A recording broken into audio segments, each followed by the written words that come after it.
In this compilation video, we are going to go through the Advanced ELK module of TryHackMe, and as a part of this module, we have 4 different rooms. So this video is going to include 4 different videos. And the whole idea here is to understand and learn the main components of ELK stack by going through the installation and configuring processes and linking them together to perform an effective log analysis. So in the first room, in the first video, we're going to go through the installation and configuration of Logstash, ElasticSearch, and Kibana. So the Logstash data processing unit is going to go through the installation of all of those 3 different softwares. Then you go through custom alert rules in Wazuh, which is a SIEM or an IDS that connects to the languages of Logstash and Kibana, and it's very similar, and it uses the ELK stack to operate. And then we go through advanced ELK queries because ELK is literally the SIEM dedicated to the Logstash suite of software, or the ELK stack, the ELK stack suite of software. And we will use this more often than not. If you're going to be using ELK stack in general, you're going to end up using Kibana. So both of these apply. You can use either one depending on what you're most comfortable with, but I really like using Kibana, so I prefer this specific video, but it's always good to have both of them, and you have both of them. And then finally, we go through an exercise where we have to track down somebody who attacked the system. They brute forced into the system, they tried to exfiltrate some data, and then they modified some data, and they tried to download some credit card numbers, so on and so forth. So we go through an exercise with an investigation to actually catch somebody, and we use Kibana for that entire exercise, and that's the Slingshot exercise. So this is the installation. You have alert rules in both Wazuh and Kibana, and then we actually use Kibana to go through an investigation, and that's the entirety of this specific compilation video. For more videos like this one, and to find other compilations and basically any other instruction for cybersecurity, ethical hacking, pen testing, I do encourage you to like, subscribe, and turn on the notification bell so that you get notified the next time that a video comes out. And of course, there's always the Hackaholics Anonymous community. And the Hackaholics Anonymous community is our paid membership community, and this is my baby. I've put a lot of time and energy into developing all of the perks that are going to be given away to people for their contributions, and every tier gets something. So this isn't one of those channels where we say, hey, just be a supporter and thank you for being a supporter. That's not how it works. So you actually get a lot of perks for the different tiers that we have, and these include automations for system administration, for cybersecurity, pen testing, all that stuff. It includes early access to content. It includes specialized content, live streams just for the members, Q&As, AMAs, so many things that are available to make your experience and to make your learning path much faster and much stronger, to make you a better cybersecurity professional. So that being said, that is all we got for the promo and the plugs. And now we can jump into the first piece of this compilation video, which is going to be the Logstash. So enjoy and get as much as you can out of it. This is episode 9 of the SOC Level 2 pathway of TryHackMe, and in this episode we're going to be going through the Advanced ELK module, and we're going through the Logstash data processing unit. But first, this is Hackaholics Anonymous, the premier YouTube community for security professionals and hackers. When I started this journey, there were a lot of tools, there were a lot of resources and information that I didn't have. And at first, I started this channel as a way to collect ideas, tactics, and strategies for my own future reference. And then a community, which is you, gathered around it. And before I knew it, there were dozens of people, and then hundreds of people, and then all of a sudden thousands of people. And as the time went by, through the comments and really a lot of self-reflection, I started to wonder how I could actually add more value to the community. Therefore, the idea for Hackaholics Anonymous popped into my head. And I very much love that name. A community of insiders who would be able to show their support and in exchange get some of my best value and a lot of my creations and the things that I really have been working a lot on that I want to give to you guys. So these are things like early access, merchandise discounts, members only videos, Python scripts that I've developed, both for cybersecurity administration, for pen testing, for system administration, a lot of cheat sheets, manuals, live trainings, personal coaching, and much, much more.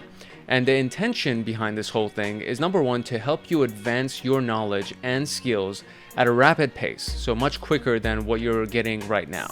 Then to give you access to tools and resources that you can take anywhere and repurpose as needed. So for example, the Python scripts, you can use them for your own computers, you can use them for any jobs that you go to and any contracting jobs that you get, anything that you really can find a purpose for, you can use all of those resources for that free of charge for as much as you want.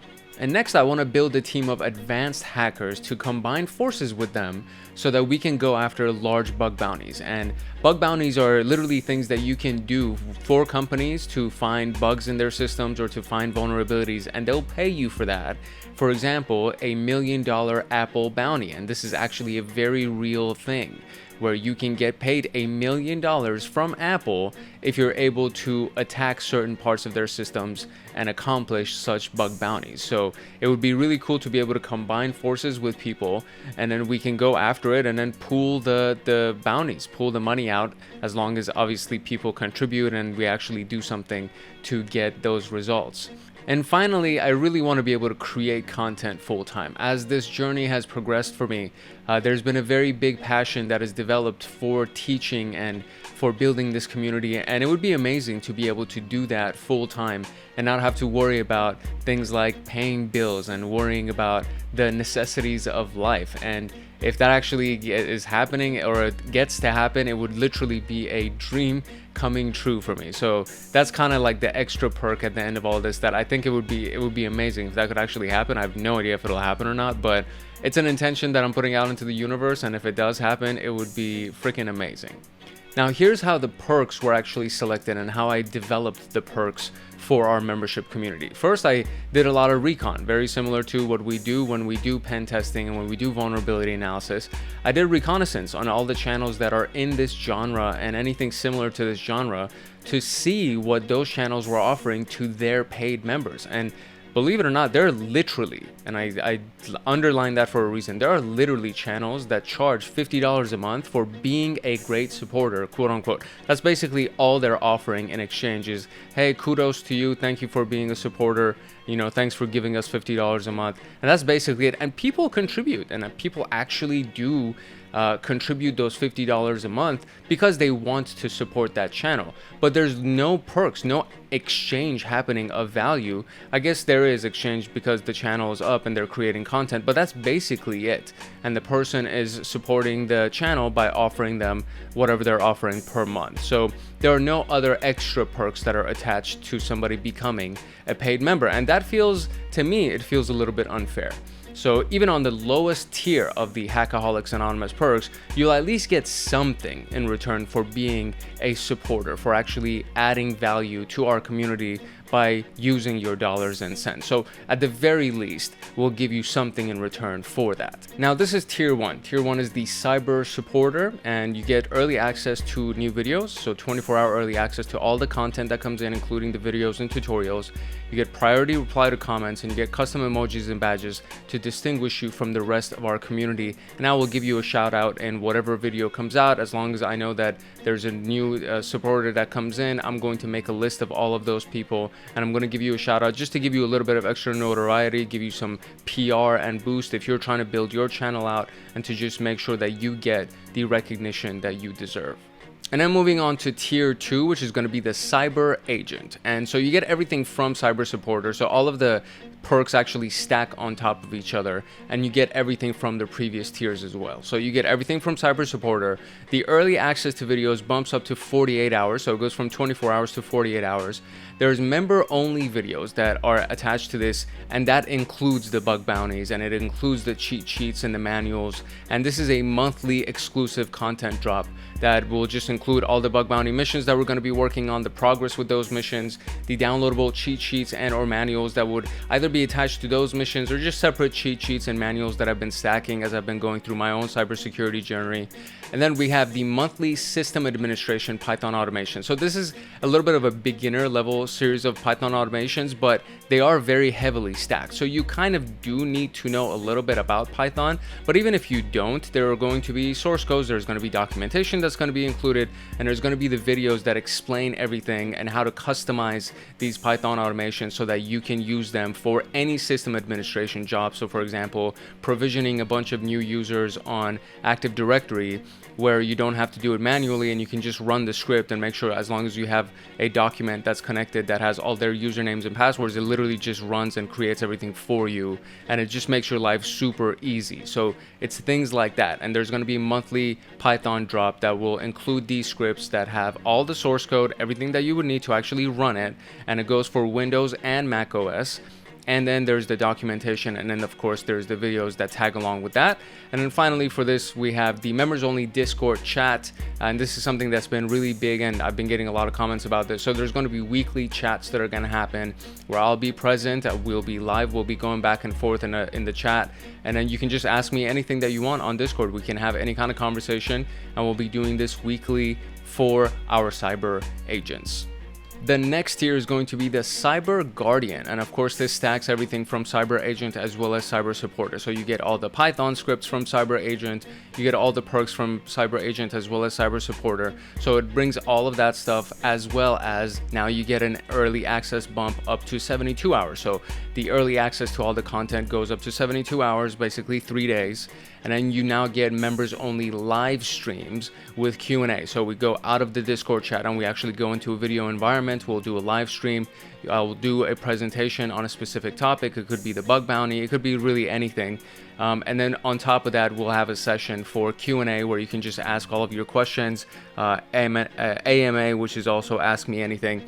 And we'll just go through whatever you need, talk about anything that you want. You can ask me anything about anything, and that'll be another perk. And then we also have the monthly cybersecurity administration automation. So this is going from system administration, and now it's going into SciSec administration. So these are things that are now on the blue team side of things, the log analysis side of things, all of the activities that a cybersecurity admin is doing repetitively, that there's going to be a Python automation created, ready to go out of the box. And it includes obviously the source code, the documentation, and a video that goes into it. And this is now graduating from a beginner level code to an intermediate level code. And again, this, you could use this for anything. You could use it for yourself, you could use it for the jobs that you go on.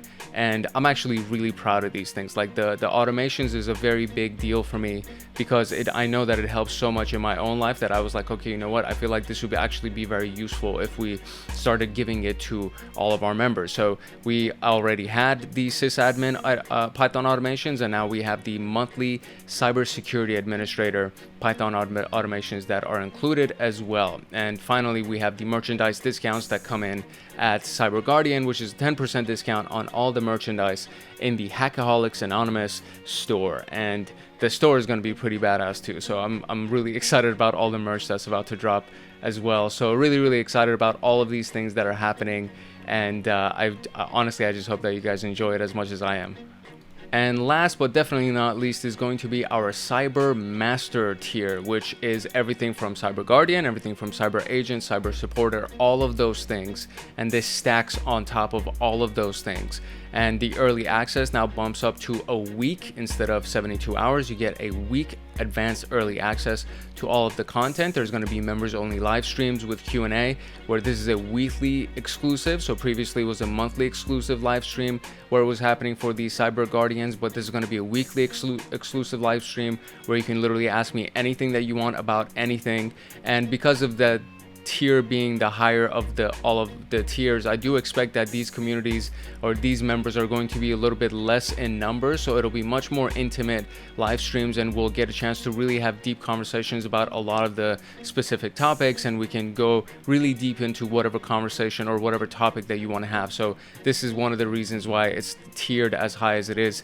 And of course, we have the monthly pen testing Python automations. And so the pen testing side of things is now going into offensive security. So cybersecurity admin was the defensive, they were on the blue team, and the pen tester is now on the red team. This is the offensive security side of automations, and these are advanced automations. So this is things like web vulnerability assessments, these are port scanners.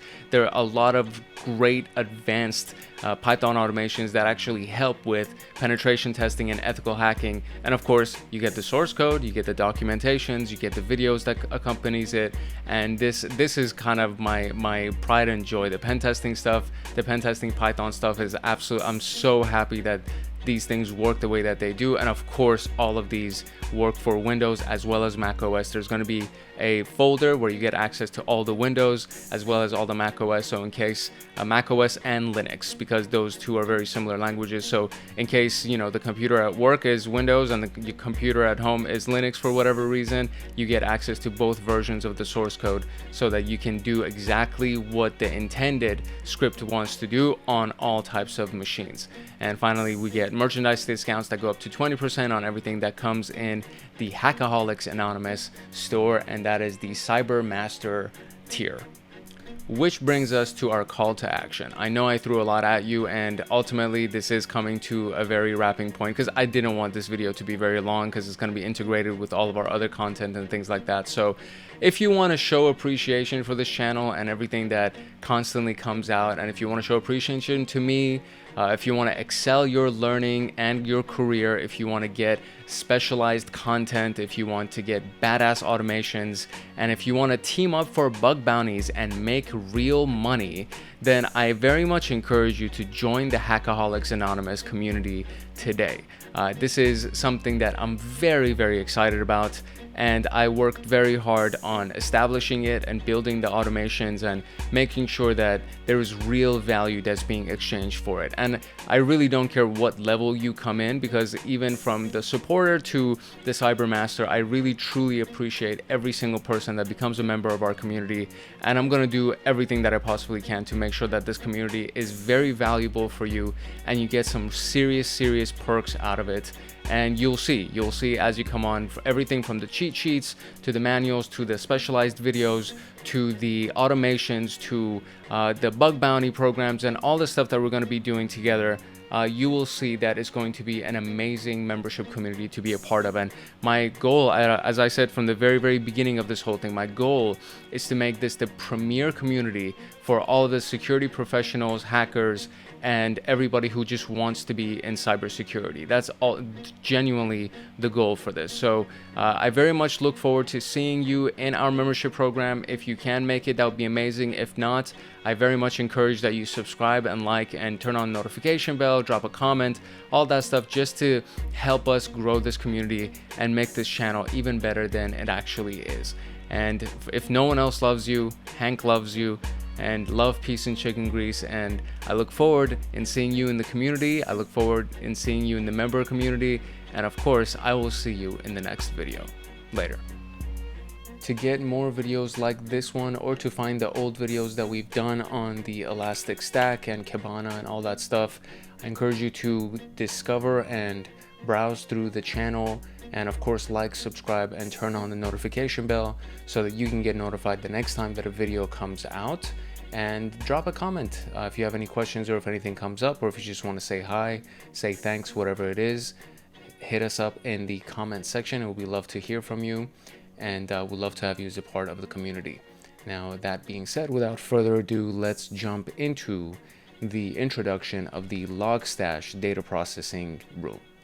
Okay, so Logstash is actually an open source data processing engine. It comes as a part of ElasticStack, which is a suite of tools.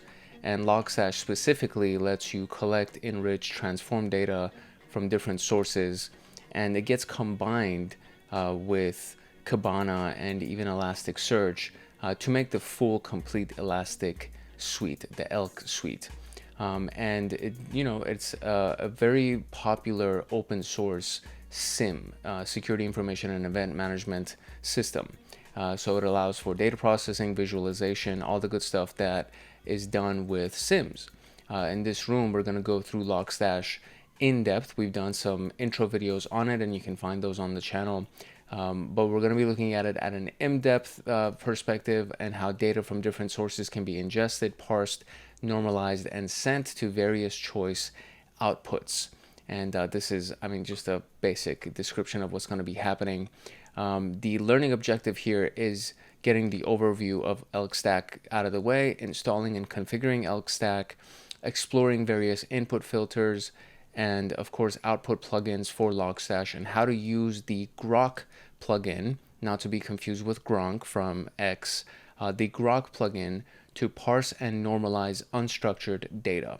And these are all of the learning objectives. The prerequisites are the investigating with ELK stack and the itsy bitsy rooms, which I've already done. So there's actually videos on this, so you can just search for investigating with ELK 101, and then you can also search for itsy bitsy, and you'll see that exercise as well. Itsy bitsy was more of an exercise, a practical example of what we did, and then the other portions of it was the introduction to the whole thing. So I just started the machine. We actually had to use this machine, the attack box that we need for this, as well as the virtual machine that was assigned to us. So all of that stuff has been established and ready to go. So let's jump into the next task, our official first task. So since task number 2 was literally just, start the machines and get all that going, and it tells us where to access our directory for ElasticSearch and Logstash, all that stuff, we're just going to jump into the official task, like the first task, which is the ElasticSearch installation and configuration process here. ElasticSearch is an open source, again, distributed search and analytics engine that allows us to store, search, and analyze large volumes of data in real time. And it's built on top of the Apache Lucene server, or processing, I would say, and provides a scalable solution for full text search, structured querying, and data analysis. We're going to be using ElasticSearch to store data after being filtered and normalized by Logstash, and then we're going to go into Logstash a little bit later on in this video. So we need to know how to install and configure ElasticSearch, obviously. So this is like one of those things that in the first introduction video that we went through, they just kind of had everything installed for us, and everything was ready to go. And this is how you learn from the very beginning to get it installed, to get everything configured so that you can actually do the rest of the stuff. Because once it's installed and configured, everything is, it has a graphic user interface. It's very visual. It's relatively easy to navigate once everything's been installed and configured. And the hard part, especially when you go into cybersecurity as a job and you become a security analyst, the hard part really is the setting up and the configuration when they have a lot of computers and they have different locations and all those things, and you have to set all this stuff up so that you can view the logs and view the events that are happening. So that is what we're going to be actually doing right now. So I'm going to open this up in a separate window so I can drag it off screen and kind of go through the exercises and all the questions that come with it, and that way we can just use our full screen mode so that we can really navigate this whole thing pretty easily. So I'm going to get that ready, and that's all ready to go. So we're going to actually go into our full screen mode here. Okay, cool. So to be able to access our Elastic Stack, ElasticSearch, all that stuff, we need to first SSH into the machine that we're going into, which is going to be at the analyst at 10.10.195.147. That's going to be the location. And we need to put in the password analyst THM. It doesn't show you when you put in your password. You should already know how to SSH into something by now. And so here we are. So we are now officially in our machine. And so I'm going to run a list command real quick. And so if we go into home, we should be able to see a tools. And then if we go into tools, we should be able to see Elasticsearch. There we go. Perfect. So we are here officially. And once we are actually inside of, I got to go into Elasticsearch, and in here there should be a deb file, a deb file. So to be able to do this, we need to depackage it basically, and we need to do it as a root user. So what I'm going to do is I'm going to do sudo su switch user, and it says enter the password for analyst, which was analyst thm, and there we go. So now I'm a root user, and being a root user, now I can run dpackage Elasticsearch. And oops, I need to do that with a deb at the end of it. And there we go. So that's going to run. It should be pretty quick, I think. And then once that is done, we're going to get some data for ourselves. So for example, our password and the location of resetting the password and the Kibana instance and all the different information that we need. So I'm going to show you that while this actually loads. So we're going to go right here, and this is what that looks like basically. So once it's finished, these are the various pieces of information that are going to come on the screen for us. And to be able to break that down, let me see if it gives us a full breakdown of the 1, 2, 3s here. It does not give us a full breakdown of the 1, 2, 3s. So it just tells us basically what we have in these locations. So it says security configuration is going to be displayed, including the default password, which is number 1.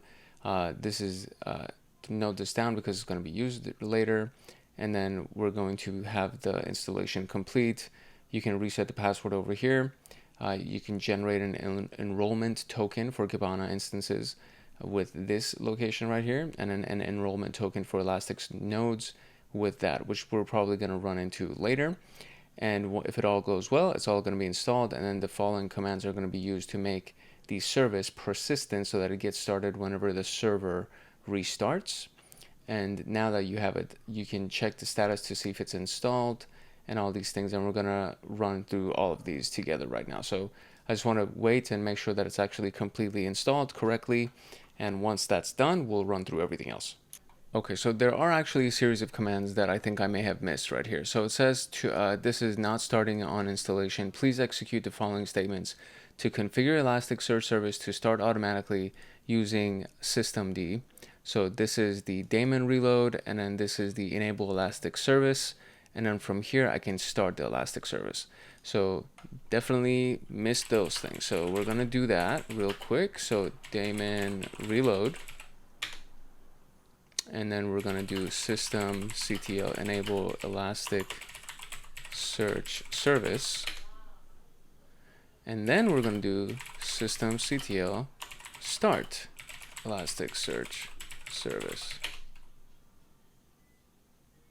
And at this point, or after this is done, I think when I run that status check and everything else, it should not fail to determine the health of this thing. It should actually show active, so on and so forth. So I'm going to give this as much time as it needs to complete, and then we'll check on the rest of this stuff. Okay, perfect. That was actually relatively quick. I think it was maybe about 30 seconds, 20 seconds. Okay, so since I have now done that, let's see if we can check the status of this one more time, and hopefully it'll show active.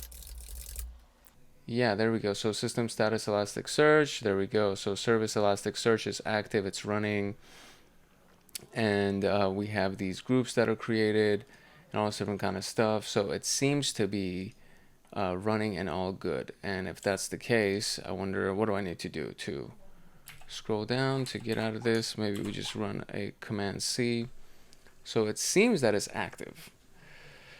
So now maybe we can try to do the reset password situation real quick.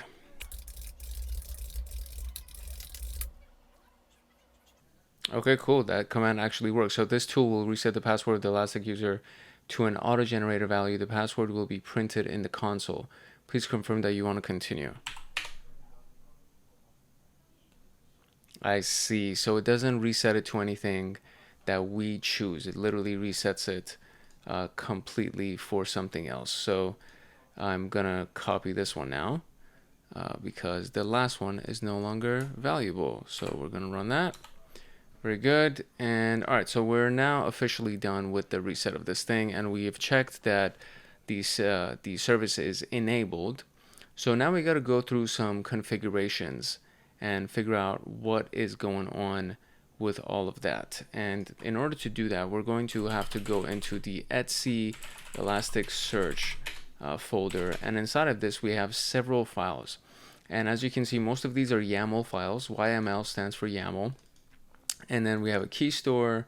We have a couple other directories, including a certification or a certificates directory, users, roles, all that different kind of stuff.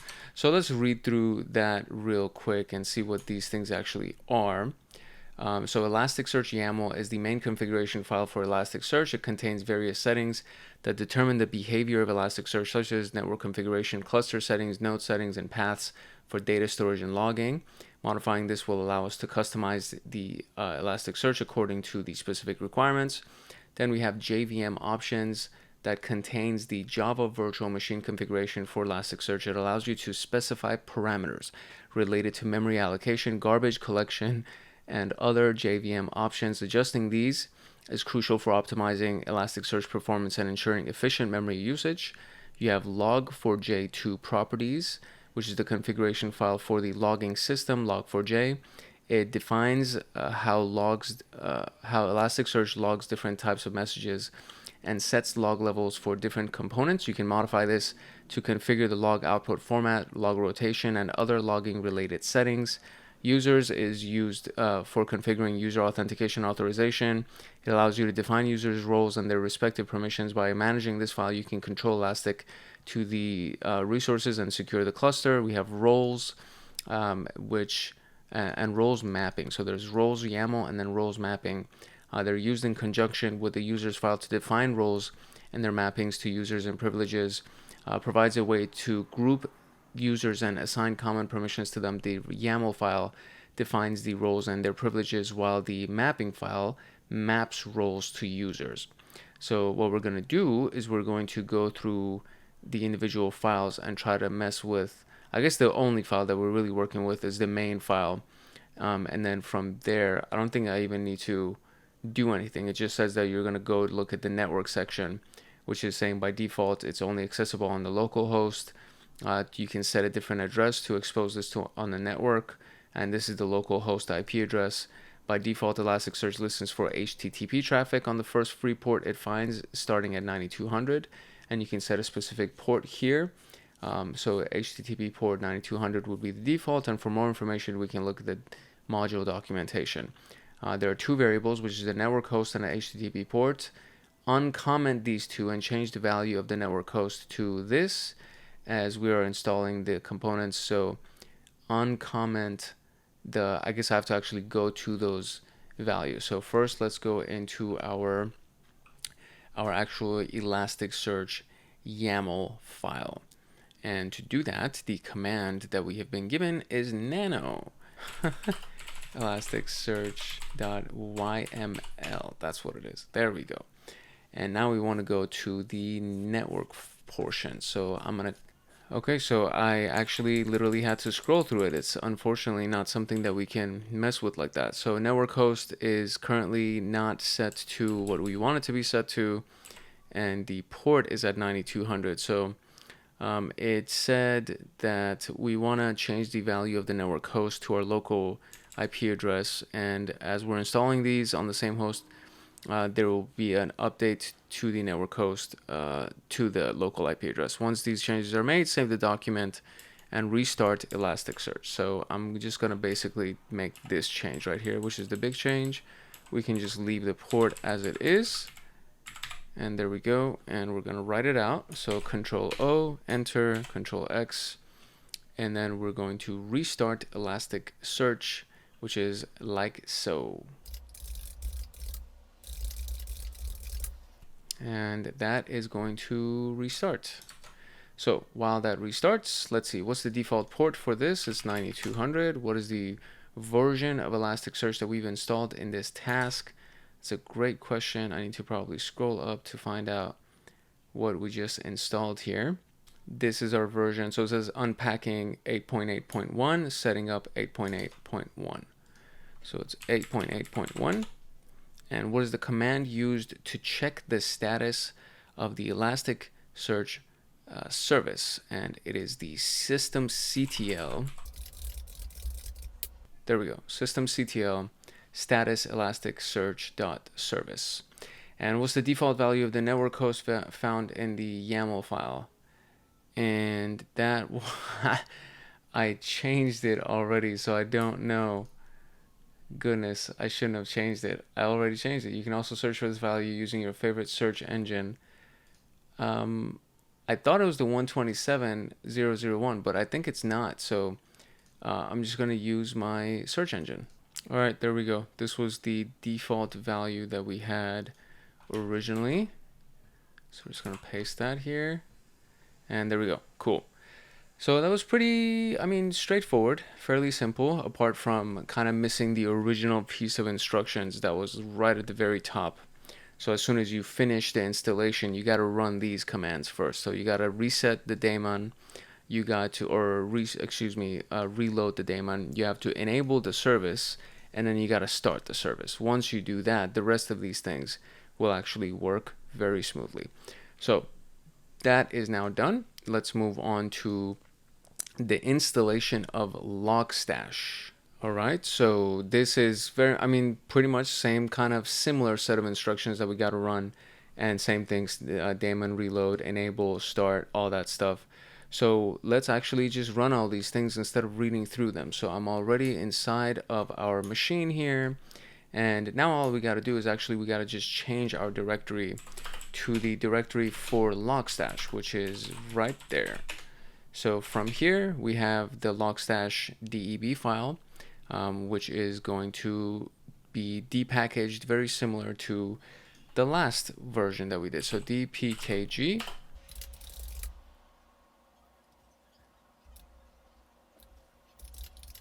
And that's going to run. It's probably going to ask me what version of this we installed as well. So I'm just going to copy this real quick and go see if that's actually one of the questions that we got to answer. Yep, it is the question. So there we go. We got that. It says, what's the Logstash version we just installed? So 1.8.8, or maybe it's actually 8.8.1, like that. Okay, there we go. 8.8.1. And then what is the configuration reload interval set by default in the Logstash YAML file? So I'll keep an eye out for that. Until that happens, though, we are going to just wait for this to finish installing, and then we'll come back to it when it's done. Okay, cool, that's done. So let's restart the daemon, or reload the daemon, and then we're gonna enable Logstash service, and then we're gonna yeah, that worked, very good. So we're going to now start the Logstash service. Cool, so let's check the status of the Logstash service. Very good, and that's active and running and all good. And so there are certain configuration files as well, just like the other piece that we worked on, which is these configuration files right here. So we have the Logstash YAML, which is the main configuration file that contains global settings and options such as network, logging, pipeline, yada yada. JVM options that connects to the Java virtual machine, and you can do memory allocation, garbage collection, very similar to the other one, log4j2 for logging, and allows you to configure the logging behavior, including log events, pipelines.yaml if you're running multiple pipelines. Conf.d is the directory that's often used to store individual pipeline configuration files. You can create separate configuration files within this directory, each defining a specific processing pipeline, and it'll load and process these in alphabetical order. So it's common to prefix them with numbers to control the processing order. That's good to know. Patterns is a directory that stores custom patterns that can be used in Logstash Grok filter. And Grok is a powerful pattern matching and extraction tool, and you can define your own patterns. And startup options, on some systems you may find this, which contains additional options and arguments that can be passed to Logstash during startup. So we're going to go into the main YAML file and activate certain pieces of it. So let's go into the directory that actually holds all of our files, which is the etc Logstash directory. And here is all these things. So we're gonna do nano logstash.yaml. And there it is. So for this to work, we need to look at the pipeline configuration settings, and we need to modify two things inside of it. So let's first go to the pipeline configuration settings. And here we are. So in this particular case, I need to look at a few things. One of them is the config reload automatic, and that needs to be set to true. So config reload automatic is right here. And first we're going to uncomment it, so to activate it. And then we're going to set this to true. And then the next one is the reload interval, which is at 3 seconds. So we just want to activate it and leave it at 3 seconds. So that's all good as well. And that was actually the question that we have to answer real quick. What did I just do? X, there we go. So there it is. Let's make sure that's all good. So it says 3S. There we go. And I really just want to go back into this just in case I missed something or I didn't save it properly. That was like the big thing. No, okay, I got it. We saved it and it's all good. Okay, perfect. So that's it. And we have all of our questions answered here as well. I just got to make sure that we run the restart Logstash service command to restart Logstash. So let's do that. And then we'll run to the next section, next task. And finally, we're going to be working with Kibana, which we actually used inside of the investigating with ELK room, which is it's kind of like the visual interface for this whole thing. All the stuff that we just set up so far are the behind the scenes, the BTS stuff. So now we got to make sure that we install the thing that we see when we interact with data and work with data. So as you can imagine, we're just going to go back to our home tools and go in the Kibana folder, and we of course have the Kibana deb file. So we're going to depackage that and make sure that we install Kibana. And there's a question, of course, I think that's going to ask for the version of Kibana that we're installing. So what is the default port? Oh, there's no version question in this one, so we don't have to worry about that one. We just got to make sure that this thing actually installs. And then, so what is the default port on this? How many files are found in here? And the command stop Kibana to stop Kibana. So I guess I'm gonna actually make sure I stop Kibana. And we can even find the default port by just going through some of this information here. So it seems to be 5601. It says the server port runs on 5601 by default. So I can get that question real quick. And now how many files are stored in the etc Kibana directory, and that needs to be done when the installation is complete. And then just got to make sure that we stop the service. So I mean, this one seems to be like pretty straightforward. It doesn't seem to have too many different commands that we got to run, right? So once we finish the installation, then we're going to do the daemon reload as always, enable it. And once it's enabled, we're going to start the Kibana service, and then you're going to check the status of it, and hopefully it'll be all good. And then we go to etc Kibana to find the YAML files, and it seems to be that there is 3 files inside of this thing, or maybe even 2, right? Kibana YAML and Kibana key store.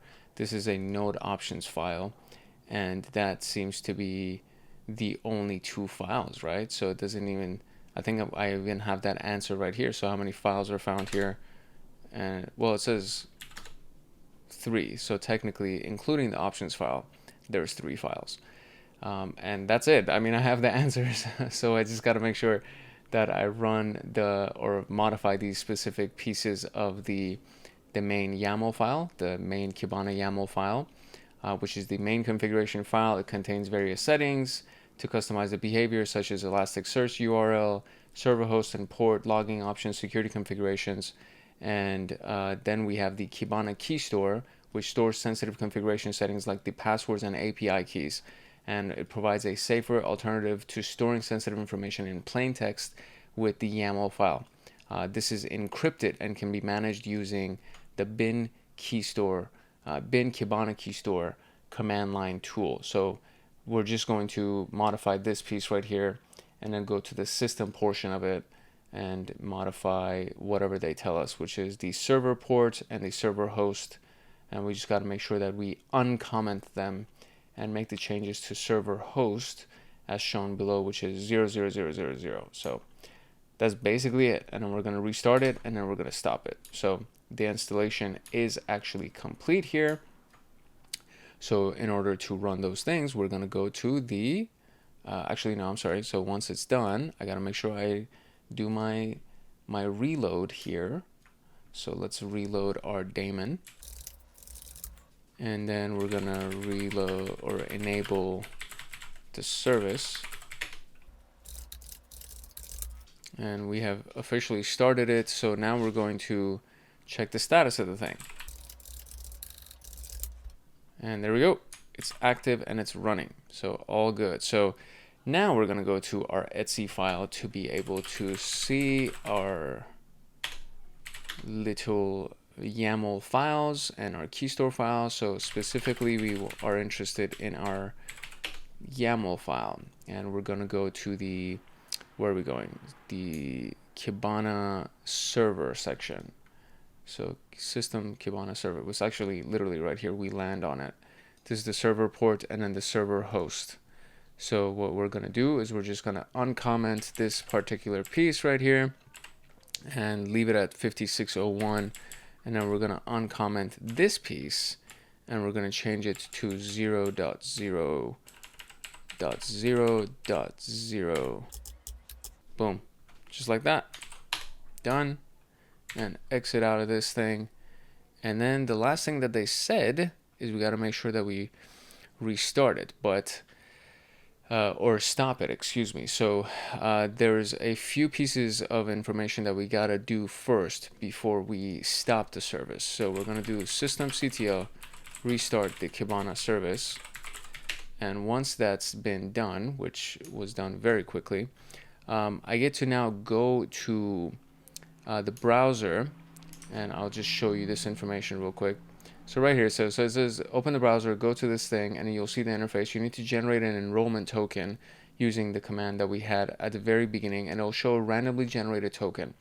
Enter the token in the space and press enter, and then it'll ask for the Elastic credentials, and these are the same credentials that we got earlier. So first and foremost, if I went to that IP address, I think the first thing that it's going to ask for is the token, and that's what we got to use that command for to generate that token. And then I already saved the password earlier, and we'll see what is done. Yep, so as soon as we land on this page, it asks for the enrollment token from the terminal. So let's go generate our enrollment token real quick.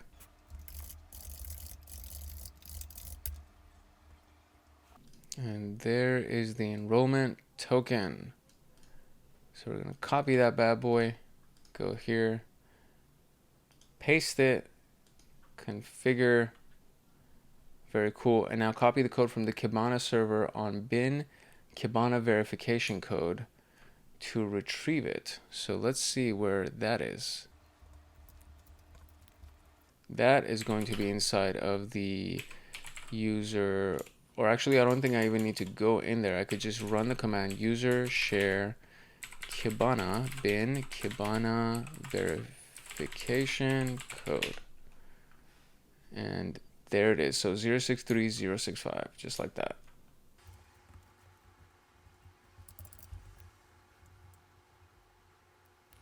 Okay, cool. There we go. We're officially done. So I think I can even check this out just to make sure that it's running. I'm going to go and do a login with the username and that password that we got earlier. So let's paste the password in here. Yep, that's the password. And I'll save it for the hell of it. and I mean, it should load. There should be literally no problems with the thing loading, and yep, that is it. So officially we are done with this piece. So because of the fact that it's going to slow down the system, so it says, as we were focused on Logstash in this room, please stop the Kibana service to avoid the VM slowing down. And so since we're focused on Logstash, we're just gonna stop the Kibana service. Voila, there we go. So that's it. We are officially done with the Kibana setup and all that stuff, and we already answered the questions, so that's all good as well. And now we can officially move on to the next piece. Let me make sure I clicked complete on this. It's going to be the Logstash overview. Okay, so Logstash is a data processing engine, as the name pretty much implies. It stashes all the logs, right? You get different sources of data and you apply a filter to it or normalize it, which makes it easy for the other two pieces to search through them and process them, visualize them, and then it sends it to destination, which is our Kibana. And this is basically it. You have the inputs that come from the machines, it filters it for you, and then it outputs it, and it goes into Kibana ELK stack. Each part is explained here. So you have our inputs, which is in detail. It goes inside of the reference document that's available on the Elastic website, and it shows you all of the various inputs that you can have on this thing. If you go to the specific version of it, it'll show you what you can do. So you have the Azure Event Hub, Beats from the Elastic Beats framework, and CloudWatch, which pulls from Amazon Web Services, and a bunch of other things. So it's like it's literally not limited to just these things. So as you can see, so Azure Event Hub, Beats, CloudWatch, Dead Better, Elastic Agent, ElasticSearch, all these things, right? GitHub. So these are all the different sources that we have for our input plugins. Then you have the specific ones that I think are the most interesting, or not I think, they think is the most interesting, which is a file. So it reads data from a file in real time as a batch, or for ingesting log files or other structured data.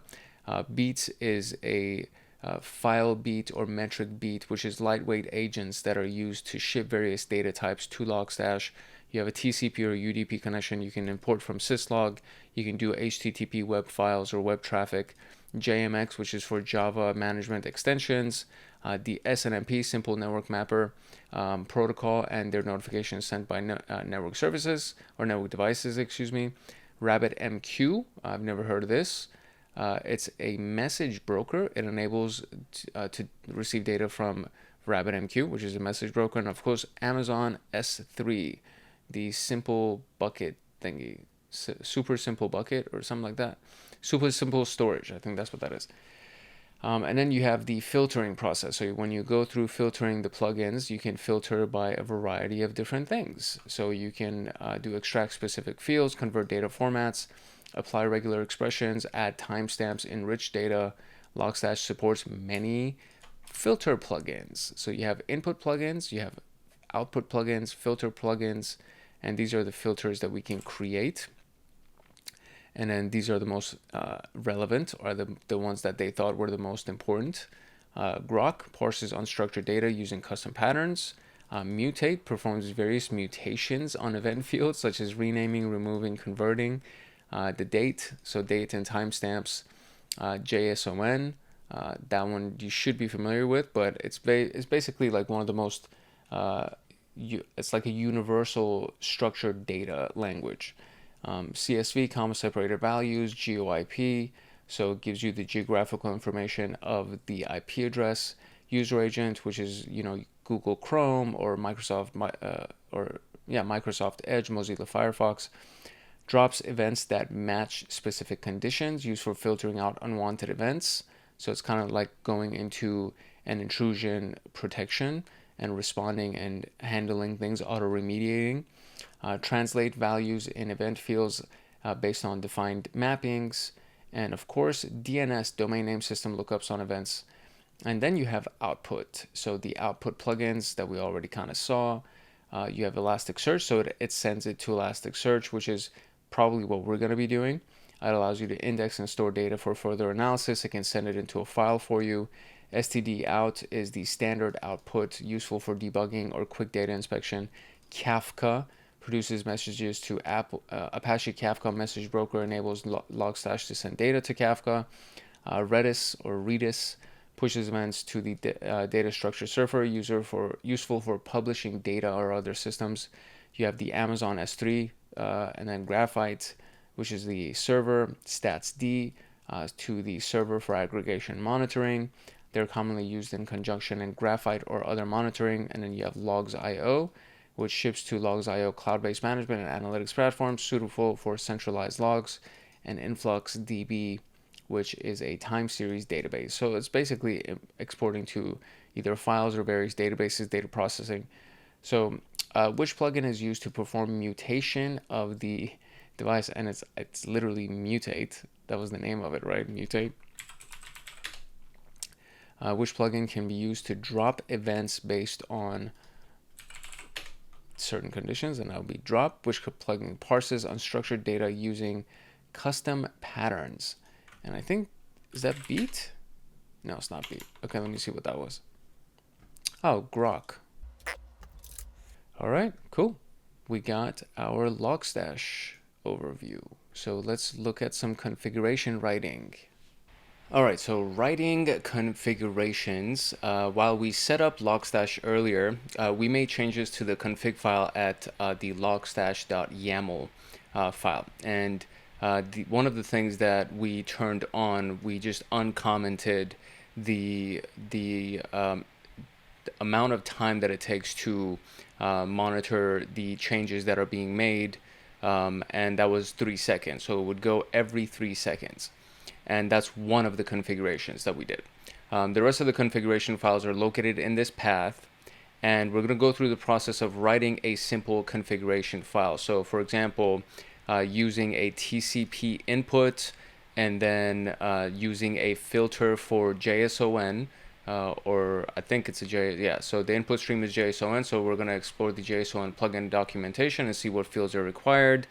And then the filter is going to be etc. And then the output, we're going to go and pick from one of the resources as well, and choose the ideal output for that situation, so that this is what the configuration file finally is going to look like. You have the input, then you have the filter, and then you have the output, and that's the basic configuration file. So what you do, you're going to save it, add any name, and then make sure that it's inside of the configuration file directory. And then in the next task, we're actually going to be using configurations or creating configurations using different plugins. So just to give you a reminder of where this thing is located, is right here. And it's inside of the elastic.co website, guide, Logstash, current plugins, input. And so this is the input plugins list that we have right here. And then this is TCP under the input plugins. So you see right here, so let me zoom in properly. We have the input plugins, and then now we're looking at, on this particular page, the TCP input.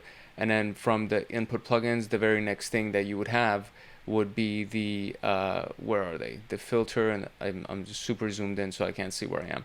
So input plugin is right here, then you have output, and then you have filter. So these three categories are the ones that we're going to be specifically looking at, but there's a lot of different plugins and configuration options that are available for Logstash and Kibana, etc. So the main three that we're going to be working with is input, output, and filter. And they already gave us the ones that we're going to be using here. So it's input is going to be TCP, and it's the port 5456 that's going to come in as our input. The filter is that we're going to be using a JSON filter, and the source itself is going to be the message that's going to come in from all of our traffic, from our input traffic. And then the output is going to go into Elasticsearch, and this is going to be our host which is the local host at the port of 9200, which is the basic default port. And then the index is going to be your index name. So I could, I guess, technically name it any kind of index, and then we'll just use it as such. And this is what it's going to look like. This is what the final piece is going to look like. I'm going to do my very best to use Nano for this, but I wonder if all of these indentations and everything are going to work. I'm just going to copy and paste these just to make sure that in case I need indentations for whatever reason, I'm just going to copy and paste them to just make sure that it runs smoothly. So first thing that we got to do is we got to go to this particular path right here, which is where all of the configuration files are located. All right, cool. And then if I run ls, there's nothing in here. So if I do lsla, there's literally nothing inside of that directory. So we're just going to create one, and I can name it whatever I want. So I'm just going to we'll do nano, and then we'll call it test config like this. And then the extension is going to have to be a .conf extension. So it'll be testconfig.conf like that. And here we are. So we're just going to copy this whole piece right here. And I'm literally just going to leave all of this information exactly as it is, just to see how it works. Okay, so there are spaces and indentations that get imported into this thing. And I wonder how many spaces these types of things are right here, right? So this is 1, 2, and then so 2 spaces here. And then you have 1, 2, 3, 4, and then so 4 spaces. I don't know if that's exactly how it's supposed to be, if those things actually make a difference or not. But for the case of this particular thing, we're just gonna save it, and we're gonna exit out of that just to make sure that we have it exactly as it is over here, just to make sure, just in case that you have to have those things, that it's going to work properly. So if I run lsla again, now we have our test configuration file, which is here, which is all good. So some of the questions here that I answered in advance is index a mandatory option in the Elasticsearch plugin? So we can find that again on this particular case, right? So if we go here under inputs, you can look at it under output or filter, and I don't think it actually says yeah, so it just says in the Elasticsearch plugin is index mandatory. And if we go up here, it actually tells us inside of this file right here that there is no field that is mandatory. But still, we want to use the fields like host and index to show the host address and the index where we want the data to be indexed. So there are no fields that are actually mandatory. This is specifically under the output. So there are some other ones that I believe they actually have requirements. So for example, if you're using for the filter, if you're using JSON as your format, and you go on the list of the configurations and you look at JSON filter, you'll see that there are certain things that are required. So for example, source for JSON is required, and the input type has to be a string value. So in our case, source was the message, right? The message field. And then if we go to the input TCP, you'll see that under TCP input, there's another requirement, which is the port number. So you have to have a port number for your TCP input. The rest of the things aren't necessarily required. And there, I mean, I've checked this already, so I'll just kind of show you what this looks like. But under TCP, there aren't very many things that are actual requirements. So if we just go here, and this is our list right here, so let's zoom in a little bit. We'll see under required on the right here, there's one that has a yes, and then there's literally nothing else that has a yes. So the only thing that was required for TCP as our input is going to be the port number. So depending on which input form you're using, or depending on which filter you're using, different things are going to be the required fields. But for output specifically, especially since we're going to be using the one that we're outputting to Elasticsearch that we configured, there's nothing that is required here. It's just good practice to make sure that you have your host and you also have an index name, so that it makes it easier for you to search later on when you actually use Kibana to do your log search and parsing and things like that. So index is not mandatory. Look at the file look at the file input plugin documentation, which field is required in the configuration. So file input plugin. So if we go to input, which is this category that we're in right here, and then we go and find file, and under the file input right here, you'll see that there's a different set of fields that exist, and then under the fields, there is one thing that is required, which is the path. So it's the path of the file that you need, that is absolutely required for that, which makes sense because you want to know which file that you're going to be reading from. And then the filter documentation for CSV, what is the third field option that's mentioned? So we go back here, and then we now just go to the filter plugins, and then we choose CSV, and then the third option is columns right here. So very easy to answer these questions. And then which output plugin is used in the above example, and our output plugin is Elasticsearch in this particular example. So very, very easy to do, and it was really easy for us to create our configuration file as well. So that is what it would look like, and we already made it. This is what it's going to look like here. We already made it. It's saved inside of our configuration directory, and now we can move on to the next one, which is the Logstash input configurations. All right, so these are the input plugins and the usages for Logstash specifically. So we have the file input plugin, and as we kind of already saw, the input for file requires that you actually have the path. So this would be the path to the file. Start position is not mandatory, but it's good practice to have it. So you want this to start at the beginning, and then the since DB path, which would be dev null. So this sets the path to since DB file, which keeps track of the current position of the file read, and that's what that does. So very simple. I mean, and all of these things have their own explanations when you go to the for example, let's go back into here.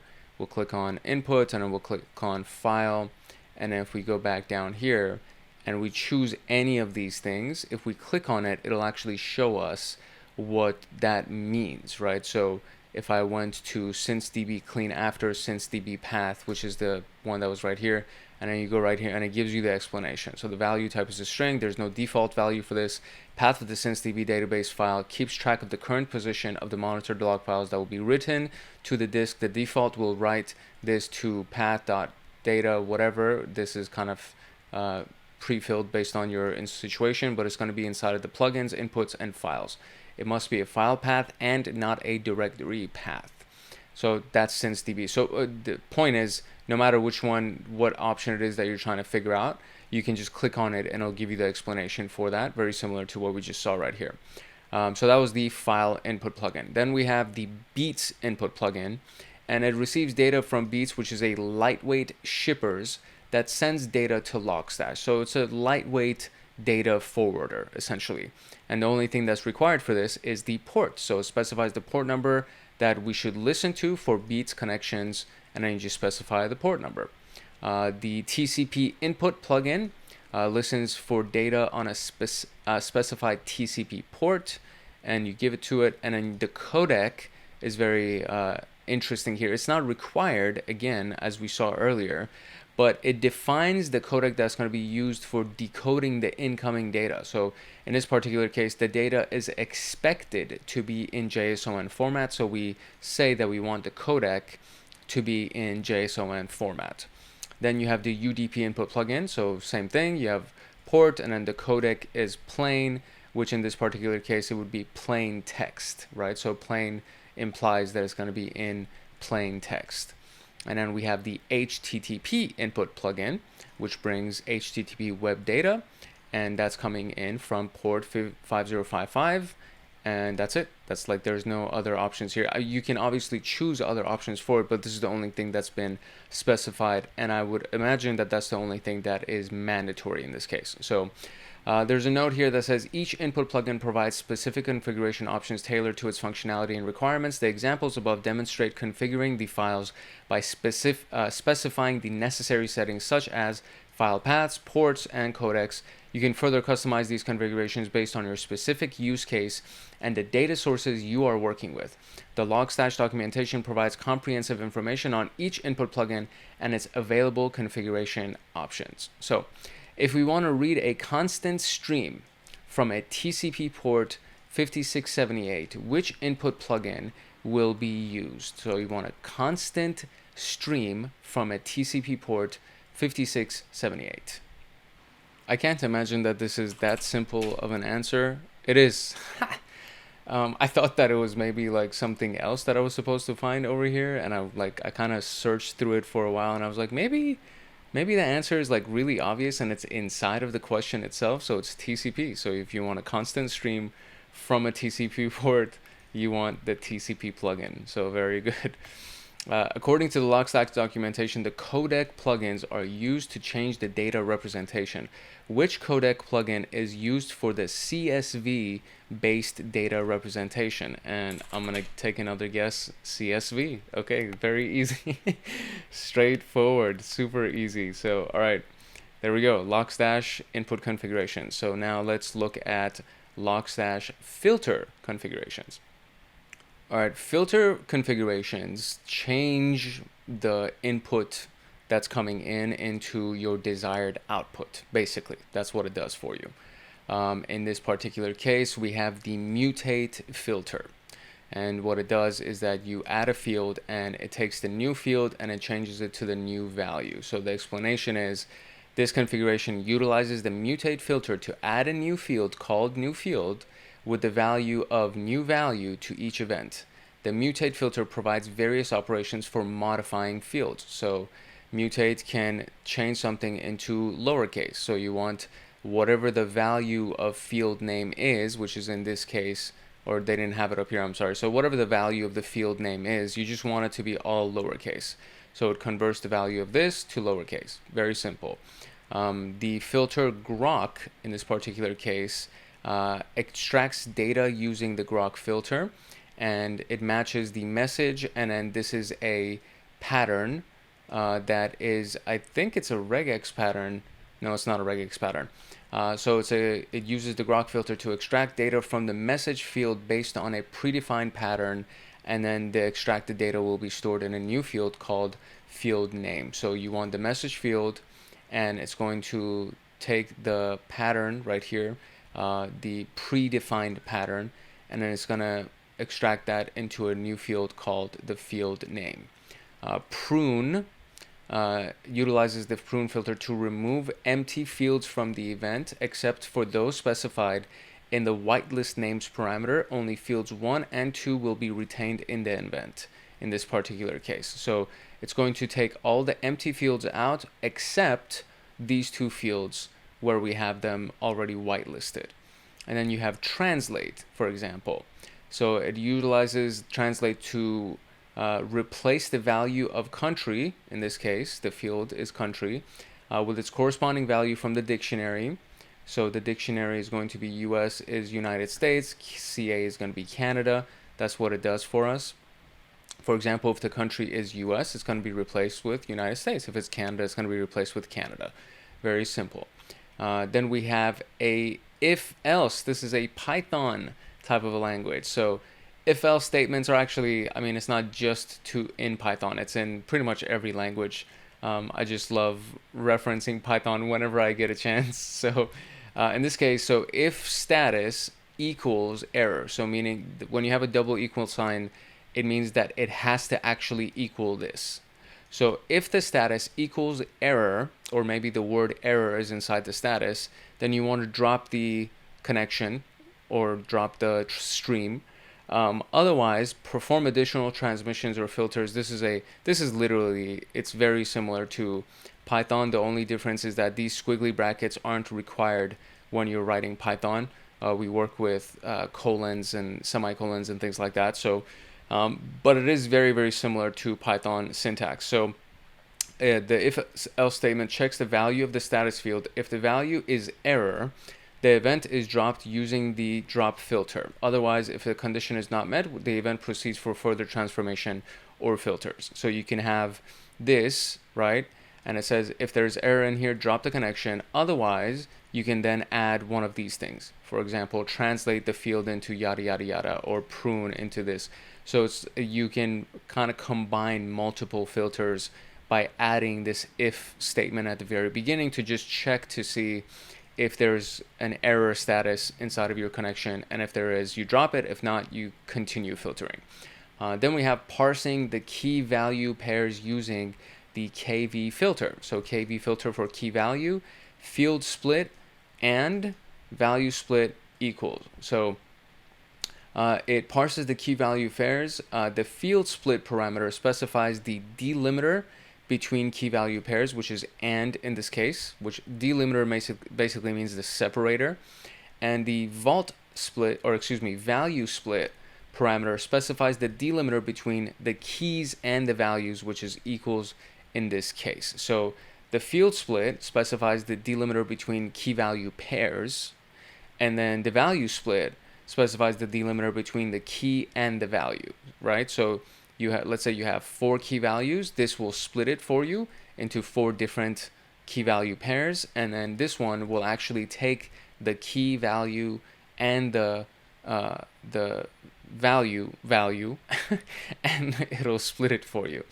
Performing conditional field renaming using the rename filter, so mutate and then rename it. The old field is going to be the new field. Add field is going to be another field, which is going to be the value. So it's going to rename the field old field to the new field. Additionally, it adds a new field called another field with the value. The rename filter shows for additional. A lot of these are examples. So there's nothing going to be called old field. But if you find a field that you want to rename, for example, user. Let's say you want to change user to username. Then you would do it like that, and then you can add a new field to it as well. So this is just a sampling of all the different filters that you can use inside of Logstash. Now our question here is, which filter plugin is used to remove empty fields from the events? Prune is that. Which filter plugin is used to rename, replace, and modify event fields? And it would be rename right here. So we already have that, so let's just try that. And okay, that's not it. Maybe it's mutate, actually. Yep, mutate is it. And so add a plugin name to rename field source IP to source IP in the field fixed third line. So what are we doing here? It says add plugin name to rename the field source IP to source IP and the fixed third line. Okay, so let's try this. We're going to do rename, and it's going to be =forward like that, and then it's going to be this field, and then so source IP is going to equal to source IP like that. Let's see if that works. Oh, cool. That did work. Okay, so the way that I found it is I just went to the list of our plugins here under mutate right here, and then I went to the overall list, which was right here, and then there's something called rename right there, and I clicked on rename and it brought me down here, and then this is the example, right? So filter, mutate, so rename like that, and then old name, new name, basically just like that.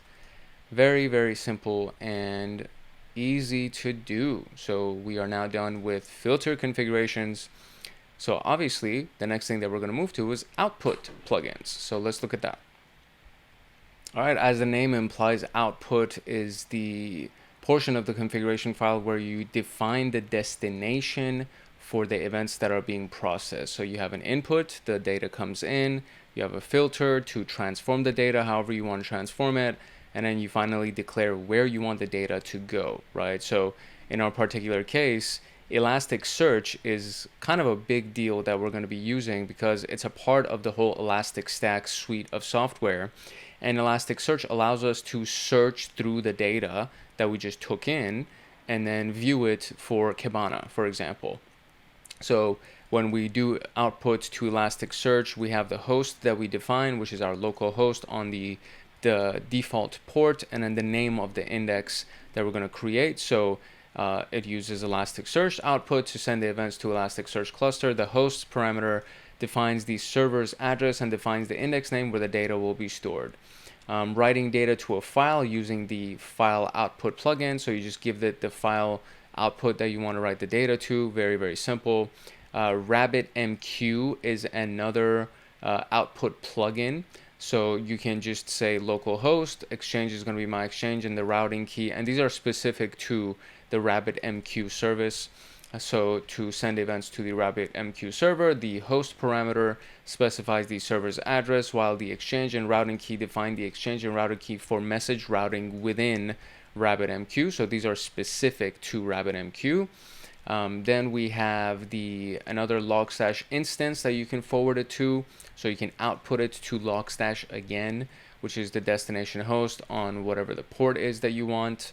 Then you can do to a database using JDBC output plugin. So the connection string is going to be JDBC, MySQL, and then the local host with the port, and then the my database / at the end. Then you have insert into my table field this, field 2 with whatever the values are going to be. And these are wildcard characters that just take in whatever the values are from the fields that you created previously. And insert into is a SQL type of query, SQL type of language. So you want to insert the data into whatever the name of the table is, and these are the fields that you want to insert, and then all the values from those fields are just going to be taken in. And the parameters are field 1 and field 2. So it uses this to insert events into MySQL database. The connection string specifies the database connection details, and the statement parameter defines the SQL insert statement. The parameter provides values for the placeholders in the statement. And then sending it to a TCP server using the TCP output. So destination host, port number, sending data to message broker using Kafka. So this is another service that's a third party, like an external service. So the Bootstrap server name, the Kafka host at 9092, and at the topic ID. Apache Kafka is the name of the service. The Bootstrap server parameter specifies the Kafka server's address, and the topic ID parameter defines the topic to which the events will be sent. So those things I would imagine need to be established in advance before you can forward it to that, because you would need to have the topic's name as well as the server name. And then we have a WebSocket endpoint. So using the WebSocket service to send it to the actual WebSocket. The URL parameter specifies the WebSocket server's URL and the specified endpoint, which is going to be my endpoint. And then we have syslog. So syslog is a Windows service, and syslog server is going to be the name, port number, and then the protocol is going to be UDP. The host parameter specifies the syslog server's address. Port is defined the port where the events will be sent, and the protocol defines the transport protocol. In this case, is going to be UDP. And last but not least, right? Yeah, that's the last one. We have the STD out standard output plugin, and it uses this STD out plugin to print events to the console. It's primarily used for debugging purposes to visually inspect the processed events and verify that Logstash's pipeline transformations. These are examples, and they demonstrate a variety of output plugins available in Logstash, each serving a specific purpose to send data to different destinations. We can choose the appropriate plugin based on our requirements and desired data flow. Can we use multiple output plugins at the same time in order to send data to multiple destinations? I'm going to say yeah, because I can't imagine why not. Which Logstash output plugin is used to print events to the console? And that would be STD out. And update the following configuration to send the event to the syslog server. So we have this information right here. And what is, do I have what do I need to put right here? Okay. What it was looking for was basically the plugin name itself, and then the required features of it. So we have syslog, the host, and the port, which are the required pieces of syslog. So we come here to syslog inside of our output, and then we go to our fields to see what's required. So in this case, we have host that's required, and then we go down here, and then we have port that's required. And that's it. That's what that was. It was kind of confusing the way that they asked the question, but figured it out. And finally, here we go. Logstash running configurations. All right, if you remember from a few minutes ago, we have the basic outline of how to create a configuration file for Logstash, which is you need to have an input, you need to have a filter, and then you have an output. And so you have the input, open, squiggly, then you have the filter, open squiggly, and then close squiggly. So this is all the filter. Then you have another one, output, open squiggly, close squiggly.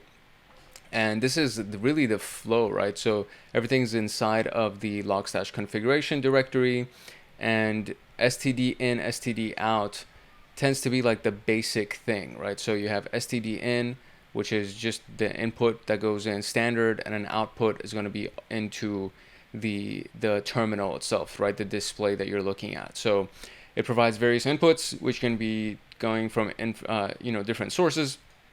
In the first example, we're going to look at the terminal doing std plugin and send the output back to the terminal using the std out plugin. And that's what this would look like. Input, yada, yada, yada.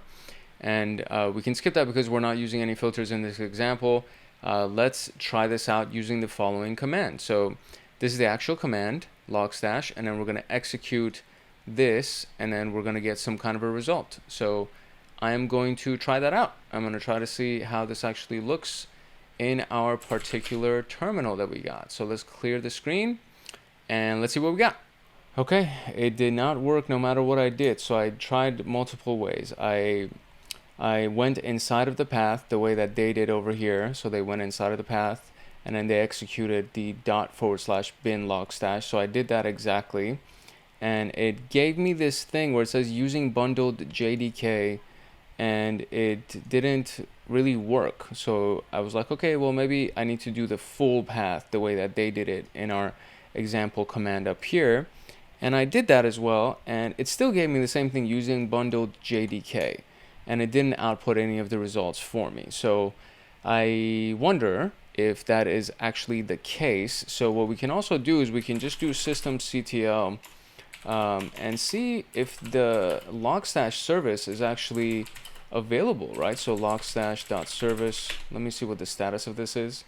And it says it's running, it's active, and it's all good. So it's working, I know that. I just don't know why this particular thing is not working on our screen. So if you run this and it actually gives you a different result or a different output, I would love to hear from you. So let me know. All right, let's move on to the next one. Reading authentication logs. So in this particular case, our input file is going to be our authentication log, and then the start position is the beginning, and the DB path is going to be dev null, and we're going to filter using an if statement, which says if the message equals this whole thing right here. So this is actually a regex pattern, a regular expression pattern, and /w means alphanumeric character, 3 characters long. And then this is a space, so however many number of spaces, because this is going to be, this entire thing is one full section. So 3 characters long with a space, and then how the plus means it could be infinite numbers, right? Or infinite characters, infinite variations of this. And then you have /d, which is for digits, and either 1 digit long or 2 digits long, again, space and a plus sign. And then you /d, which is 2 digits long, and then you have the colon, which is going to be a literal colon inside of it, /d 2 digits long, and another colon /d 2 digits long. And this is a time regex pattern, as you can see right here. So you have the month, the day, and then the hour, minute, and second, which is exactly what we're trying to do. So the month is going to be 3 characters long, and they're going to be alphanumeric. So January, February, March would be Jan, Feb, MAR, right? MAR. And then it's separated by a space, and then you have the actual date itself, which is 1 or 2 digits long. In this particular case, you know, if it's a day is going to be either single digits or double digits. That's basically it, how long the days of the month are. And then you have another one, which is the digits, which is going to be the month, or excuse me, the hours, and then you have the minutes, and then you have the seconds. And what it's going to be doing is it's going to take this, and then it's going to take this as well, which is both instances of the same thing essentially. So you have single day or double day, that's it. And then the target is that you're going to send that information to the timestamp variable, the timestamp parameter. So the filter is from this log, if you find anything that matches this pattern, I want you to send it to the date which is going to be the timestamp. And then the output is going to go into our Logstash output log. So save this configuration file to Logstash configuration and run the following command to actually run it. So we're going to go and create our Logstash configuration, which is where inside of this directory, etc logstash-conf.d, and then we're going to create this specific Logstash configuration file, and then we're going to run it and test it and see what happens. So let's do that. This one sounds fun. This one looks like a good one. And let me first go into that directory. Cool. And we already created our test configuration file that's there. So we are definitely in the right directory. And now we want to create a new one, which is called logstash.configuration. And then I'm just going to copy this whole thing because that's too much typing. Copy that, paste that, write that out, X that out, and now I should have two. Very good. Logstash configuration and test config. All right, so now we're going to run the following command from the location. So the location that we're actually in, we're going to run this user share bin logstash, and then so from this location, excuse me, I'm going to run this command. So let's go into that actual location. Okay, so this is incorrect, just for your information. This directory does not exist. I had to manually traverse and try to find it. So first and foremost, when you get this far, so when you get to user share, this part is okay, but there is no such thing as bin that's inside of this directory, but there is something called Logstash that is inside of this directory. So first we go into Logstash, and then when you're inside Logstash, there's a bin, and then you can go and end up at user share Logstash bin. So this is incorrect, and the lab creator did not do the right syntax for us. So now that we're actually inside of the right directory, now we're going to run this command, which is logstash f and then logstash configuration file. So here we go. Okay, so here's another piece that again was not provided to us here. When I tried to run it exactly how they provided it, logstash f logstash configuration file, it said there is no command such as that. So I ran ls command, and there is something in here that's an executable for us, but we need to use the // so that we can actually run it, and then f logstash configuration file. It is giving me that same message as before when we tried to output onto the screen, but this one actually worked. So okay, so this one seems to be that we actually had some kind of an output. So I wonder if I can go find that output file, which is this thing right here, and check that out. So so that one did end up technically working for us. The command I'm sure that they're looking for is this version of the command. So I'm just going to do this copy and then just paste it over here, and I think that's what they want. But for your information, you need to do a dot and a / before you do logstash. So just keep that in mind. And now the second question is, what will the input, filter, and output plugins in the below mentioned configuration if we want to get the comma separated values from the command line and apply the filter and output back to the terminal to test the results? So we want the input, the filter, and the output. And so the input is going to be coming in from the command line. So it's going to be coming in from the command line. You want to apply the filter and output back to the terminal. So it's going to be std in, csv, and std out. Those are our terminal. So terminal would be std in, it comes in, csv is the filter, and std out is going to be back out onto the screen. And CSV stands for comma separated value, just in case you didn't know. So that's why I kind of knew that from the top of my head. So now I want to go and check this thing right here. I want to see if this actually exists now, because when this whole thing ran for us, I'm really curious to see if this exists. So let's go to root home desktop. There is no such file or directory. So let's go here, cd here, and we have this. Let's do user, and we do not have, so let me go all the way up right there, and I do that, and we have snap. So let's do that, and Amazon agent. Yeah, that's definitely not it. So that is not it. So let's go home, and we have tools and Ubuntu. So let me see. So root, home, desktop. So let's go to Ubuntu. There's nothing here. So there's no desktop here. So I think this is actually wrong because, again, in our particular case, there is no root, home, and anything like that. So if I go to the actual home, which is our / right here, if we go here and if we do an ls command, there is nothing here. Oh no, there is a root. So let's go to root then and do an ls, and there is snap. So I mean, snap is not our user though. There's Amazon SSM agent and there's LXD. So in here there is none of that. So if I go to Amazon, and there is none of that. So that does not work for us, and that's probably why that specific configuration file that we created seemed to give us error messages, because it seems like it didn't properly run this thing and didn't actually work. So maybe what I can do is I can actually go ahead and change the output file path. And let me see if that log file even exists, because that would be crappy if it didn't, right? This entire time we're just doing whatever. So do we have an authentication log even? Okay, cool. Yeah, we do have an authentication log. So that's fine. So we're going to just go back and we're going to go to where our configuration files are. And I'm going to modify our configuration file to make sure that we actually have our output path. And let's see if it'll work. All right, here we go. Here's the file, and let's go here.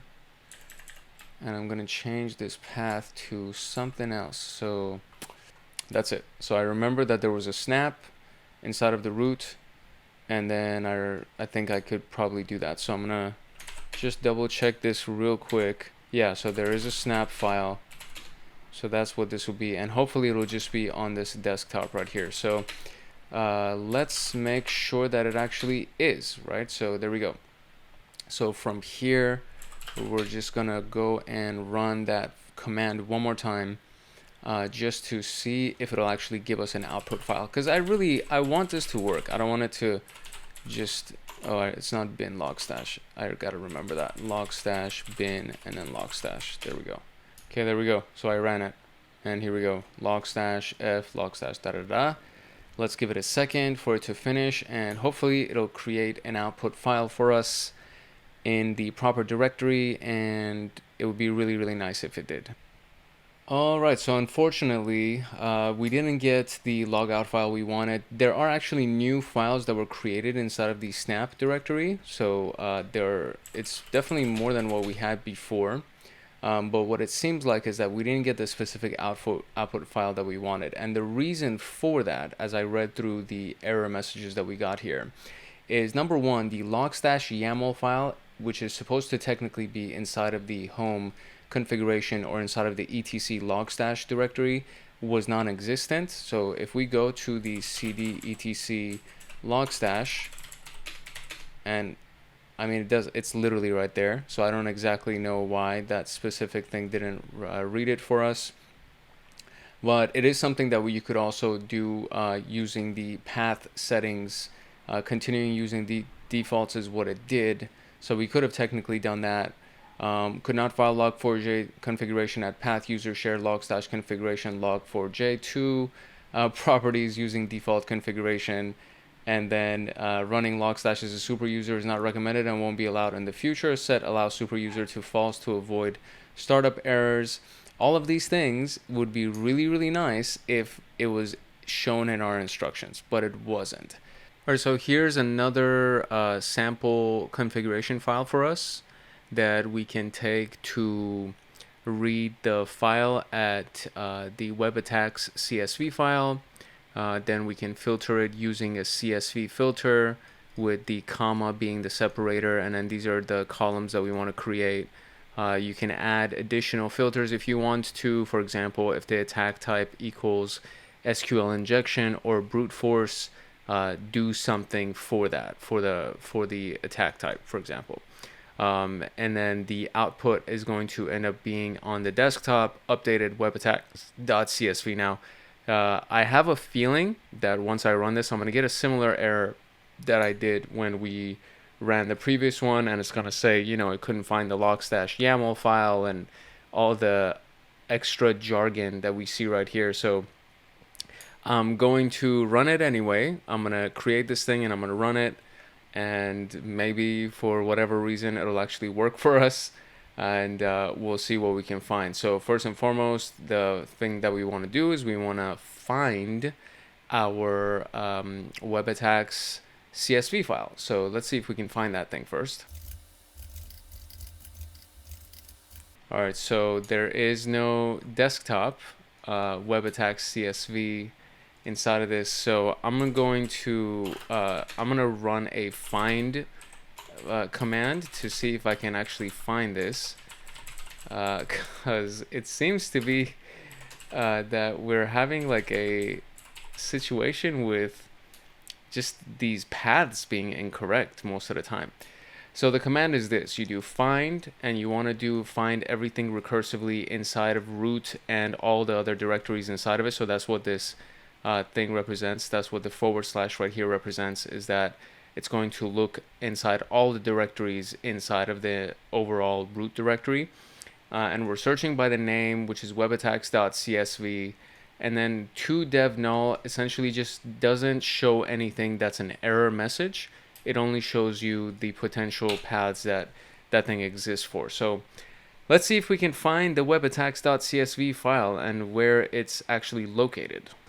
Okay, so maybe that's what the issue is. There is no such file as webattacks.csv that we can access, and that seems to be the case. So one of the things that I'm going to do, maybe this was because one of the errors that I just read was that you can't run this as a sudo user, as a root user. So what I'm going to do is I'm going to exit out of the root user, and I'm going to run all of the previous commands that we had right here as just a regular user. So the very last one that we had using the Logstash configuration file, I'm just going to rerun that as a non-root user, and maybe we'll actually get some kind of a result. So let's try that out. Okay, so here we go. We changed back to our analyst user, and we're inside the user shared Logstash bin, and I ran the command with the Logstash configuration file.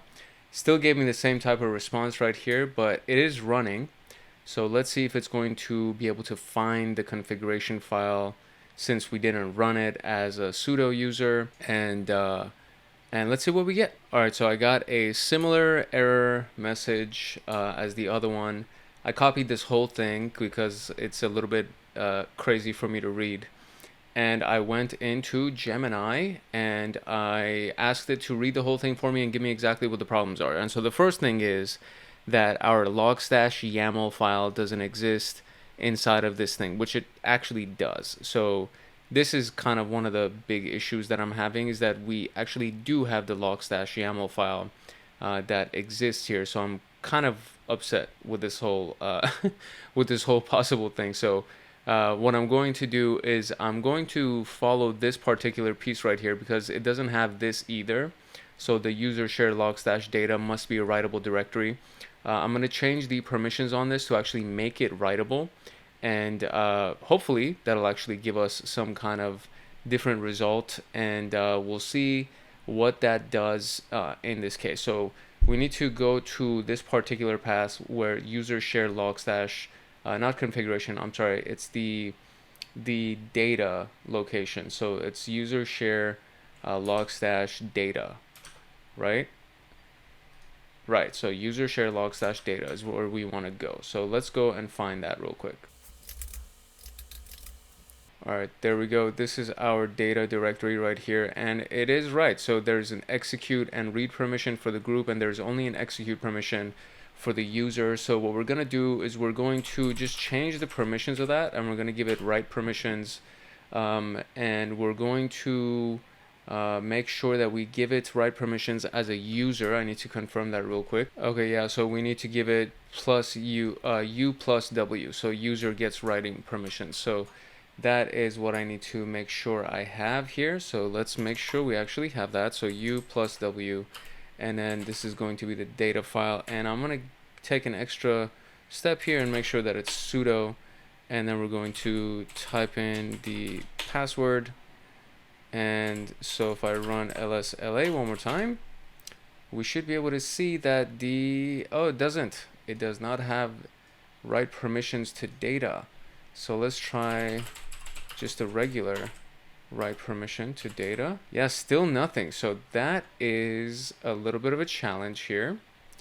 So maybe I need to change to the SU user one more time, which is root, and then let's go chmod plus U plus W, and it's going to be data. Nope, still nothing. So it still didn't change my write permissions. So these are a few of the issues that we had with our particular run case, because it said that we don't have the etc logstash for the system-wide configuration file, which we do. So I'm going to show you all of this so that just so you can see that it exists, because at the very least I want you to see what's happening in case that there is you run across the same issue, right? So if we go inside of the etc logstash directory, we see that we have our logstash YAML file right here.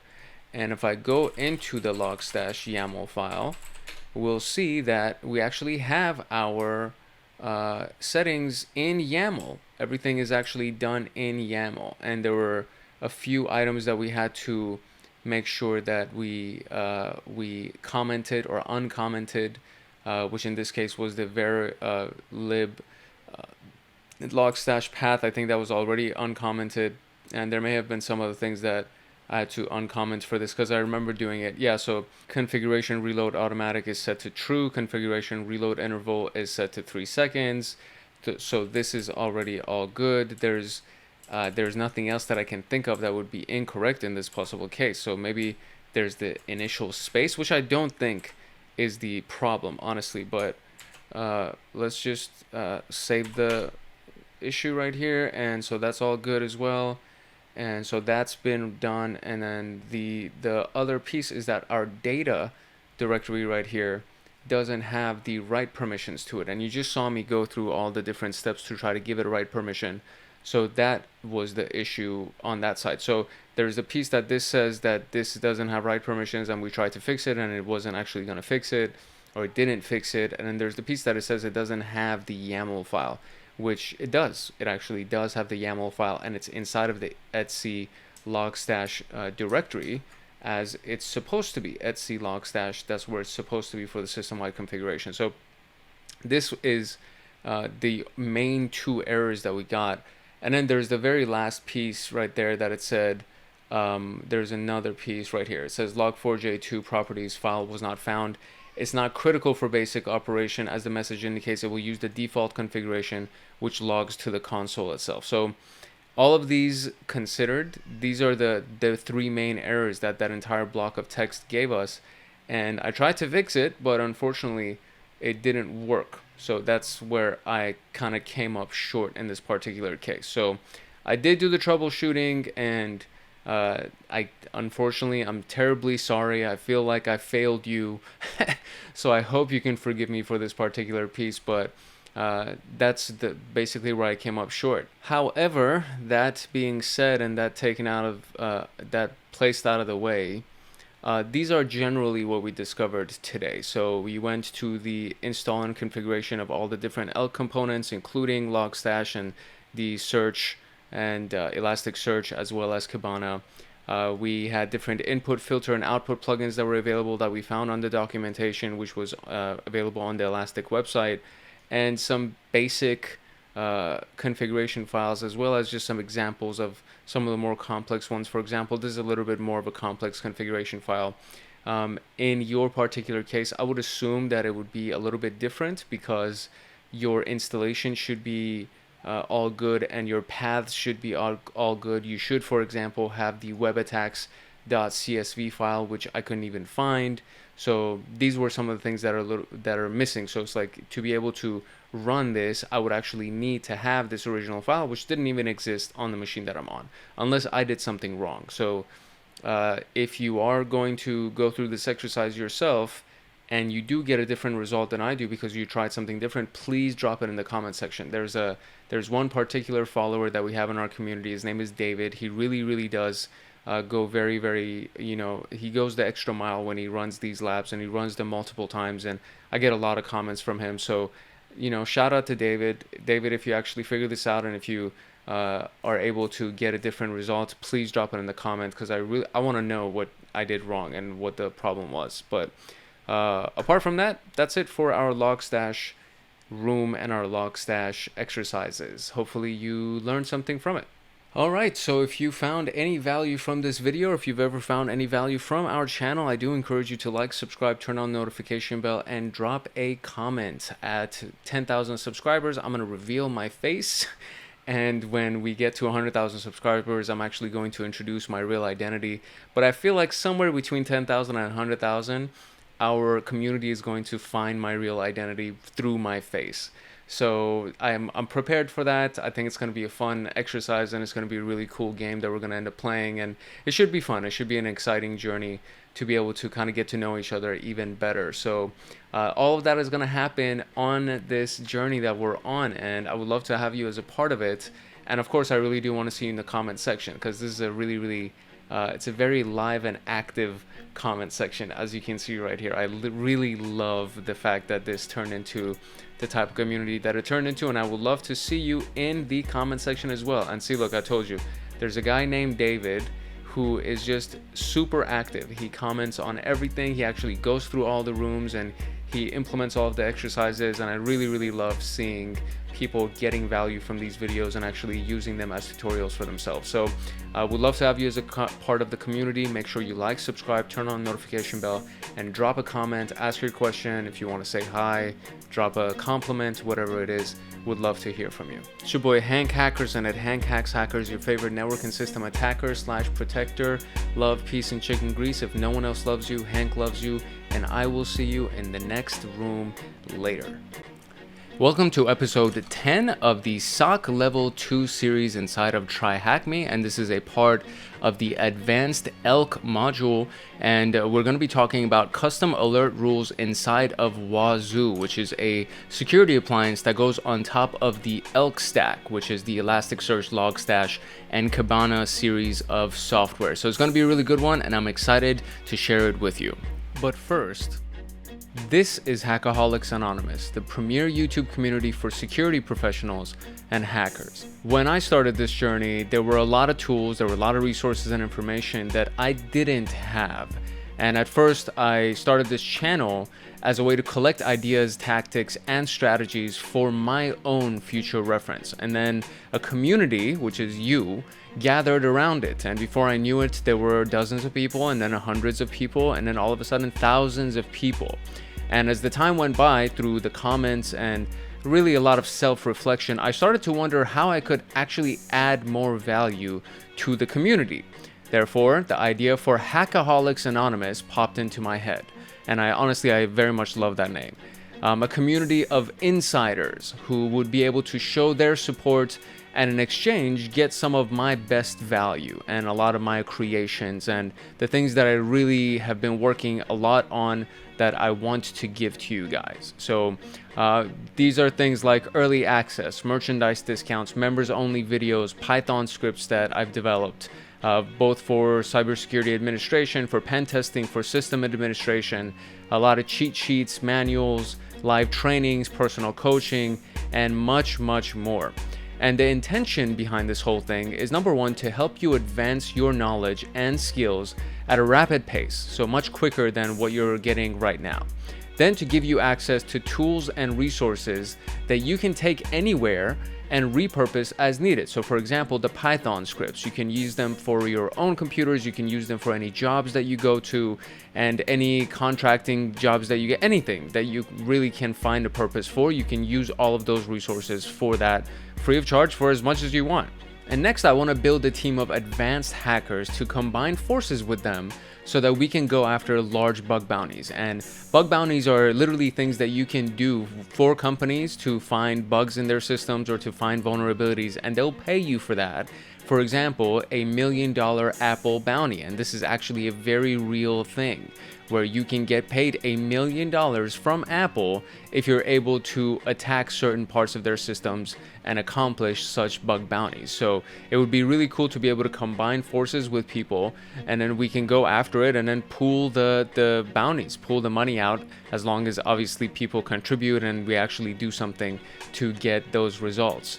And finally, I really want to be able to create content full time. As this journey has progressed for me, there's been a very big passion that has developed for teaching and for building this community, and it would be amazing to be able to do that full time and not have to worry about things like paying bills and worrying about the necessities of life. And if that actually is happening or it gets to happen, it would literally be a dream coming true for me. So that's kind of like the extra perk at the end of all this, that I think it would be amazing if that could actually happen. I have no idea if it'll happen or not, but it's an intention that I'm putting out into the universe, and if it does happen, it would be freaking amazing.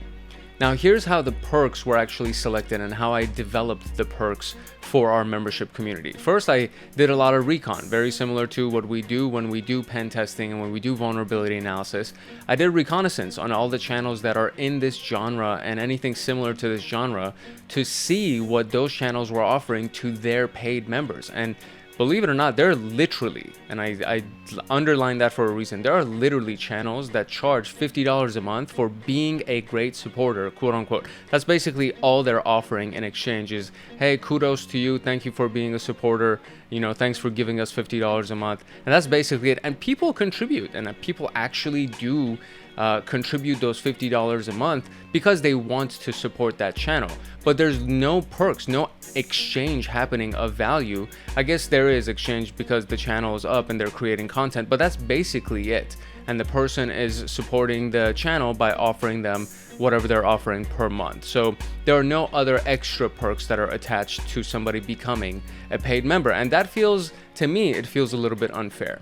So even on the lowest tier of the Hackaholics Anonymous perks, you'll at least get something in return for being a supporter, for actually adding value to our community by using your dollars and cents. So at the very least, we'll give you something in return for that. Now this is tier 1. Tier 1 is the cyber supporter, and you get early access to new videos, so 24-hour early access to all the content that comes in, including the videos and tutorials.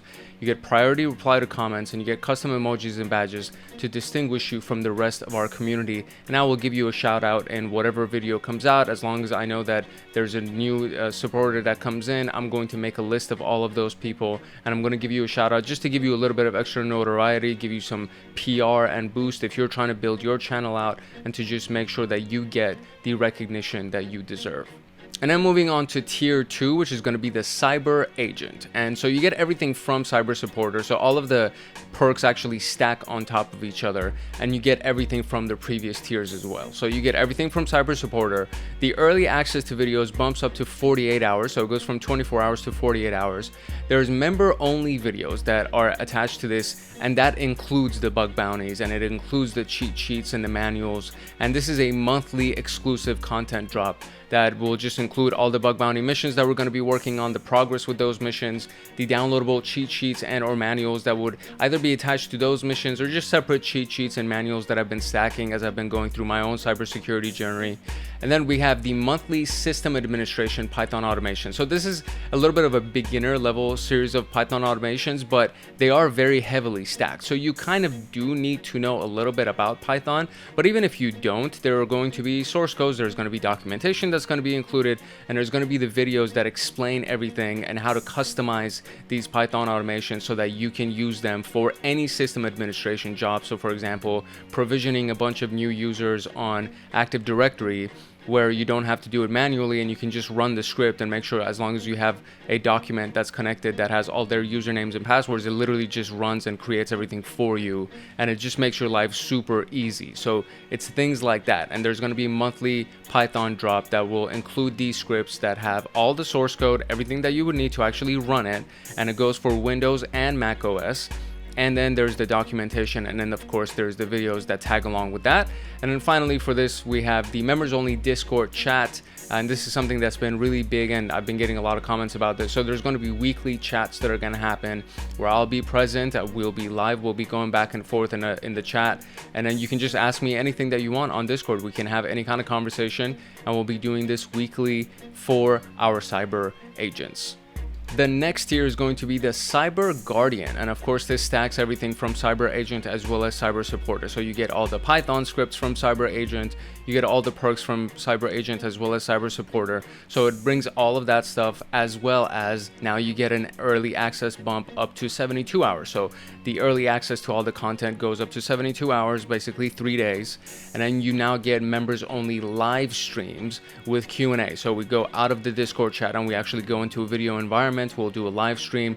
I will do a presentation on a specific topic. It could be the bug bounty. It could be really anything.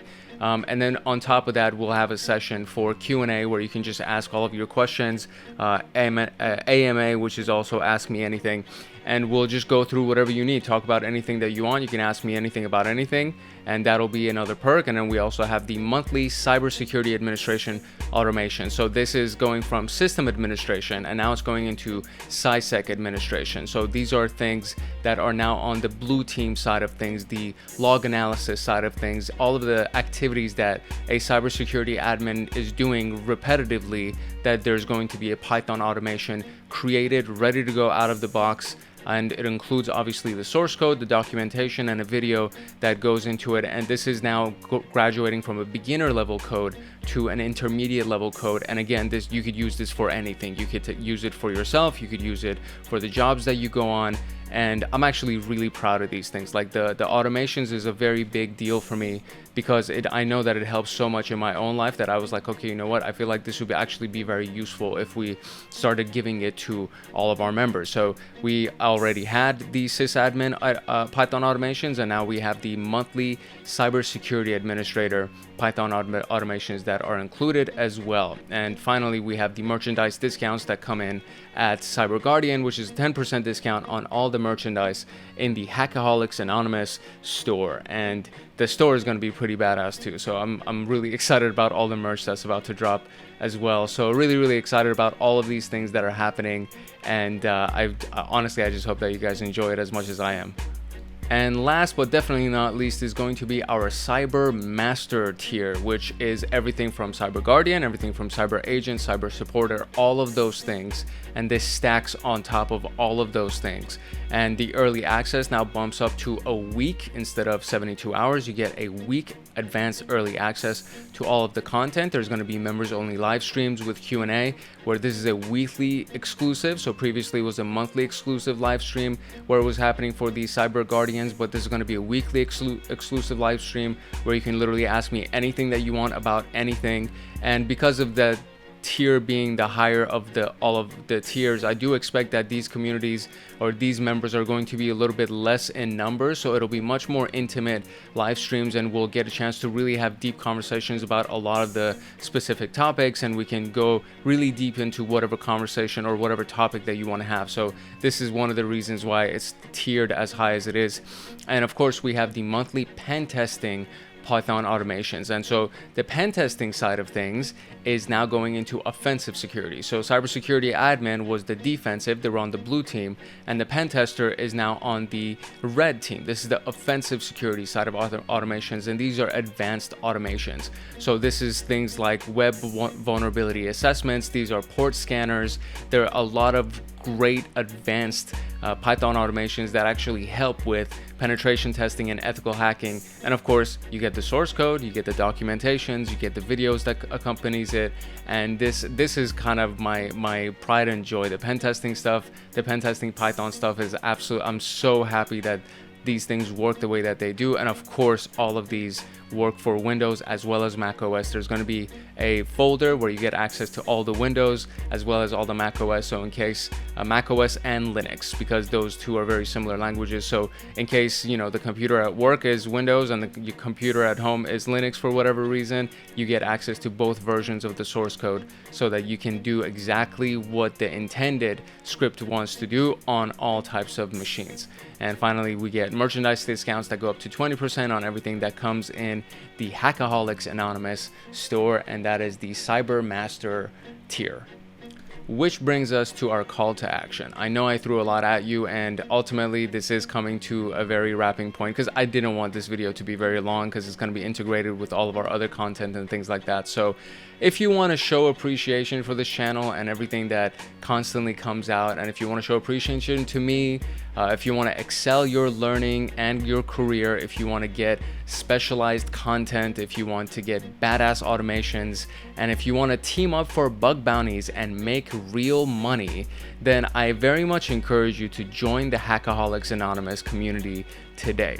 This is something that I'm very, very excited about, and I worked very hard on establishing it and building the automations and making sure that there is real value that's being exchanged for it. And I really don't care what level you come in, because even from the supporter to the Cyber Master, I really truly appreciate every single person that becomes a member of our community, and I'm going to do everything that I possibly can to make sure that this community is very valuable for you and you get some serious perks out of it. And you'll see as you come on, everything from the cheat sheets to the manuals to the specialized videos to the automations to the bug bounty programs and all the stuff that we're going to be doing together. You will see that it's going to be an amazing membership community to be a part of. And my goal, as I said from the very beginning of this whole thing, my goal is to make this the premier community for all of the security professionals, hackers, and everybody who just wants to be in cybersecurity. That's all genuinely the goal for this. So I very much look forward to seeing you in our membership program. If you can make it, that would be amazing. If not, to get access to more videos like this and to join our community and see all of the cool, amazing things that we share on this channel, I encourage and welcome you to like, subscribe, and turn on that notification bell so that you get notified the next time that a video comes out. And there's going to be a face reveal at 10,000 subscribers, so that should be pretty fun and exciting as well. And I think by the time that I reveal my face, I think our community, they're very sharp. There's a lot of great ethical hackers and pen testers inside this community, so I think they're going to figure out my identity once they actually see my face. But in case they don't figure out my identity is going to be revealed at 100,000 subscribers. So face reveal at 10,000, identity reveal at 100,000. And that makes it a little bit fun. It's like a little bit of a gamification that we have to join this community and get access to all the amazing things that are already here. But, you know, it makes it a little bit extra fun to be a part of the community. So without further ado, let us jump into the introduction of this room. Alright, so here we go. Wazuh is an open source security detection tool that works on top of ELK stack, as I already mentioned, and it's designed to identify threats using the alert rule system that's inside of Wazuh. This system uses rules to search for potential security threats or issues in various logs from various sources, like the OS logs, application logs, endpoint security logs, authorization logs, a bunch of stuff, authentication logs. Out of the box, meaning that just general setup once you install it, Wazuh has a comprehensive set of pre-configured rules, and these rules cover a wide range of potential security issues, but there are still a lot of scenarios or risks unique to an organization that they may not cover, that these rules might not cover. So to compensate for this, organizations create custom alert rules, which is the focus of what we're going to be talking about in this room today. The objectives are to learn how important data is extracted from logs using things that are called decoders, and learn how alerts are triggered using rules, and how to add new rules to extend the detection capabilities, how to simulate a real-world attack to test existing rules. So these are the objectives that we have for our room today, our video today. And the prerequisites for this is to just have knowledge and experience with Wazuh. I actually have a video already on the Wazuh room that's on our channel that I've already recorded, so you can see that these already have all the green check marks, which means that this video has already been done, which means that you can get access to it by just searching through the channel. If you just go over here and click on this little magnifying glass, you can actually search for Wazuh inside of the channel, and it'll bring the video for Wazuh right here. So you can go through that. You'll get the introduction video for Wazuh, and familiarity with regular expressions. So regex is also a really big deal, and we've been talking about that more and more, especially in the recent videos, as we get further advanced into security information and event management, and just building rules and rule sets and searching through code and all these things. You need to get really good at creating regex, and we'll be talking about those as well. And Wazuh decoders and rules rely heavily on regex, so we got to brush up by going through the regex room. And I have not done this particularly, but I did a pretty extensive search, or not research, I guess, research. I did pretty extensive research on regex for the last few videos that have been posted on this channel, the ones for Splunk. And they're pretty good. They're pretty solid information that I share inside of the regex sections of those videos. So I'll explain more about regex as we go through the rest of this, and once we create some regex rules, I'll go ahead and explain how we came to those. And of course, knowledge of Sysmon, System Monitor, which is a part of the Windows specifically. System Monitor is a Windows tool, and we're going to be using that as well. So the machine is already up, so this is what you see on the right side of the screen right here. This is essentially our Linux machine that has Wazuh, I believe, installed on it, and that's already up and running, so I don't really need to worry about that. So we can just move on to the next piece, which is decoders. So let's talk about what these things are. Alright, one of the many features of Wazuh is that it can ingest logs, meaning it can take in log information from different sources and generate alerts based on the contents of those logs. Various logs can have varied data types and structures, and to manage this, Wazuh uses decoders that use regex, regular expressions, to extract only the needed data for later use. So that's one of the big things that we have to understand when it comes down to the various decoders that Wazuh has, is using our own regex or some of the ones that are already installed or pre-configured inside of Wazuh, so we can get the information that we actually need for later use. So understanding decoders. To help us better understand what they do and how they work, we're going to look at log files from a tool called Sysmon, System Monitor. As a popular tool, there's already a pre-existing decoder file for this inside of the Windows Decoders XML on Wazuh's GitHub page, this is the file specifically. So this is the Windows Decoder XML file. It's on the GitHub page for Wazuh, and this is basically it. I mean, there's literally blocks for just decoders, like a bunch of different decoder blocks that show you different versions of this. And then when you look at it, if we went inside of any of these things, let me see if I can zoom in more. When you look at it, these are basically regular expressions. So this is, this is the Windows date format, and it's a web log, and this is a regular expression pattern. This is a regular expression pattern. This is a regular expression pattern. And once you understand what this actually stands for, what these things mean, it's very, very easy to be like, oh, okay, I get the pattern design behind regular expressions, and they look very similar. I mean, there isn't too many things that are different about this, except in this one. So \D stands for digit, so numerical digits, and the plus sign gives you the option to have as many digits as are inside of the pattern. So it could be 1 digit, it could be 10 digits, right?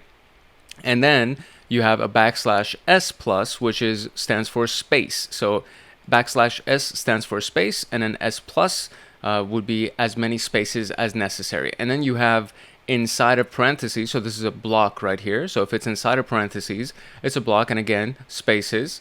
And then you have another one inside of parentheses that is digits, and it gives you as many digits. So that's basically it. That's literally the pattern. So once you understand what these things actually stand for, it is pretty easy to decipher what they mean and what they'll translate to once you are trying to sift and sort through various log files. So this can be downloaded for reference by clicking on this button right here.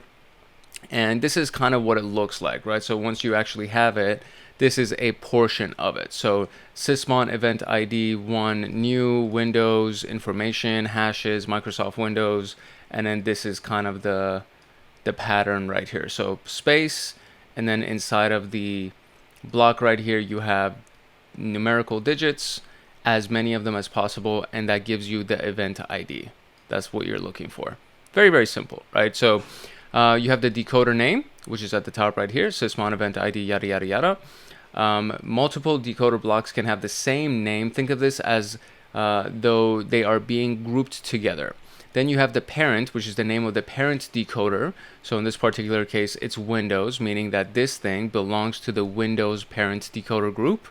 Pre-match uses regular expressions to look for a match. If this succeeds, it will process the regex option below, which is our pattern right here. And then we have the regex, which is using the regular expressions to extract data. Any string in between a non-escaped open and close parentheses is extracted.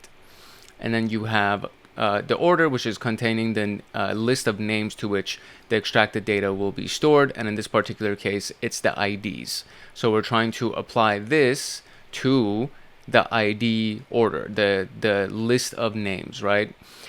So there are a whole lot more options that can be set for decoders. For now, we're only interested in the ones that are listed above. If you want to check out all the options, we can go to the decoder syntax page for Wazuh, which is right here. And you got all this good stuff that you can learn through and sift and sort through. We're not going to go through that right now. For us to know what data is being extracted or is supposed to be extracted, we need to look at an example of a log entry from sysmon. So this is one log entry. This whole thing is one log entry, right? So you have the date, March 29th at this time, Windows event log, Microsoft Windows sysmon operational, yada, yada, yada, yada, yada.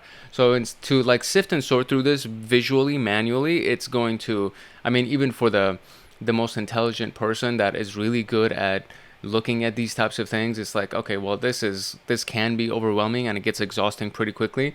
But just looking at the overall view of this, I'm like, okay, you know what? I see these. So I see MD5 hash value, SHA-256 hash value. So I guess we're extracting hashes, or this is really important to try to find hashes from this.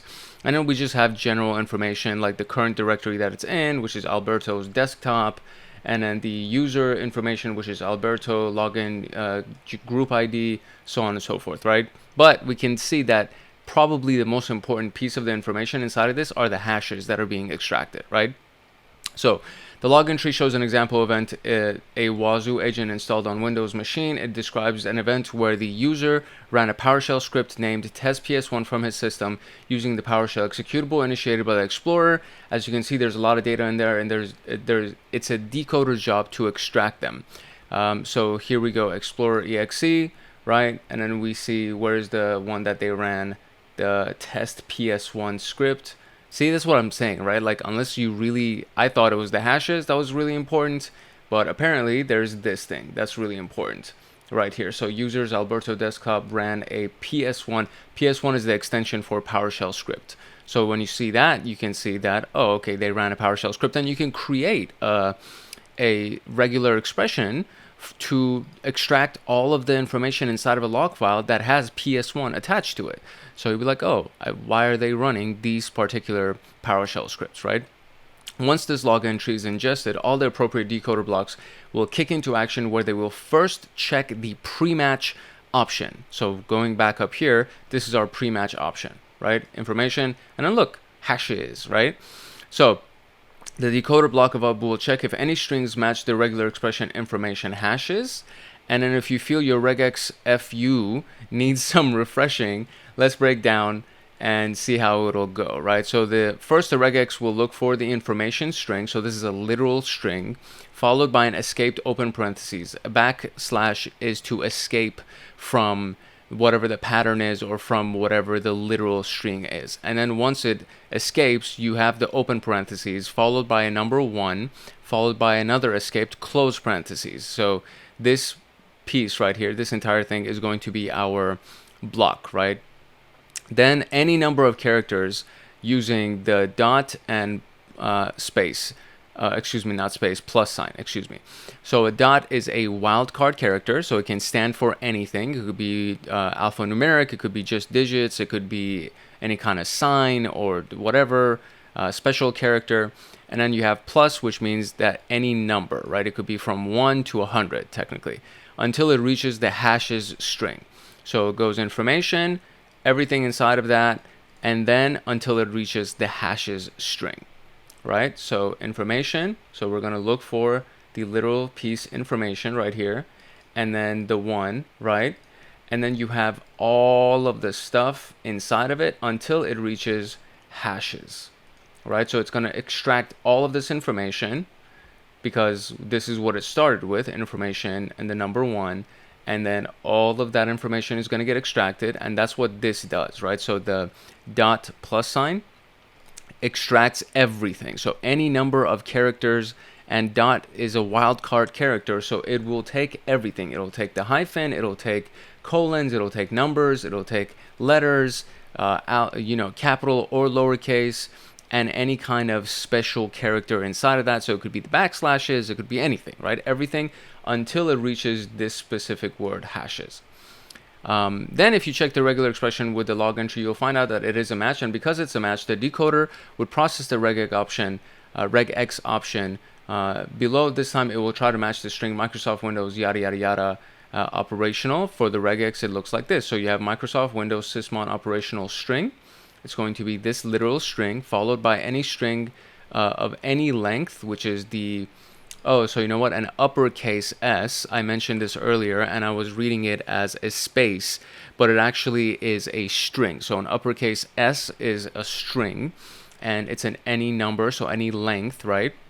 Followed by an escaped open parentheses, followed by an open parentheses, meaning that this is where the extracted data will start. Then any digit of any character length, so numbers, right? Any digit of any character length. Then a closing parentheses, and this is where it's going to end. So this is the block right here. This will be our block of data. And then finally followed by an escape closing parentheses. After all the above steps, the value of 1 will be extracted and stored in the ID field as listed in the order option. So this seems like a lot, but if it was bigger than 1, if it was a larger number or whatever it is, it would grab it for us because it's going to be any length, right? So any digit character of any length, and then you have any string of any length, and then you get that. And so if we ran it, this is what we would potentially come with. So this is where we can actually test this. And the decoders from Wazuh can be tested using the rule set test tool. But first, let's access the dashboard. If you haven't run it yet, run the virtual machine by pressing this, wait for a few minutes, and then to access the Wazuh dashboard, you can do it in 2 ways. Connect via OpenVPN or do the attack box. So I'm actually going to click on the attack box to also start this. So that kind of runs in the background while we're running it. And then we're going to open the browser and then just go to this IP address to be able to access our Wazuh. And then you'll encounter a security alert that you can safely ignore by doing advanced, whatever. And when presented with the login screen, this is our username, that's our password. Once you're in the dashboard, we go to the rule set test tool by clicking the button right here, go to tools, and then go to rule set test. And once on the rule set test page, paste the example sysmon log entry above that we had in the text box and click the test button. This will output the following results, which we'll see right here, right? As you can see, this output has 3 stages. So we have phase 1, the completed pre-coding, phase 2, completed decoding, and then where's phase 3? I don't see phase 3.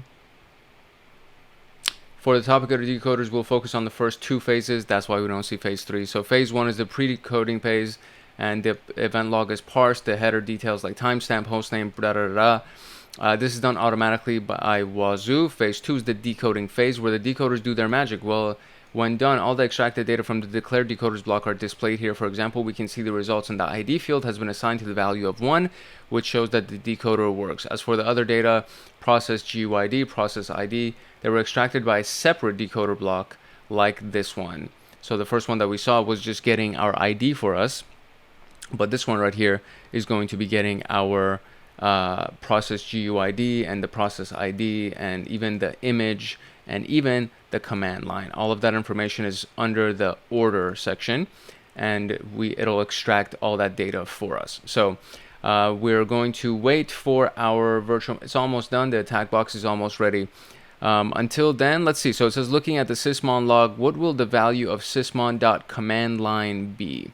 So I actually have to open the log to actually be able to see that. And then what would the extracted value be if the regex is set to user, etc., etc. So we can do all of that once this is actually loaded on our Wazuh. And I got to go and get this information right here. So I actually got to get this decoder from the Wazuh GitHub. So I'm going to copy this link right here. And the first thing I'm going to do is I'm going to go to that specific link and I'm going to download that rule set, our Wazuh rule set for Windows. There we go. So we're just going to download this bad boy right here. We got that raw file, perfect. And now we can go to our specific Wazuh instance, which is at 10.10.95, whoops, 95.221. And then press enter, that should get us there. And then advanced, proceed, accept the risk and continue. There we go, Wazuh, there we go. And that's our username and password, and then we can go and apply the rule set. So let's do that.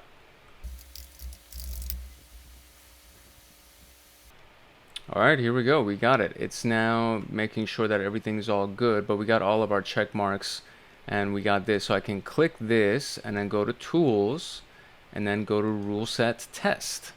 And inside of this rule set test, all I got to do is paste this sysmon entry, which is this thing right here.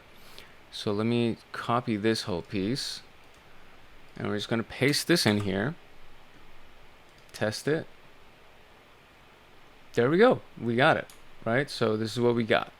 So message info phase 1 completed pre-decoding, and it's parsed everything for us. And then if we go to phase 2, completed decoding, and it says name Windows, parent Windows, ID 1, SCR user is this, sysmon command line is this. So this is actually, I think, the full thing that I need for our answer down at the bottom. So we're going to copy this. And let's see if that's our actual answer here. So what does the hint say? Look for the value command line, which I did. So this is the value. So maybe it's the full thing. So instead of just that block, maybe it's this entire block right here. Right? I think so. So let's try this. Yep, it was the entire block. So there's that. Now it says, what would the extracted value be if the regex is set to user s, etc., etc.? So we are going to go and see if we can even find that, or maybe if I need to change that. So let's see, it says the regex gets the value after the user string in the sysmon log. What is this value? So we are literally going to search for user inside of all this data right here. So I'm going to do a control F and I'm going to search for user, and there it is. So this is what I got. And I think there's multiple instances of this. Yeah, it says 2 of something something. So let's try this first one. So we'll try this piece right here for our user. Let's see if that works. Yep, there you go. It worked. So, I mean, it already outputted the information for us. I just had to search through this entire thing for that specific word, which is user. And that's it. That's how you pull that information out. So, I mean, some basic tools always are like super freaking helpful. A lot of times you think that it's like complicated, or you got to do something that's super complicated to get the information from something, where all you have to do is just do Control F or Command F to just search through the data that's on the screen in front of you. And yeah, you know, if you can, don't make your life complicated. Just keep it super simple, you know. The power of somebody is to be able to take something complex and make it really simple. That's what makes you super powerful. So just like that, we were able to get our decoder information and we were able to get the answers for our questions. So now let's talk about rules, and we're going to go a little bit deeper into the rule writing piece of Wazuh. All right, for some context, rules contain defined conditions to detect specific events or malicious activities using the extracted data from the decoder. So what we saw was a decoder, right? So these are decoders, right? So the rule is something that detects specific events or malicious activities. Essentially, malicious activities are specific events, right?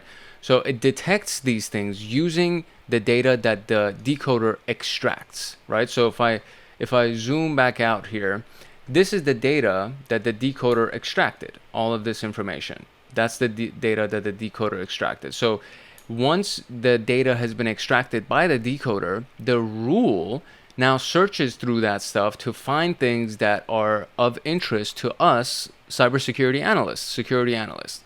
An alert is generated on the Wazuh dashboard when an event matches a rule. In this task, we're going to look at the pre-existing sysmon rules defined in the sysmon rules XML found over here. So here we go. Let's go and pull this up. So these are the sysmon rule XML, right? There's a bunch of them. So from here, we're going to look at some pre-existing stuff, and it can be downloaded for our reference. The downloader file contains multiple rule blocks, but we're going to focus primarily on blocks that look for suspicious sysmon events with an ID of 1. And this is an example of a rule, and this is for the SVC host executable that is inside of the sysmon image field. So this is the rule ID, right? The level is 12. If the group is sysmon event 1 and the field name is going to be sysmon.image, and inside of the field name you want to look for anything that has svchost.exe. This is going to be the description of it. The MITRE, which I think it's the MITRE rule. Yeah, this is the MITRE ID. So from the MITRE attack database, the MITRE ID is this, and then the group itself is the PCI DSS, etc., and PCI stands for the Payment Card Industry Data Security Standard. So a rule block has multiple options. Rule ID is the unique identifier. Rule level is the classification level of the rule, ranges from 0 to 15. Each number corresponds to a specific value and severity, and we can look at the details of that here. So it says if the group specifies the group name that triggers this rule when that group has matched. So if the group specifies this name, right, then it triggers the rule.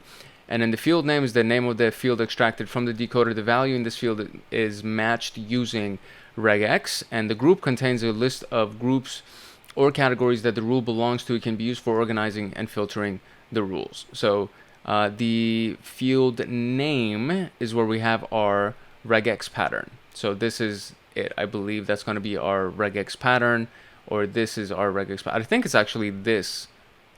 No, this is the name of the field, and then this is the regex pattern, I believe. As with decoders, there are a bunch of options available. We can check everything out over here. Testing the rule. So we're going to go back to the rule test page, paste the exact log entry we used in the previous task. The results should be the same, but this time we'll focus on phase 3 of the output, which is going to be all of this information right here. Shows what information an alert would contain when a rule is triggered, like ID, level, description, etc. Right now the output shows that the triggered rule ID is 184665, which is what we have right here. And this is not the rule block that we examined above, which has the ID of 184666. The reason for this is that 666 is looking for SVC host exe in the sysmon image. For this rule to trigger, we need to change this piece to this piece as shown below. So this is the entire block right here that we're going to be copy pasting, I believe. So when this is done, press the test button. Yeah, there you go. To run the rule set, the output should now be different. So 184666. So let's actually confirm this, right? So if we go to phase 3 right here, look, we see 184665, which makes sense. So if we just go and change the piece where it has the C Windows PowerShell exe to C Windows SVC host exe, then it's this is going to be the block that it's going to look like. So I'm going to just copy this, and I'm going to go and paste it inside of this, and then we're just going to press test. And now if we come down all the way over here, we should see a different number right there. So 184666 is what's been pulled out of this data for us. So the reason is because of that, and now we see that the information is now here because our rule now matches the log. The triggered rule is 666. This is now also more information on the output thanks to the MITRE and group options in the rule block. So MITRE ID, Now it gives us more information. The tactic is defense evasion, privilege escalation. The technique is process injection. And this is more on the information itself, defense evasion, so on and so forth. The NIST grouping that it falls under, the PCI DSS versions and group numbers that it falls under. So it's great, really, really good information that gets extracted for us. So from the rule set test results, what is the MITRE ID of 184666? So MITRE ID of 184666. And guess what I'm going to go do right here. It's right here. T1005. So we're just going to do that. I was actually going to do the Control F to actually search for it, but that one was right on the screen, so super easy. According to the documentation, what is the description of the rule with a classification level of 12? So we actually have to go and check that out. So it says this is the link for the documentation. So I'm just going to copy this. We're going to copy that, or we're just going to go to that link, boom, just like that. And classification level 12 description is high importance event, is what that says. So that's what we're going to copy. And I mean, it's a level 12, it's almost at a 15, so that is big deal. And in the rule set test page, change the value of sysmon image to taskhost.exe and press the test button again.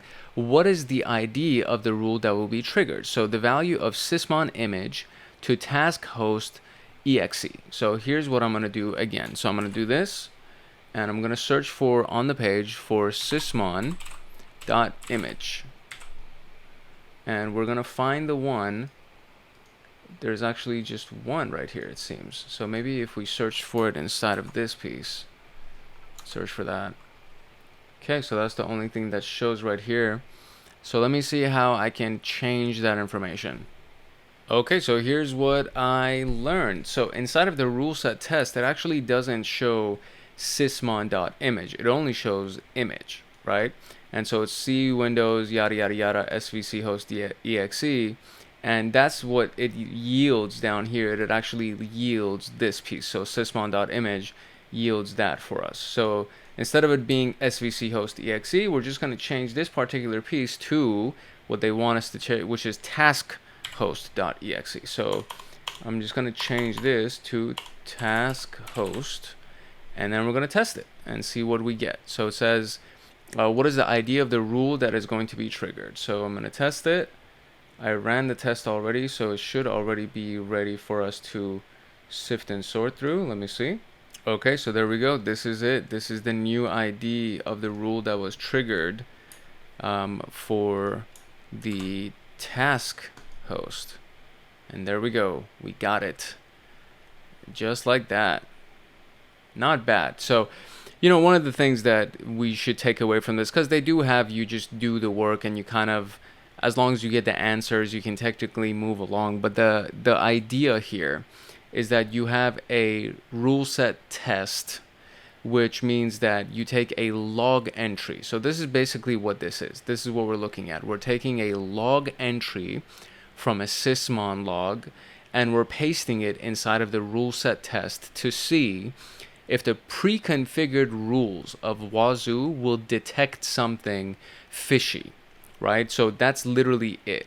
And in this particular case, they did. And in all the previous cases, they also detected something fishy that was kind of going on as well. So that's the whole purpose of this, is that, you know, once you have Wazuh installed, and once you want to make sure that all the pre-configured rules are working and the pre-configured decoders are working for you, you simply just go ahead and copy paste something from your log entry. So a sysmon log entry in this particular case, you copy paste an entry from your sysmon just to see if it'll actually go ahead and detect something for you. And even if you're not testing the rules and you are concerned, genuinely concerned about a particular entry in your logs, you can just go ahead and take that entry and bring it over here and test it. Now this is manual testing.